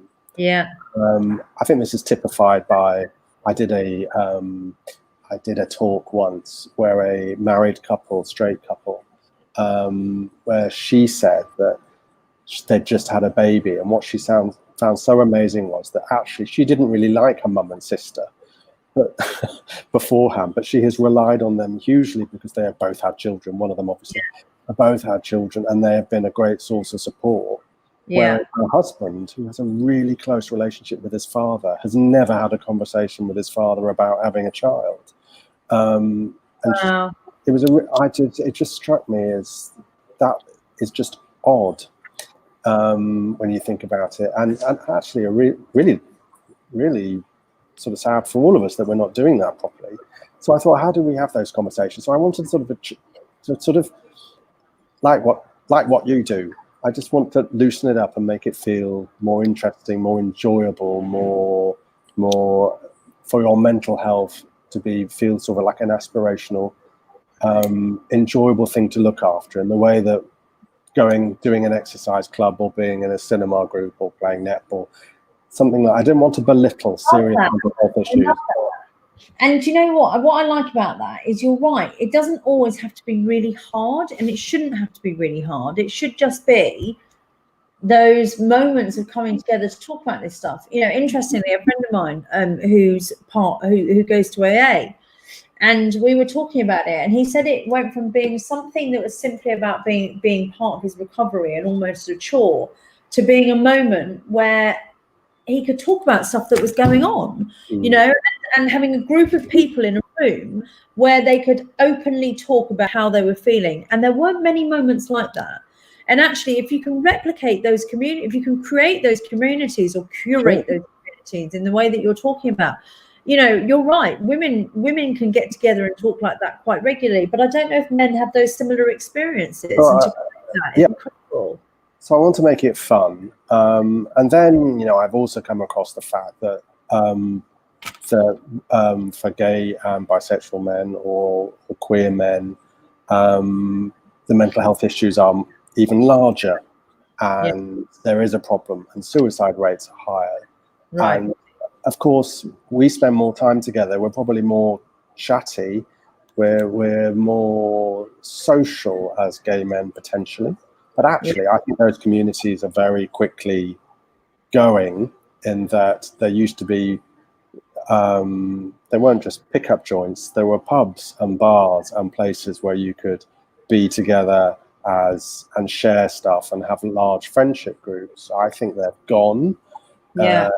And with all due respect, Grindr is not a replacement for that kind of social grouping. And where are men? We're all going out and having drinks, but we're not in the same way as. I don't like to define these people by their sort of stereotypical characteristics, but straight men go to the pub and talk about football, while gay men might go to a bar and talk about. Well, they might talk about football, to be perfectly honest, but they still don't talk about things that really matter to them. And I suppose bonding thing, isn't it? I suppose if you know, and I think that was one thing when, you know, during lockdown, when sports were off, people missed that sense of bonding with each other and that connection. Oh, absolutely. I think you'll find that I think I've read about this, or I've certainly spoken to men that are in like five-a-side teams. Actually, they talk more openly on WhatsApp amongst themselves as a group, really openly about mental health. They would never go face to face. So I think to achieve that for gay people as well, and then of course I feel like this is my own personal journey I'm making into an organisation. But I remember, you know, I've done talks as well where there are just men in the room, and a gay man has spoken about his experience of coming out, and everybody in the room has been fascinated by the story and seen it resonates with them, even if they're not gay. The coming out experience, the handling your identity, being the person you want to be, is something that everyone can appreciate. That process, that challenge, is something that people can understand. And the power that we potentially have, not only for our own community, but for everybody else, is something I want to capture with Fundamental. And do you know what? That's really interesting, isn't it? So tomorrow we've got Charlie Craggs on, who's transsexual, and she, I don't know if you've met her, and she's amazing. And she basically, you know, she realized, having been seriously bullied in her life, that actually the way of changing perceptions and destigmatizing this was about sharing her story, which, you know, essentially, you know, people want to know stories. They want to know about each other. Yeah, because the question, what kind of person am I? That everyone has that. Yeah. And it might not be your sexuality. You may not be dealing with homophobia, transphobia, or the way society's designed. You may not have that experience. But, you know, but even a white, middle-class, public school educated Oxbridge graduate has issues that we can all share with everybody. And so that is what we're trying to do. And also what I want to do with Fundamental is, I thought we'd try and start an organisation where we start off as gay and we invite other people in as our allies, just to see if that works. Who knows, it might not work, but just as a sort of, why not try it that way around? So for me, diversity is finding that white middle class Oxford come and join us and support us. Well, I think that can easily happen because there are a lot of nice people out there. So I have one last question, you know, and that is, from the work that you did previously, in the men's space, what is the one thing that kind of comes up time and time again that a challenge? You know, I suppose if anyone's listening in at the moment, you know, what's the thing that you hear a lot, and what and then I suppose on the other side of it, what can someone do about that? So either if guys were hearing this and could relate to it, or indeed if a woman was listening to it and thinking about their partner or brother or uncle or whatever that thing might be, what is the stuff that comes up a lot for men as a bit of a challenge? Because like all human beings, they think, I'm not good enough, I don't know what I'm doing. Every single human being thinks that, and I don't think they admit it. And everyone would turn around and say, no one knows how to be a good father, no one's mastered it, you just do the best you can. No one knows how to be a good boss at work, you just try and do the best you can and don't measure yourself against other people. That men, I think Instagram affects heterosexual men as much as it affects young gay teens or 20-something women. Again, I'm not trying to intentionally stereotype here, but people just match other people's lives to their own, but men just do it quietly without sharing it and without thinking. There's always a story behind a picture. There's always somebody that's struggling just as much as you are. There's always somebody that feels they're an imposter, because actually that's the common human experience. Would you argue? Yeah. I mean, that's quite a comfort, isn't it? Knowing that you're comparing your inside with someone's outside, as I often talk about. But knowing that every single feeling that you've got, someone else is having as well. Maybe not Trump, maybe not him. I don't know if he has imposter syndrome. Do you think he has any form of self-doubt when he gets Or up? feeling. I don't know. What do you think? Well, I guess he falls into the category of sort of Vietnam Special Forces. Maybe he is utterly resilient. I mean, I don't want to get sociopathic? I don't know. Is he sociopathic? Narcissist for sure. I think if he lost the election, he wouldn't brush it off. So he's a human being as much as the rest of us. Oh, yeah. Or he just pretended it didn't happen. That might be his public Fake life. news. Listen, on that note, I have loved this like I love every other moment that I have the joy of spending in your company. Thank you. I really enjoyed that last part. You know, let's keep this really simple. You know, the stuff that often comes up for men is the not being good enough, as it does for all of us. Yeah. And actually, just the kind of talking about it, getting another perspective, getting out of our own heads, just talking about it helps so much. Matthew, where do we find out about Fundamental if we want to? You've got an Instagram? Yes, which is Fundamental Health UK. Long word, but you'll find it. And the website is www.fundamentalhealthuk.com. Amazing. Long name, but you'll find it. Wonderful. I love you very much. Me too. You look amazing, by the way. Thanks, babes. That's I got you here. And I would love to see you very soon. So yeah, you will do. Let's go and weave some magic in the world. I would love to see you soon. Take care and lots of love. Bye-bye. Bye-bye. Bye.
Hi, Kate. I can't hear you.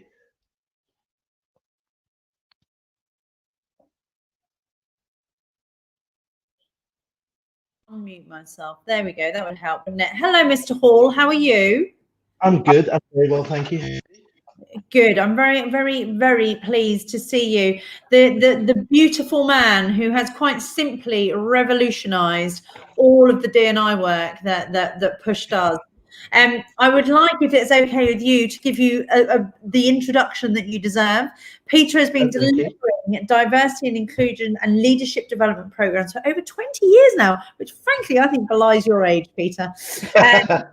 He brings a wealth of expertise in helping leaders think creatively and pragmatically about how to leverage diversity and inclusion to positively impact on their teams. And he enables leaders to challenge current ways of thinking, and working as a result gets them to think in a much more inclusive and collaborative style. And I have to say, I was telling our Rach, who obviously you work with all the time, that you were going to be on this. She was like, oh, I love hearing him speak. She was like, he is one of the, I know how much she thinks that you are one of the most brilliant people that we work with, and having seen firsthand the huge impact that you've had with some of our clients. So thank you. And I'm so grateful that you're here today to talk to everyone about some of your experiences and your stories. You know, the whole point about What's Your Story is about, you know, is for me, in sharing some of the stuff that we all go through, is about obviously destigmatizing this stuff, whatever that might be, whatever our experiences might be, and whatever our stories might be, as well as, of course, you know, sharing kind of tips for it. But, you know, at the heart of that is a true kind of sense of belonging, and everyone feeling like that, you know, and I understand, of course, that lies very much at the heart of what you do as well. So please, Peter, tell us a little bit about your story. Tell us a little bit, you know, today's all about mental health, but, you know, let's touch on that. But your experience in particular, having worked in the area of D&I for 20 years, I mean, wow, why go into that in the first place, and the changes you've seen? I'd love to know more. Oh, wow. Okay, sure. So in terms of why I kind of went into the world of D&I, it was literally by accident. It was just something, it wasn't planned. I was looking at computing, completely opposite track. Yeah, I mean, it's computing to D&I. Just a touch, yeah. But I had a really good mentor, really, several mentors at the time, when I was looking for a direction of travel, where to go and take my career. And I got involved in the staff network, a Black Asian minority network, in terms of supporting, and I just had a passion for that. It wasn't about a calling. I didn't want to, it wasn't about money or anything like that. It was just about making a change and having an impact on people's lives. So that's how I came into the area of D&I and D&I space. I'm pleased to say, in regards to mental health, there's been seismic changes over those 20 years in terms of the perception of mental health. In terms of language, we now use the term emotional well-being, which much more connects in a much more inclusive way. Certainly there's a lot of being destigmatization in relation to how mental health is perceived. I'm really pleased to see and hear and feel, more importantly, how people are now talking about the topic, as opposed to how it was initially back in the day, as spoken about, where people wouldn't even dare speak about that. They wouldn't dare share themselves. In fact, it was completely opposite. So when we talk about the world of work, people would often mask. What they would do is bring their work selves to work and leave that emotional selves back at home or out of the workplace. And we know in reality that very rarely doesn't have an impact in the quality of who you are and what you do at work. And how inclusive you feel. So I'm really pleased to feel and see the changes that have happened in the modern workplace today.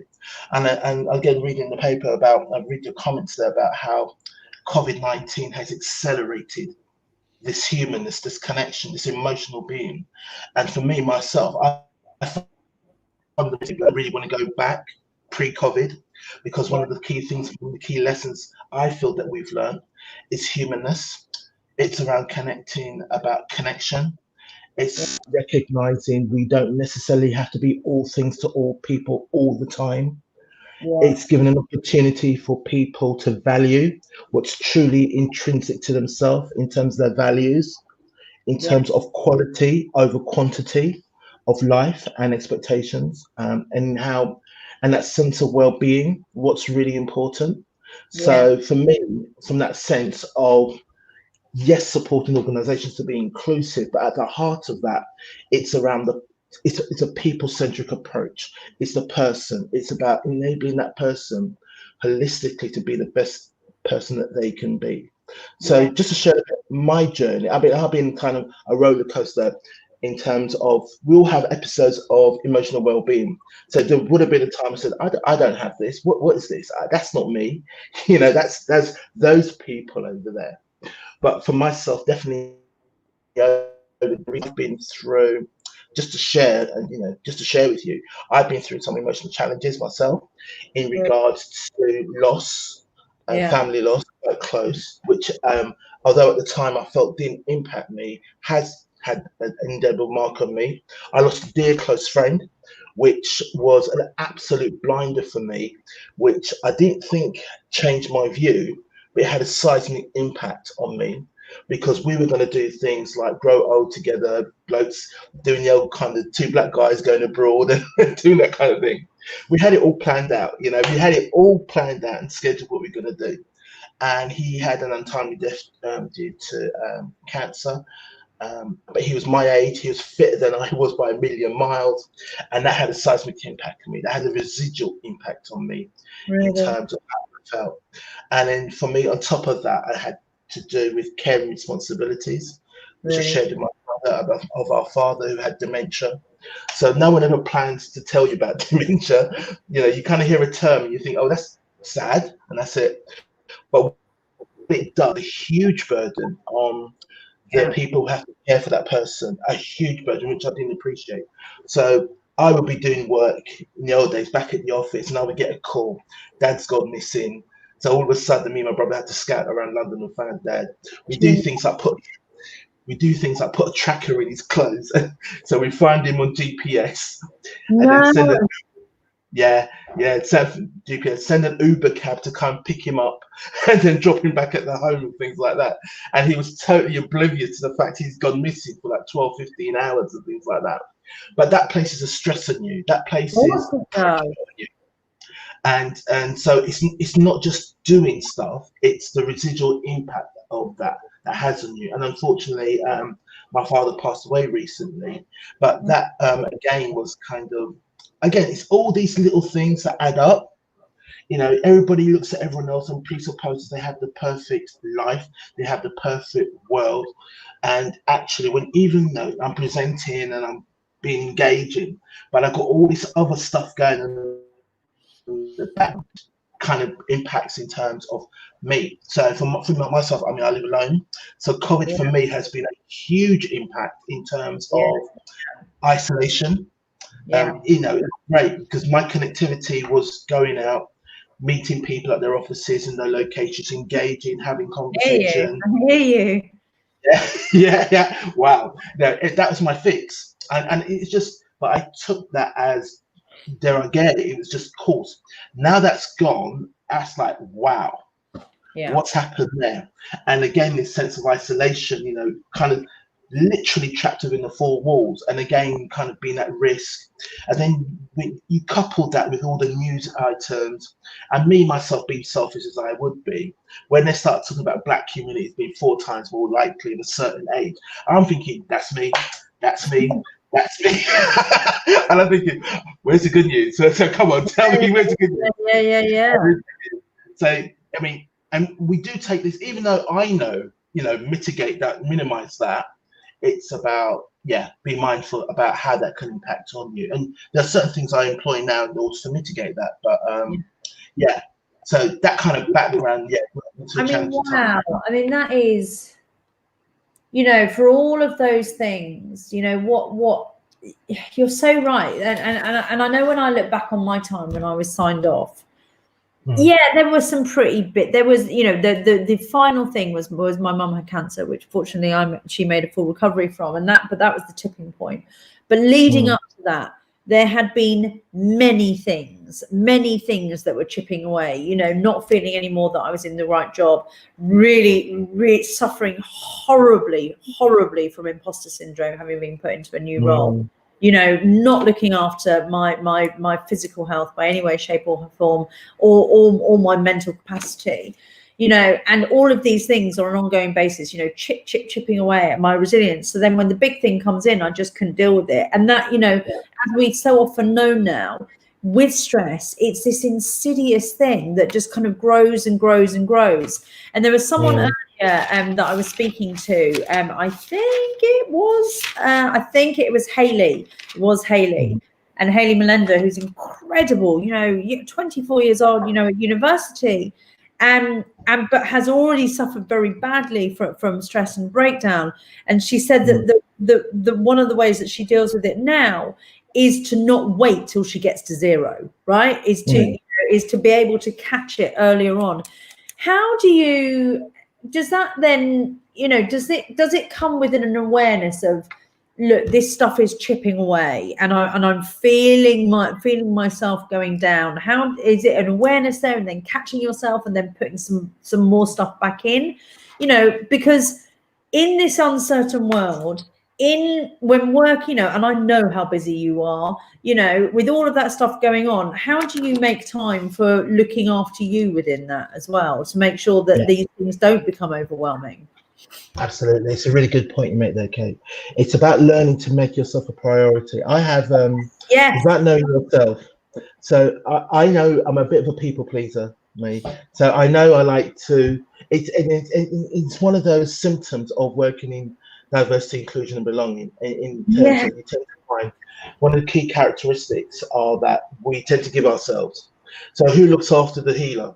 So, you know, and that's a key aspect. So I'm super mindful, having been in this role for quite a while, that there's a really key need to look after oneself. And I'm not sometimes the best practitioner, as in Dr. Hill herself. So I'm very good at telling organizations what to do or individuals to do. But I don't go on and crack on and do the complete opposite. But I think it's having that growing awareness. And I've got probably better at it. It's like knowing actually what's my tipping point. Yeah. And I think what Corona has done in terms of the thing is actually recognize there's so much you can do. There's so much capacity that you have that actually, if you do go beyond that, you're just going to go. You're absolutely going. So for me, when the COVID came in, it was on reflection, it was good for me. It was absolutely telling. And tell me why, because, and I don't disagree with you, but tell me why, when you lose the balance of going out for things, as someone who's an extrovert, seeing people, what was the good bit that it brought in? It made me reflect. It gave me time. It gave me time up the busyness. Being busy, you know what it's like. We get caught up in being busy. You know, we're literally like done, tight, tick, gone, next task, boom. It took me out of that and it gave me a moment to stop and reflect. And in that moment of stopping and reflecting, it allowed me to concentrate on me, and thank God it did, because from that, I highlighted the health condition that I had, and if I hadn't done that, it came job today, quite honestly. But for me, it was a key moment to recognise what I can do.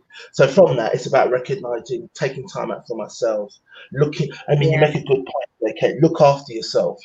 You know, go out for those walks. You know, in COVID time, to me, going out to the park or just going down. I love water. I just got this connection. So for me, the river for me is literally 2 minutes away. Previously, when I was in Southend, I was by the beach. But for me, water is key. So for me, being by water, being around people, slows me down. It makes me think, makes me reflect. I can question where I'm going. Is this right? It just works for me. People have different things that works for them, but for me, that works. And so I just want to say, you know, I'm so impressed that I'm so happy that you've said that, you know, because I think that you did something there that so few people have done. And by the way, I've spoken to so many people about this, you know, and the thing that's come up, I wish I'd done that pre-COVID. I wish I'd done that pre-COVID, you know, and consequently, COVID should have been should have been, can still be a quite seismic moment of, oh fuck me, what do I want life to look like now, or what is important to me? You know, and I've said this many times already today, you know, we've gone from this kind of high stress of never being able to do quite enough, you know, being overwhelmed, busy, taking all of that stuff out, left with a place of possibly quite high anxiety because we have to sit with much less distractions. But the opportunity there is great, right? To actually say, well, who am I, and what makes me happy, and how can I look after myself? You know, how can I now if I do have this additional time, how can I prioritize myself within that? And I think what you've also done really beautifully is you've really identified the stuff that does light you up. You know, water, being around people being one of them, and how you can get more of that in your life. Yeah, absolutely. And it's about, you know, it's about keeping active. So, you know, all the things that we know, keeping active, drinking, keeping in touch with friends and family, having those social connections. So, you know, even if it's not physical, virtually. So for me, having those virtual chats, Zoom moments, whatever social media you want to use, it's great because actually, you know, and critically learn to play.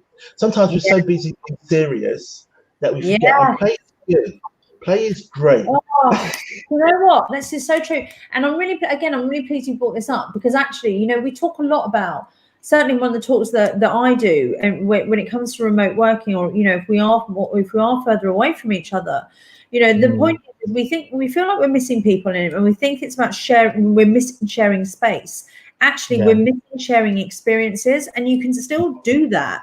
You can still have that play. You can still, you know, the connection that I'm having with you now, you know, is I'm still having that connection with you, albeit that we're not in the same room, you know, and then and we just need to get a little bit more creative because actually we're going through a wholesale change, right? And actually it's about, this isn't about now making a plan of just going back to how things were. It's about actually making sure that we can keep going with something sustainable, right? Yeah.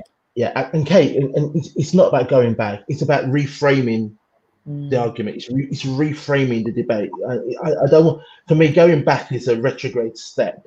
I think it's about reframing the whole debate. It's about reframing who and what we are and where we're going. You know, if we look back over time and we get, you know, pandemics aren't new, but they are, as I heard, they are key moments of change.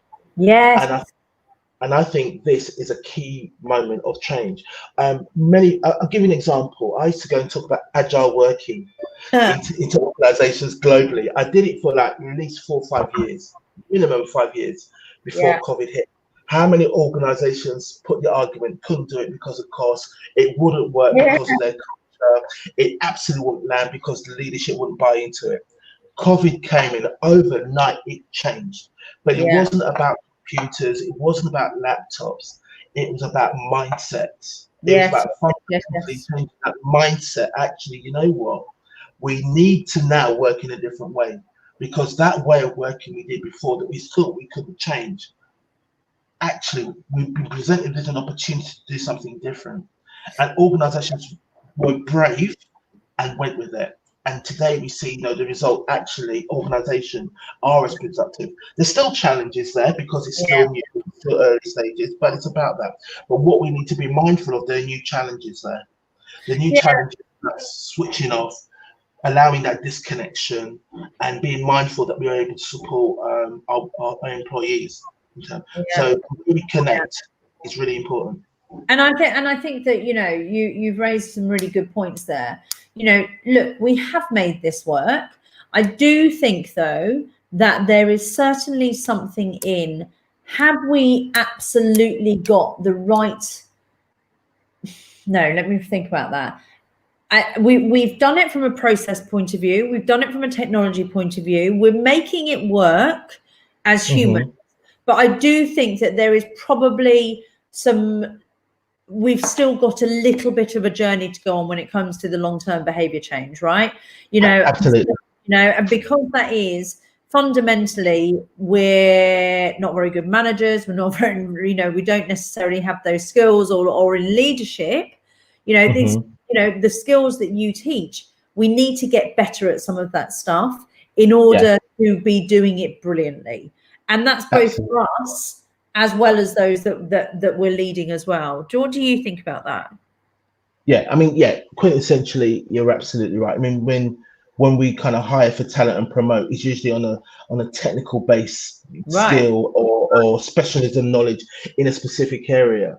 Very rarely do we promote someone to that level.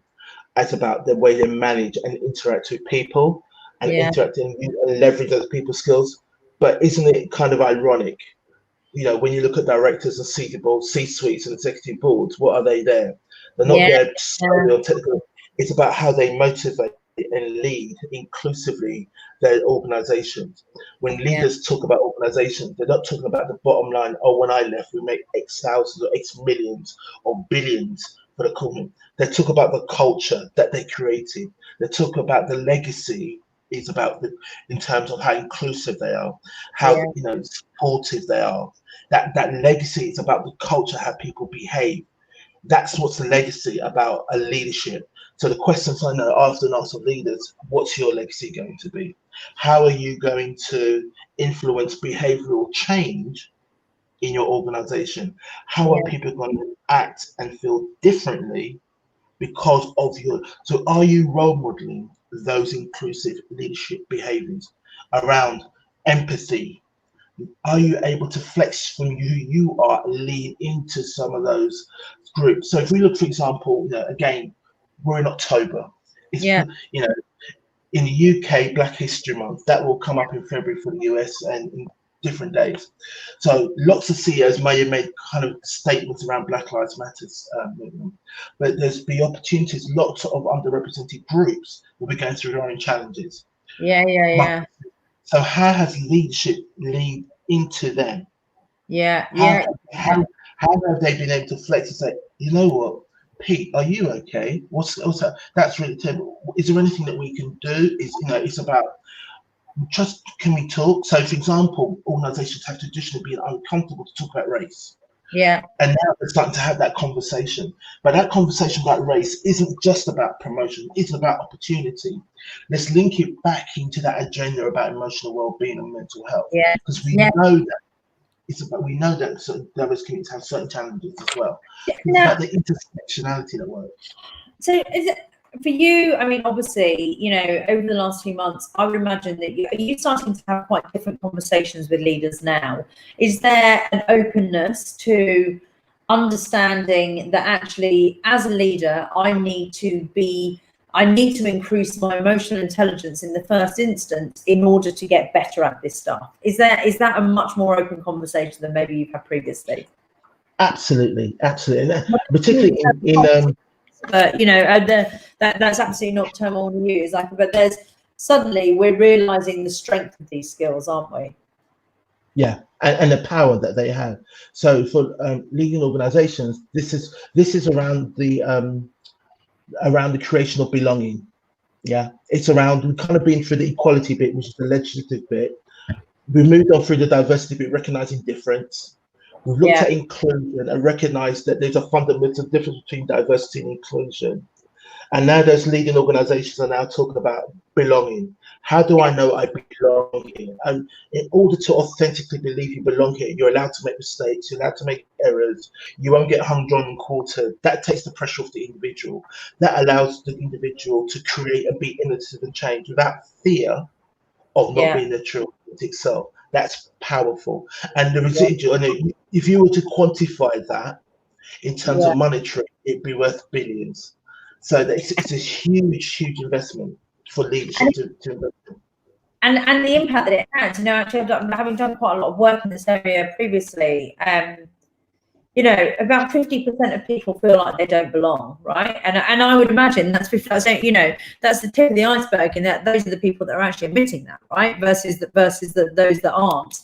And how, if you were speaking to a leader, the small thing, I was strangely did a talk on this only the other week, and of course the programs of D&I are brilliant, but there's stuff that leaders can quickly be doing themselves and operating within their organization. One of them just showing how much individuals matter And Yeah. God, we've got to get better at that.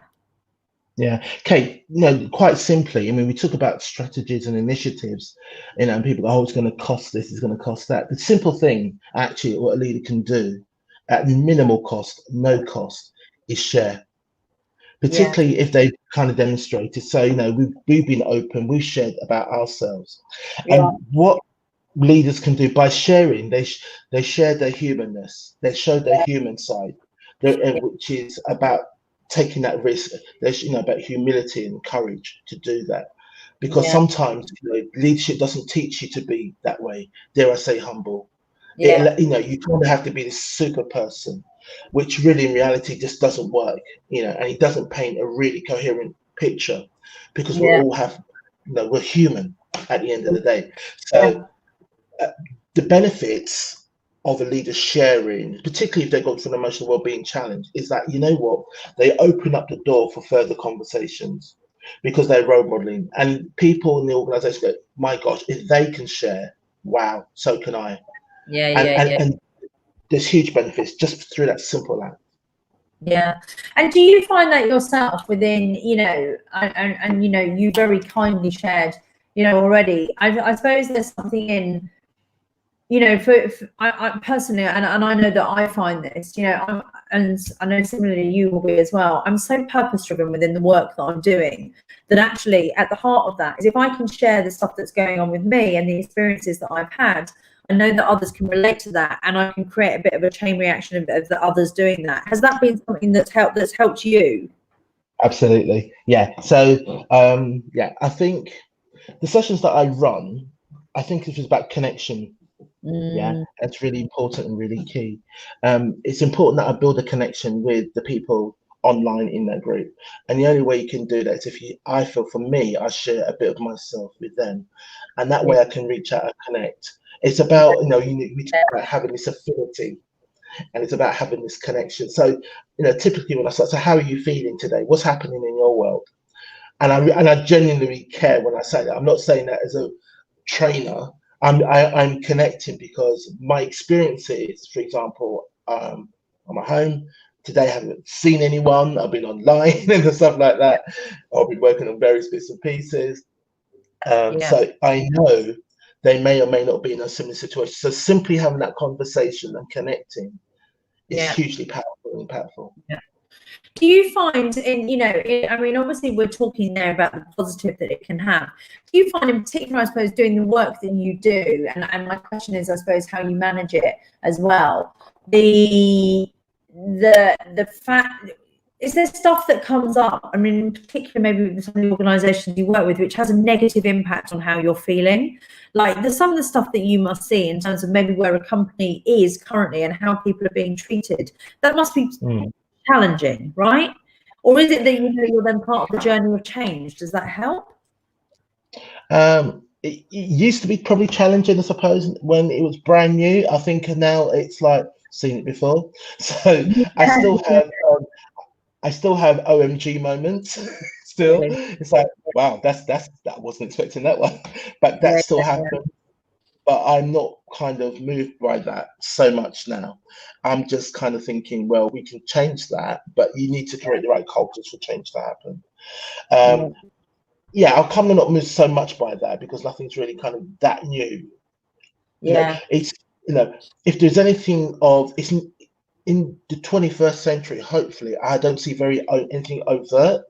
If anything's more, it's more covert, and it's more that kind of covert behaviors, that kind of, it's more the covert stuff. It's the stuff that's like, you're a high performing manager, leader on a big project, and you have an emotional well-being episode, and turn back, and the organization welcomes you back, but they no longer give you those key pieces of work in order to protect you, and the biosecurity and the capacity, and even though you are well strengthened, you've got your techniques, and you have your process in play that you can employ.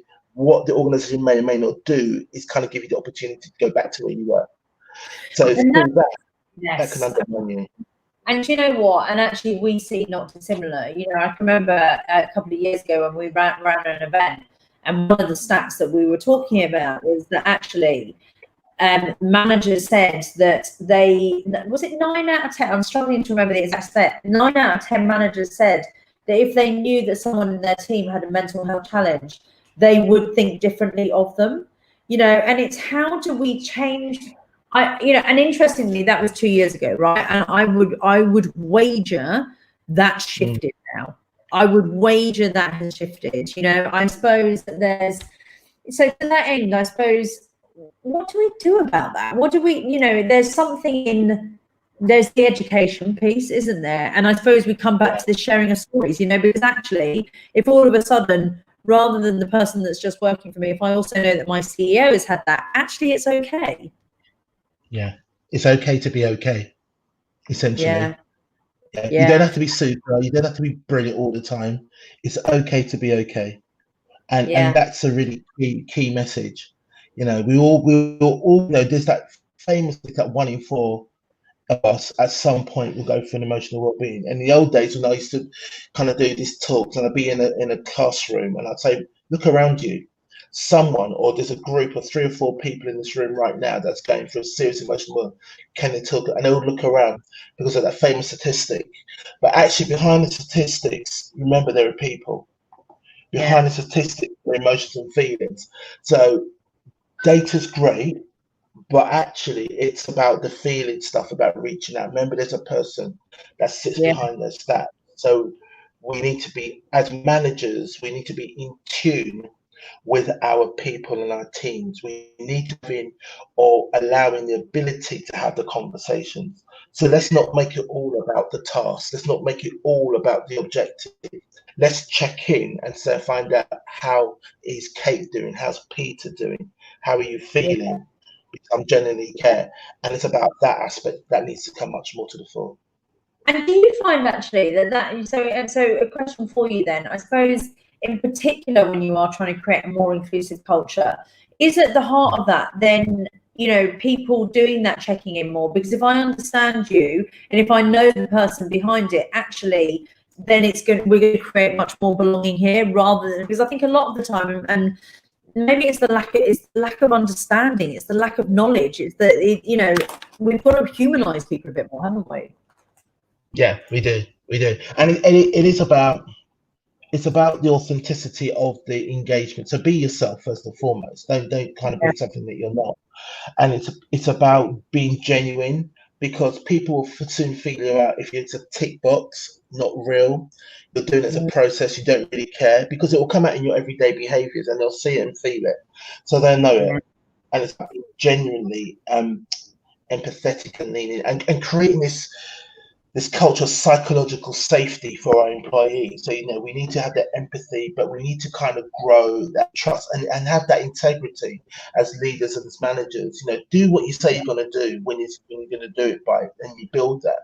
And we know, like anything, once you kind of build that trust, if you lose that trust, it takes an eon to work it back. So we need to have that. That's a valuable asset to retain. Have you, I suppose my final question to start summing it up, I suppose a couple of things really. Number one, have you seen a big difference when you are having conversations around these inclusive cultures? Have you noticed a difference in what you're walking into, or not walking into, but the experiences that you're having during COVID, post versus pre-COVID? Like, are you seeing there's a greater appetite for people being more authentic, and greater likelihood for people being more authentic anyway? Absolutely, yeah. There's still a challenge, but I think there's a definite awareness of a need to do things differently. I think pre-COVID, I was concerned that because of the economic challenge, global challenge, that actually usually diversity inclusion kind of drops off the map, because it's usually about cost. But I think key global events like Black Lives Matters and etc., amongst other things, have kept it on the agenda. And I think what's key is around this connectedness. Everyone's feeling vulnerable, anxious, stressed, and we know that when we talk about biases, these are systemic trigger points for biases to come out. So if I put you under cognitive pressure, cognitive load, time pressured, shifting environment, this is the perfect playground for biases to creep in. And this is where we need to be super mindful again of how the impact biases have on our decision making and the relationships that we form at work. So it's absolutely key that we develop this self-awareness of what our personal biases are and how they can play out. So just once we have that, can I get clear on that? So basically, when people are in times of uncertainty, they fall back on biases more than ever. Is that what we're saying? Absolutely. Interesting. Absolutely. Really? Yeah. Because it plays into that notion of gut feel, fast thinking, reactive, not taking an evidence-based approach because you don't have time. You've got to perform. I'm worried about losing my job, particularly at high. Am I going to have that? You've got whole sectors like your pilots. Where do pilots go now? You've got a huge seismic shift going on. And am I next? You've got people who are currently on furlough, who are currently worried about, do I have a job to go to? Can I survive? Can I put food on the table? What do I do next? You've got business owners now who are now worried about, actually, do they even have a business now because of lockdown? That's huge cognitive pressure. So as well as the emotional load on that, there's pressures around, who do I give a job to? Do I give it to my nephew because I know them, or do I give it to someone who's actually super better talented? So, do you think that BLM, the move, what's happened recently with George Floyd and then subsequently the BLM movement, the expedition of that, do you think it would have happened had it not have had the backdrop of COVID? Or do you think it would have gone at such pace? Well, unfortunately, George Floyd wasn't. There were incidents before George Floyd. I think. The question is, was that because the world was watching, right? Yes, essentially for me, I believe because the world has basically had one agenda, and that was COVID. The world was in a very unique way. The world was literally like one place, one topic of conversation globally. And at that time, for us in the UK, we had just not long ago published that report about the impact COVID had on diverse communities.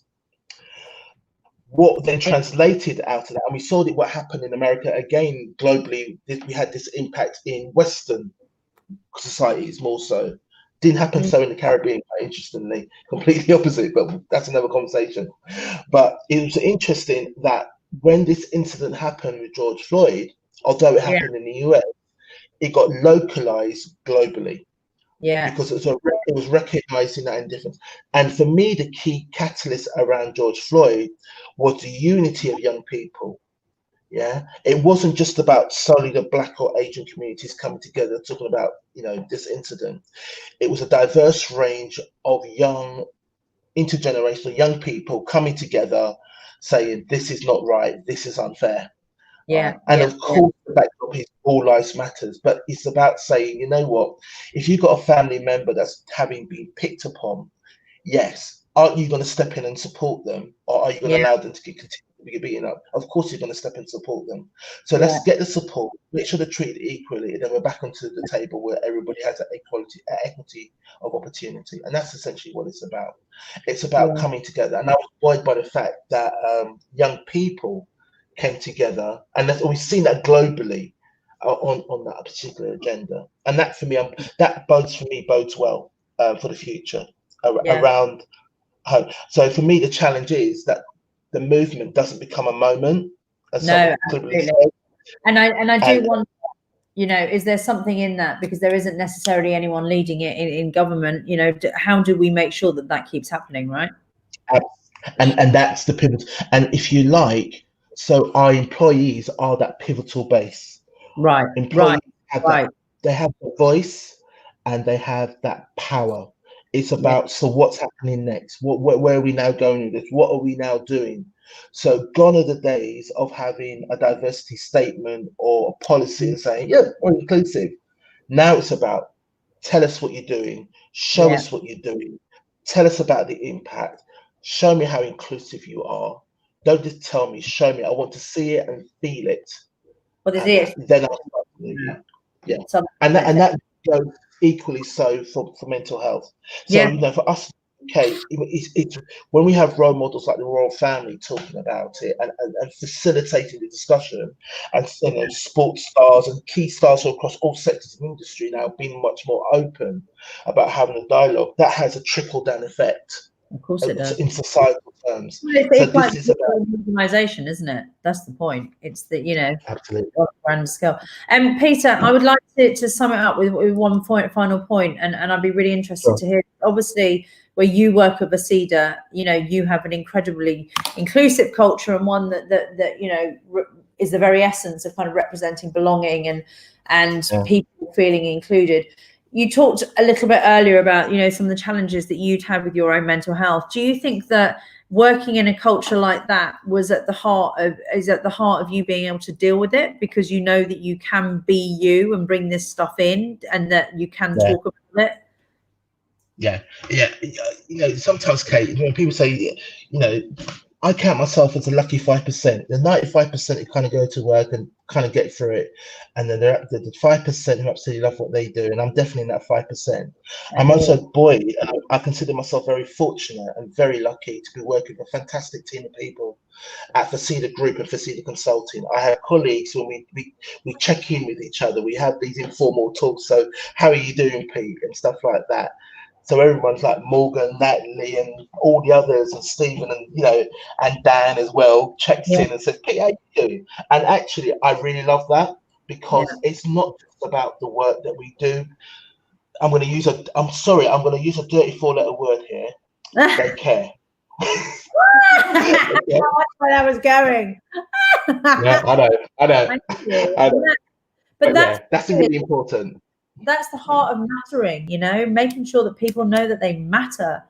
And you know, just to wrap this up, I just I think what's come out of this has, what I'm hearing, you know, actually the thing that makes a difference now is how we show our human side, show how we care, you know, role modeling being at the heart of that, asking how you're feeling, showing, you know, actually that you care about people and that they matter to you. It doesn't have to be bloody hard. It's just about that is how, as leaders, we change how our organizations are, and ultimately then looking after each other's emotional well-being. I knew I'd love this. I knew that this would be brilliant. I'm so grateful for you doing this and for speaking to us and for being so open about some of your experiences. You know, and clearly the impact of the right culture can have when people are going through stuff like that. So thank you for everything that you do with us. I'm so grateful, and I will see you very, very soon. Indeed. Okay, you take care. Bye. Happy Friday. Happy Friday. Bye.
launch us. Do I need to turn the sound? Yeah. I'll turn the phone down. Oh, yeah, that echo. Yeah. So turn one of them off. So I put my laptop on mute.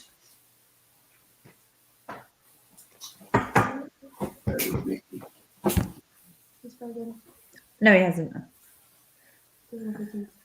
Oh, he has frozen. There he is. Hold on, let me try and rig this up. I muted the computer. I don't know if that helps. You what, sorry? I muted the computer. Okay, I'll do that.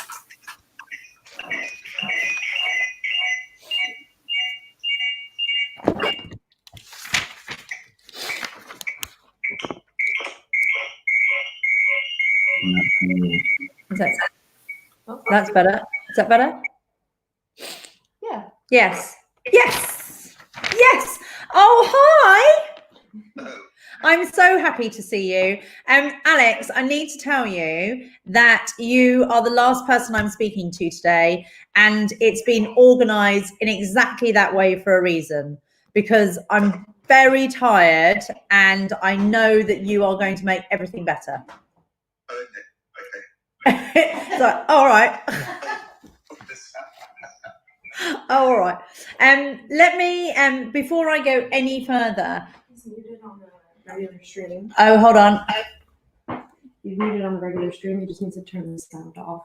Right, you're muted on the regular stream. You need to turn the sound off, apparently. Tech difficulties all the time. So actually, on your computer, turn the sound off. Is that correct? The key, yeah. So actually, on the computer, that's it. Oh no, now he's muted. He's muted on there rather than. So the difference being, you know, on the keyboard. So unmute yourself on there, and then on the keyboard there is the turning sound off. Yeah. No. All right.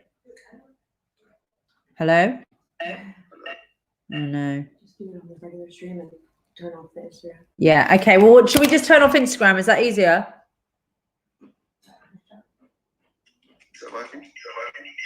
Yeah.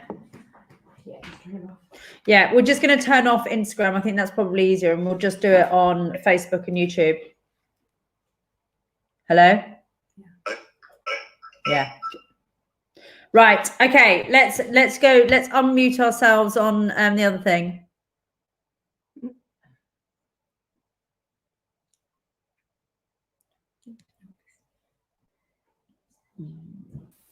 Hello. Hello.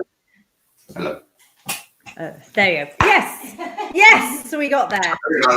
There we go. Right. So let me give a very brief introduction to the wonderful Alex Lewis, who I met only a few weeks ago. But you know, from the first moment I met you, and we were sat over a dinner table, drinking delicious wine and eating delicious food, which frankly is my favourite thing to do in the world. And mine. Yes. But we're regaling each other with excellent stories, and yours far surpassed mine, that's for sure. And then when I saw you speak the following day, I was quite blown away, as much as I have been the evening before. So, you know, I consider it a real honour to have met you, and I'm incredibly honoured that you're working with us today. So thank you. Thank you for the opportunity. So without further ado, Alex, at age 34, Alex thought he had man flu, but collapsed and was rushed to hospital. He was given just hours to live and a 3% chance of survival. As well as losing his limbs, Lewis also lost his lips and his nose. In a few weeks, Alex went from being the owner of a pub to becoming officially ill, critically ill, and a quadruple amputee. Instead of spiraling into despair, though, and retreating into self-pity, Alex took a truly inspirational approach to what happened to him. And I have to be honest, that's what blew me away. And that's what I really, really wanted to share with everyone today. And hence, as I said, putting you at the end of the day, because I think your take on things is one of the most radical approaches to life that I've ever seen. And really wanted to share that. So without further ado, Alex, over to you. Please tell everyone a little bit about yourself and, you know, your experience and story. So as Kate said, I was a landlord of a local pub down here in Hampshire. I had an amazing partner called Lucy, and an even more amazing 2 and 3/4-year-old son called Sam. And I thought life was pretty good. I thought, you know, everything was as it should be. We were happy.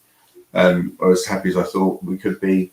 But in reality, I was probably a functioning alcoholic. I was probably drinking 80, 90 pints a week, 2 to 3 bottles of wine a night. At the same time being in charge of the pub and also a stay-at-home dad for my little boy. So I clearly wasn't very good at either of those. And then in November 2013, I caught a man flu. And being a man, I moaned and moaned and moaned and moaned and moaned incessantly for about 2 weeks. And then I woke in the middle of the night after a couple of weeks, and I went to the loo. There was blood in my urine, and I knew something was, you know, desperately not right. I remember going back to bed that night, saying to Lucy, "Look, darling, I really don't feel very well." She said, "Look, go back to sleep. In a couple of hours, wake up. And if you feel any better, then we'll call the doctor out. If not, we'll call the paramedics." When I woke, Lucy had gone to open up her other site, the Greyhound in Stockbridge, so she wasn't there.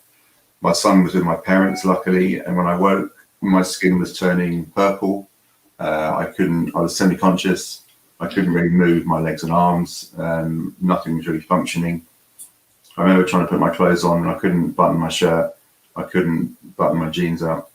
And then I remember a knock on the back door. I staggered downstairs.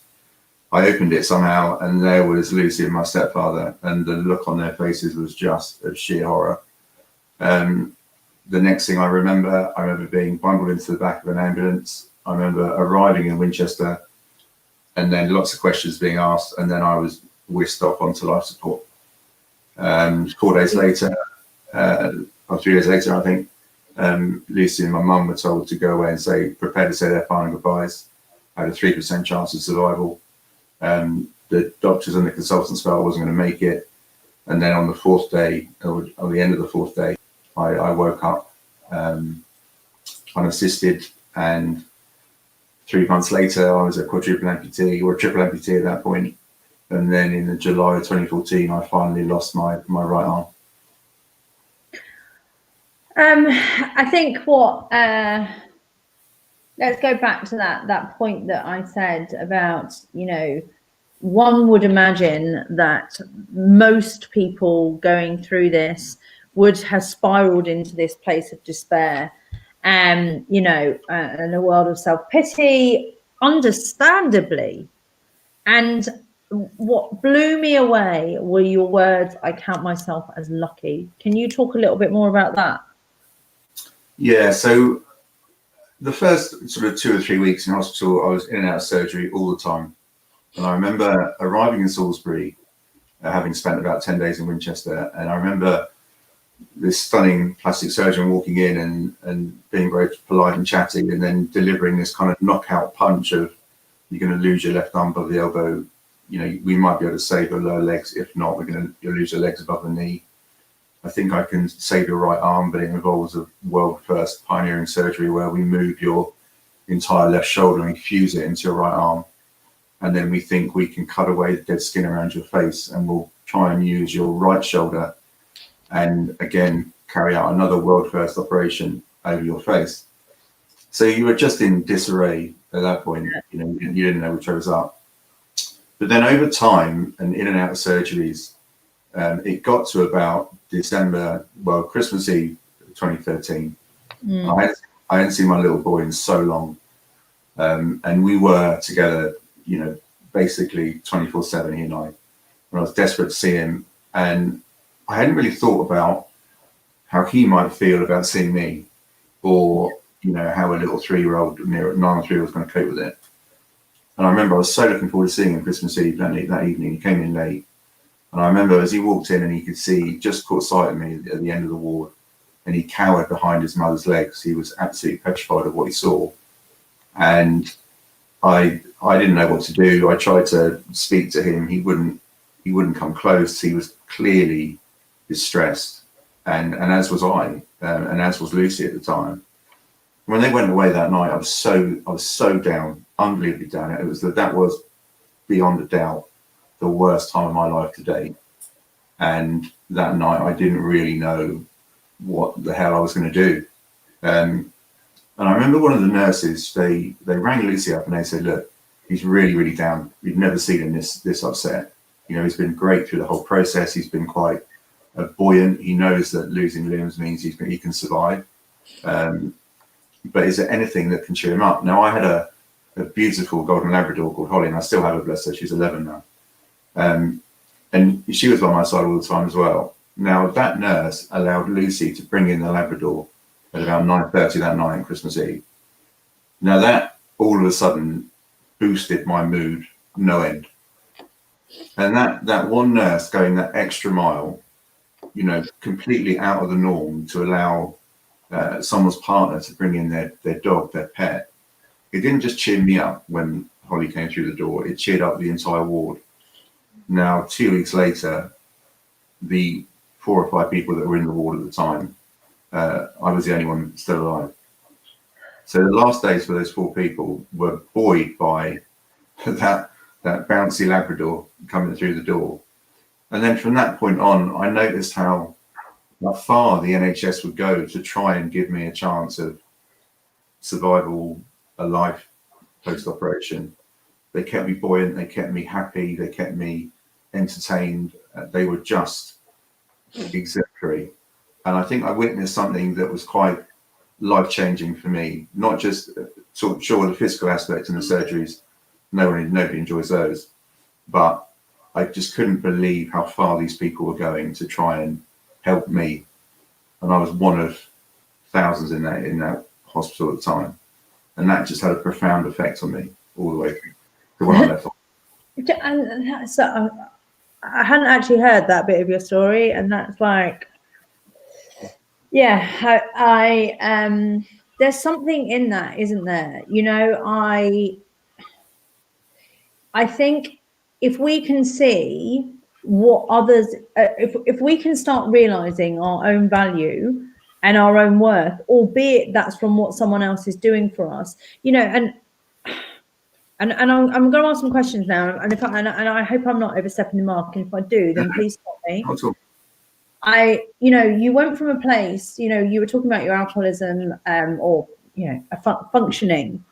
Yeah, that is someone that doesn't care about themselves a huge amount, and I say that with the greatest of respect, right? And if that's happening to you, and I suppose, you know, you went from that place. Is this at the heart of that change of turning around and saying, I'm lucky? Like, I sense when I met you, you know, the pride, I've seen the things that you've done, going up mountains, you know, everything that you've done and the achievements that you've made and the people that you spoke to and the things that you've done to inspire people and your trust. That's someone who fucking loves themselves. And I mean that in a caring way, right? I mean, as someone that genuinely understands their worth and the difference that they're making. And you've got that, it's almost like you've gone from a place of having none of that to having all of that. Yeah. Is that, what's the difference? Yeah, that is the difference. You know, I think looking back, before I fell ill, I wasn't happy. You know, I clearly wasn't happy. I wouldn't have been drinking to that extent if I was. I don't know why Lucy put up with it, you know, and obviously my little boy, bless him, you know, I wasn't a good dad. And I had in hospital, you know, in and out surgery, and a lot of the time you're very, very groggy and asleep. But sometimes when you've got periods of time when you're not going into surgery, you're very much living in the present and you're staring up at the ceiling day in, day out. That moment of reflection, right? Yeah, absolutely. You had so many hours of lying there thinking, A, what's my life going to be like now? And, you know, what was it like before? You know, what are you going to do?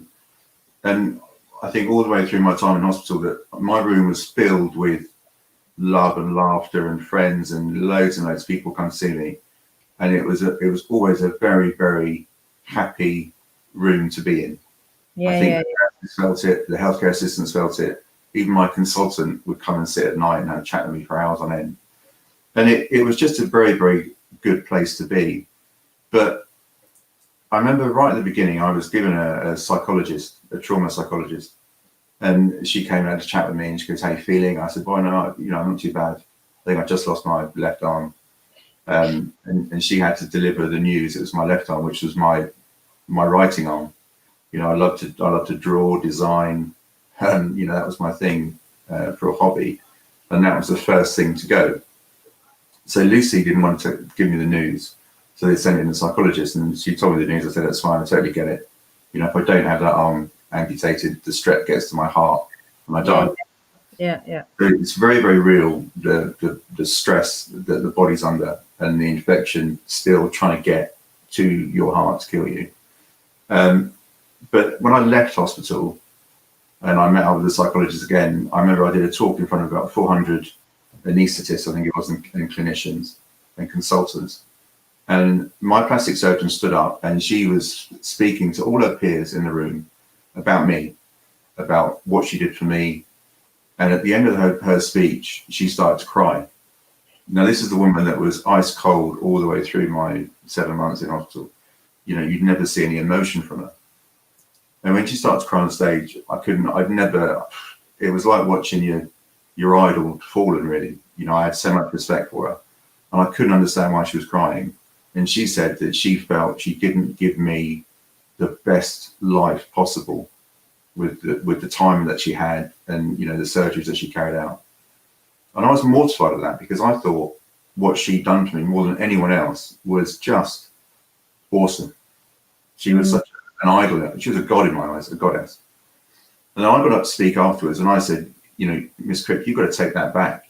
You know, what you've given me is not only survival, but you've made me realize what I had, what I wanted to eat.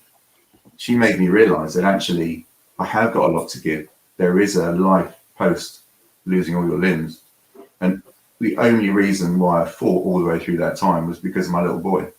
She knew that, you know, she had kids. For me, it was working out that the reason to fight and the reason to stay positive was to maintain the relationship with Lucy and Sam. And I had to not maintain it, I had to rebuild it. It was so bad before I fell ill. I had to start again. And that started in hospital. And I remember talking about this on stage, and then at the end of my talk, it was only about 10 minutes, and I didn't realize, but my psychologist was in the room. And at the end of the talk, everyone was clapping, and she stood up, and she went, and she pointed at me, and she said, guys, you've got to be aware that that guy there, he is not normal. There is nothing normal about his reaction to what happened, how he coped, how he dealt with those 7 months, and where he is now. And I took that as a massive pat on the back from those guys that saved me. What was that? Because, you know, let's be brutally honest about this. You know, it's not normal, your reaction. It's fucking incredible, but it's not normal. And what would you put at the heart of that?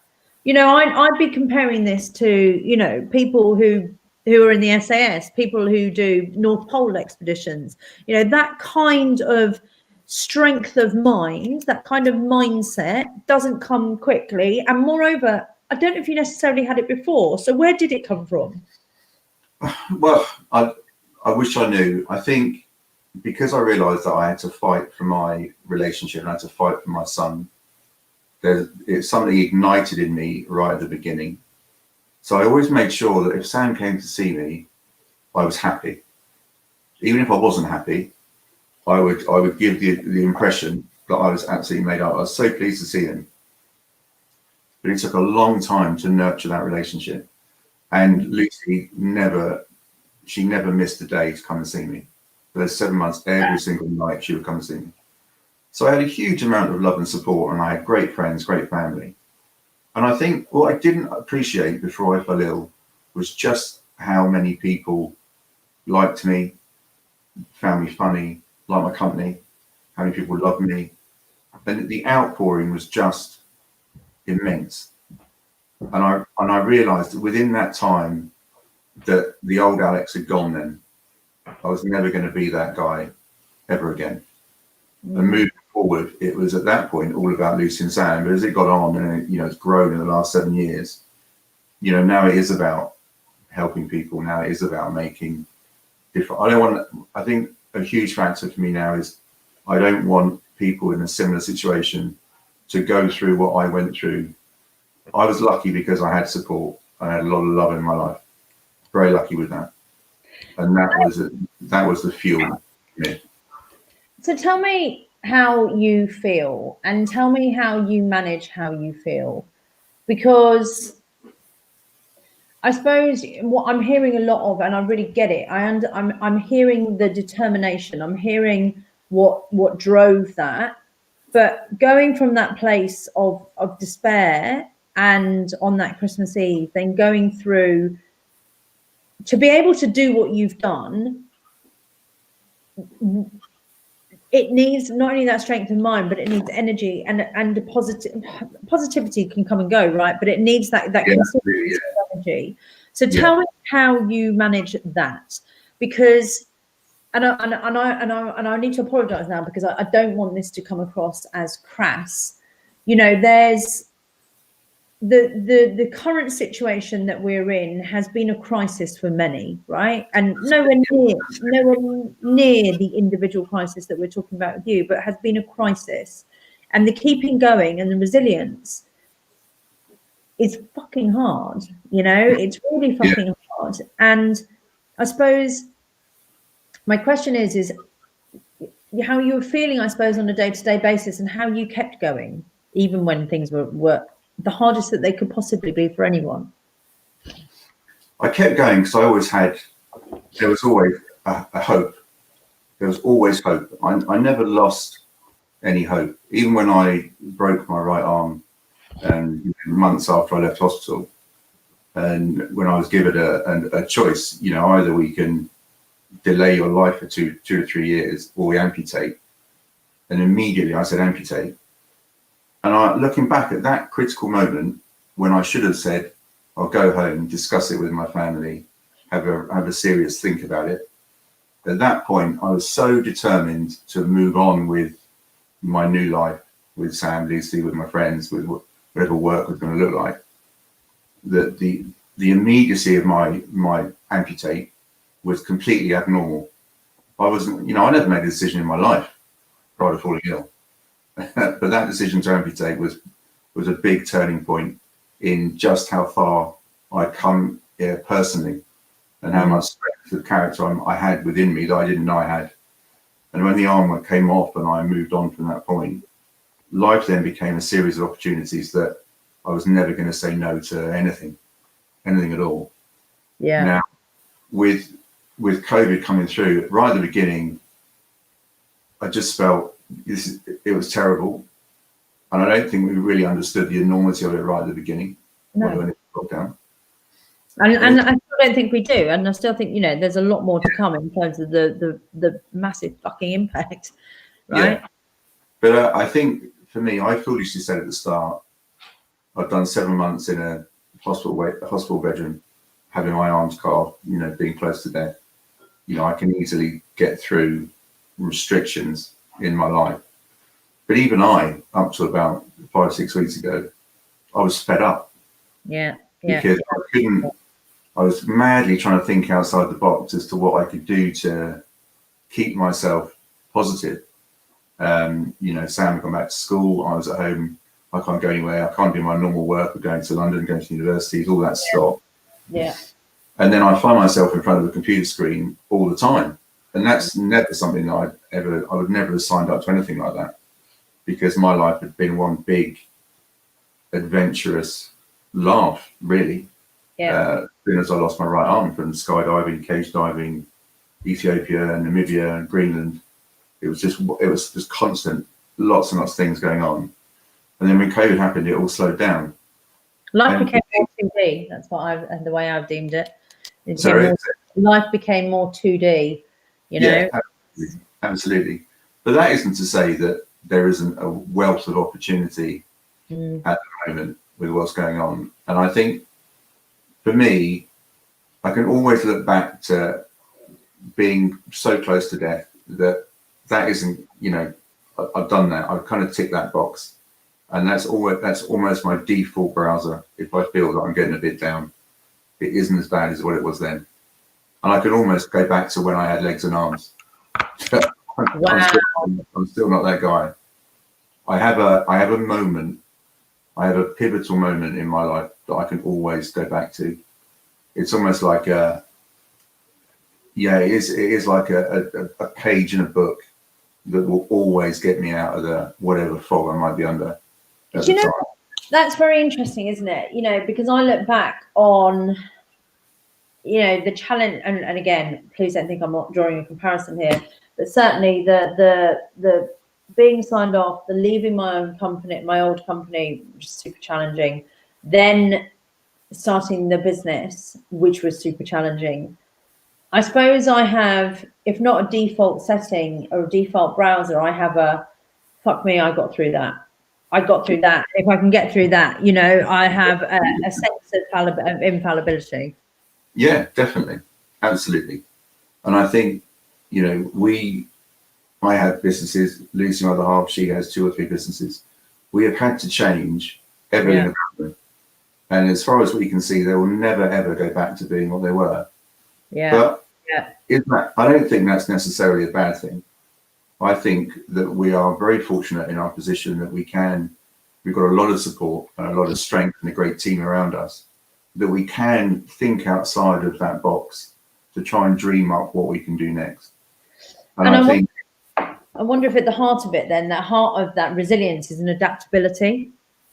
Yeah, and I think I was always quite creative when I was a kid, and you know, I still like design, and I still have a huge amount of work to do in terms of some of the interior design projects that I do. So creativity is kind of in me a little bit. And I guess I didn't really know that when I was sort of floundering before I fell ill. But now my creativity comes in really useful. And I think a lot of my creativity has been forced upon me by figuring out how I was going to eat, how I was going to drink, how do prosthetics work, how am I going to navigate those, are they any good? I had to, me and my best mate, you know, we spent months and months with each other working out all these kinds of engineering problems. We had to problem solve from day one. There was no answer to what I had. No product that was going to give me back a normal life. You know, legs, arms, hands, all that gone.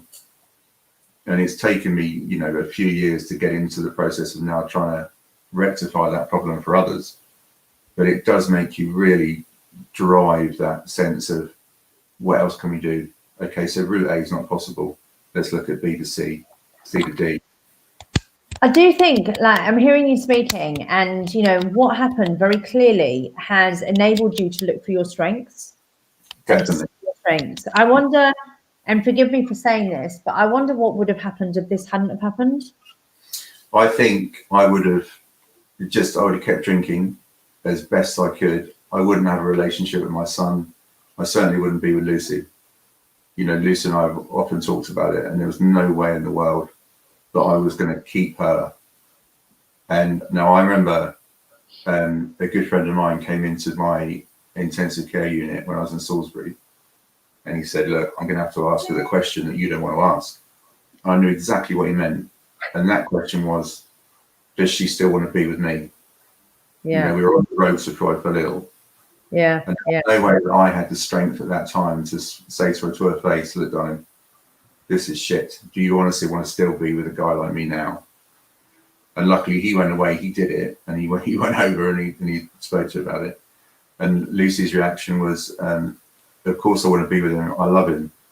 I never fell in love with him because of his legs. And then he came back in and he relayed the message, but the relief was just huge. Wow. Having met your Lucy, I know what a brilliant woman she is, and what a brilliant way of putting it. But you know, it's interesting, isn't it? You know, and I think that you've said yourself, it's been, and I'm careful about how I use this term, but you know, what happened has been the making of you. But actually, your words, right? Not. But I wonder, you know, the lessons that I was taking from what you've talked about. You know, it's this putting a value upon in valuing yourself. You understand how much you matter. You know, it's finding hope, or finding things to be grateful for and focusing on those. And it's seeing opportunity, you know, and being adaptable, and focusing on your strengths. And then finally that bit around kind of going the extra mile, either people doing it for you so you realize your value, or you doing it for others and it giving you that purpose. And fuck me, I mean, if those aren't the essences of a great life, then I don't know what is. This is it. I mean, I do live a great life. I love it. I love what I do. I love where I've ended up. What I love more about it is that I've crammed all that in 7 years. Yeah. 33 years I was just doing nothing, and I can't remember, apart from getting with Lucy and having Sam, I can't really remember what I did that was any good. Whereas now I can look back on the last 7 years and count numerous things that we've done, numerous projects, charities that we work with, people that we've met, and what's happening in the future with appeals and fundraising, and so much more with factories and adaptive wheelchair factories and affordable prosthetics. There's so many things in the pipeline that, with all that going on, COVID cannot stop that. No. That cannot put an end to those projects. Okay, we might not get there in the time allocated that we put aside right at the beginning. It might take another 2 years to get to a target, but it just means that for me, it's all about looking forward. Yeah. All about looking forward. I can always go back and reminisce, but for me, it's about what's ahead. But you know what? It's more the point that it is that constant looking forward, and it is that purpose piece, and it is that plan. And so often we don't have those things in place, and we're just doing, getting buffeted around by the world, not really quite sure why we're feeling the way that we're feeling. And very consciously you've stepped into life, and you've stepped into your life and taken control of kind of what's happening next. Absolutely, yeah. I mean, I remember when I got out to Greenland with my best friend and my other best mate, Joe and Chris, were there, and we were sat right by the ice cap glacier at the time, and we had huge glaciers in the water. It was just a beautiful sight, and the sun was setting over this fjord at the back, and we were watching this whale frolic in the fjord. And I sat there with my two best mates. I'm thinking, did you ever imagine that we'd be? Yeah, I was thinking that. It's like, and I said to him, I said, why the hell didn't we think about it? Yeah. But why didn't we just say, look, always wanted to do it, let's do it. But I didn't want to do that. My best mates did. Chris did, Joe did, but I didn't. That was never on my list of, I don't think I had a bucket list really at the time. But I think when we were sat there, and just the beauty of the whole situation really, that it just kind of cemented how much I was going to do beyond that. Do you know what? And the way I put it, Alex, is that for what would have closed the worlds of so many, opened the world up to you. It did. I've said it before and thousands of times all over the world, but if anybody had the ability to give me my legs and arms back, I wouldn't want them. I don't want to be a normal guy anymore. I don't want to be a guy that could just, be lost in a crowd. I like sticking out. I like being different. I like looking different. I enjoy the problems that come with it. I enjoy the work that I have to put in to maintain the life that I had. But what? Obstacles are everywhere, right? And you're just uber on yours. That's I know that life is going to get very hard for me physically as I get older. I need to maintain my body and my mind. They both work hand in hand now. But I would never have. What I was putting my body through before I fell ill was just wrong. It was a waste of a decent body. And now, I don't think I ever thought about mental health prior to falling ill. And it was only when I got into hospital that I would hear the phrase an awful lot, because people were concerned. Yeah. Lucy was concerned. I was concerned about Sam. And as we went through the last 7 years, I could probably count maybe 5 or 6 times I felt low about what's happening. Really? It's a tiny amount. In theory, what should have been far far many more instances of that. But I just don't. I haven't allowed it to get to me, really. And I love that. I love that choice. You know, making that choice of where we put our view.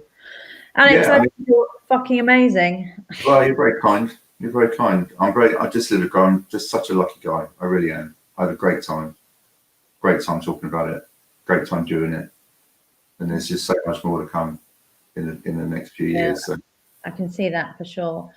Listen, you, I couldn't be more grateful for today. I knew that ending the day with you would make me feel how I feel. And, you know, I think this is going to be one of the most powerful sessions to share. And your view of the world is nothing short of inspiring. And I think, you know, the story that you have, as I said, you know, is inspiration within itself, but the really practicality of how one can learn from how you view the world and your perspective is something that can so easily be adopted. We've just got to choose to do that. Thank you for sharing that. I can't tell you how grateful I am. It's a pleasure. Thank you so much for having me on. Have a wonderful weekend, my darling. Oh, no, all my love to you and Luce as well. Yeah. How's the dog? Been fucking noisy all day, actually. Hold on, I'll get her for you. There, come here. Oh, she's running away. She's running away. She's like, I'm not going to be on screen. Here she is. There she is. Here she is. I think my Holly's going to be on this morning in a couple of weeks' time. No, but your Holly is named after Holly Willoughby. Yeah, they're going to come down and film her. They want to. That is so funny. To run the story to Holly. Yeah, it'd be great. So I love my Labrador gets some limelight. That's amazing. Well, look, I will come and see you next time I'm down south. It'd be lovely to hang out. And thank you again. Yeah, absolutely. Oh no, it's a pleasure. Thanks so much. All right, my darling. Lots of love. See you soon. Have a great weekend. Thanks so much.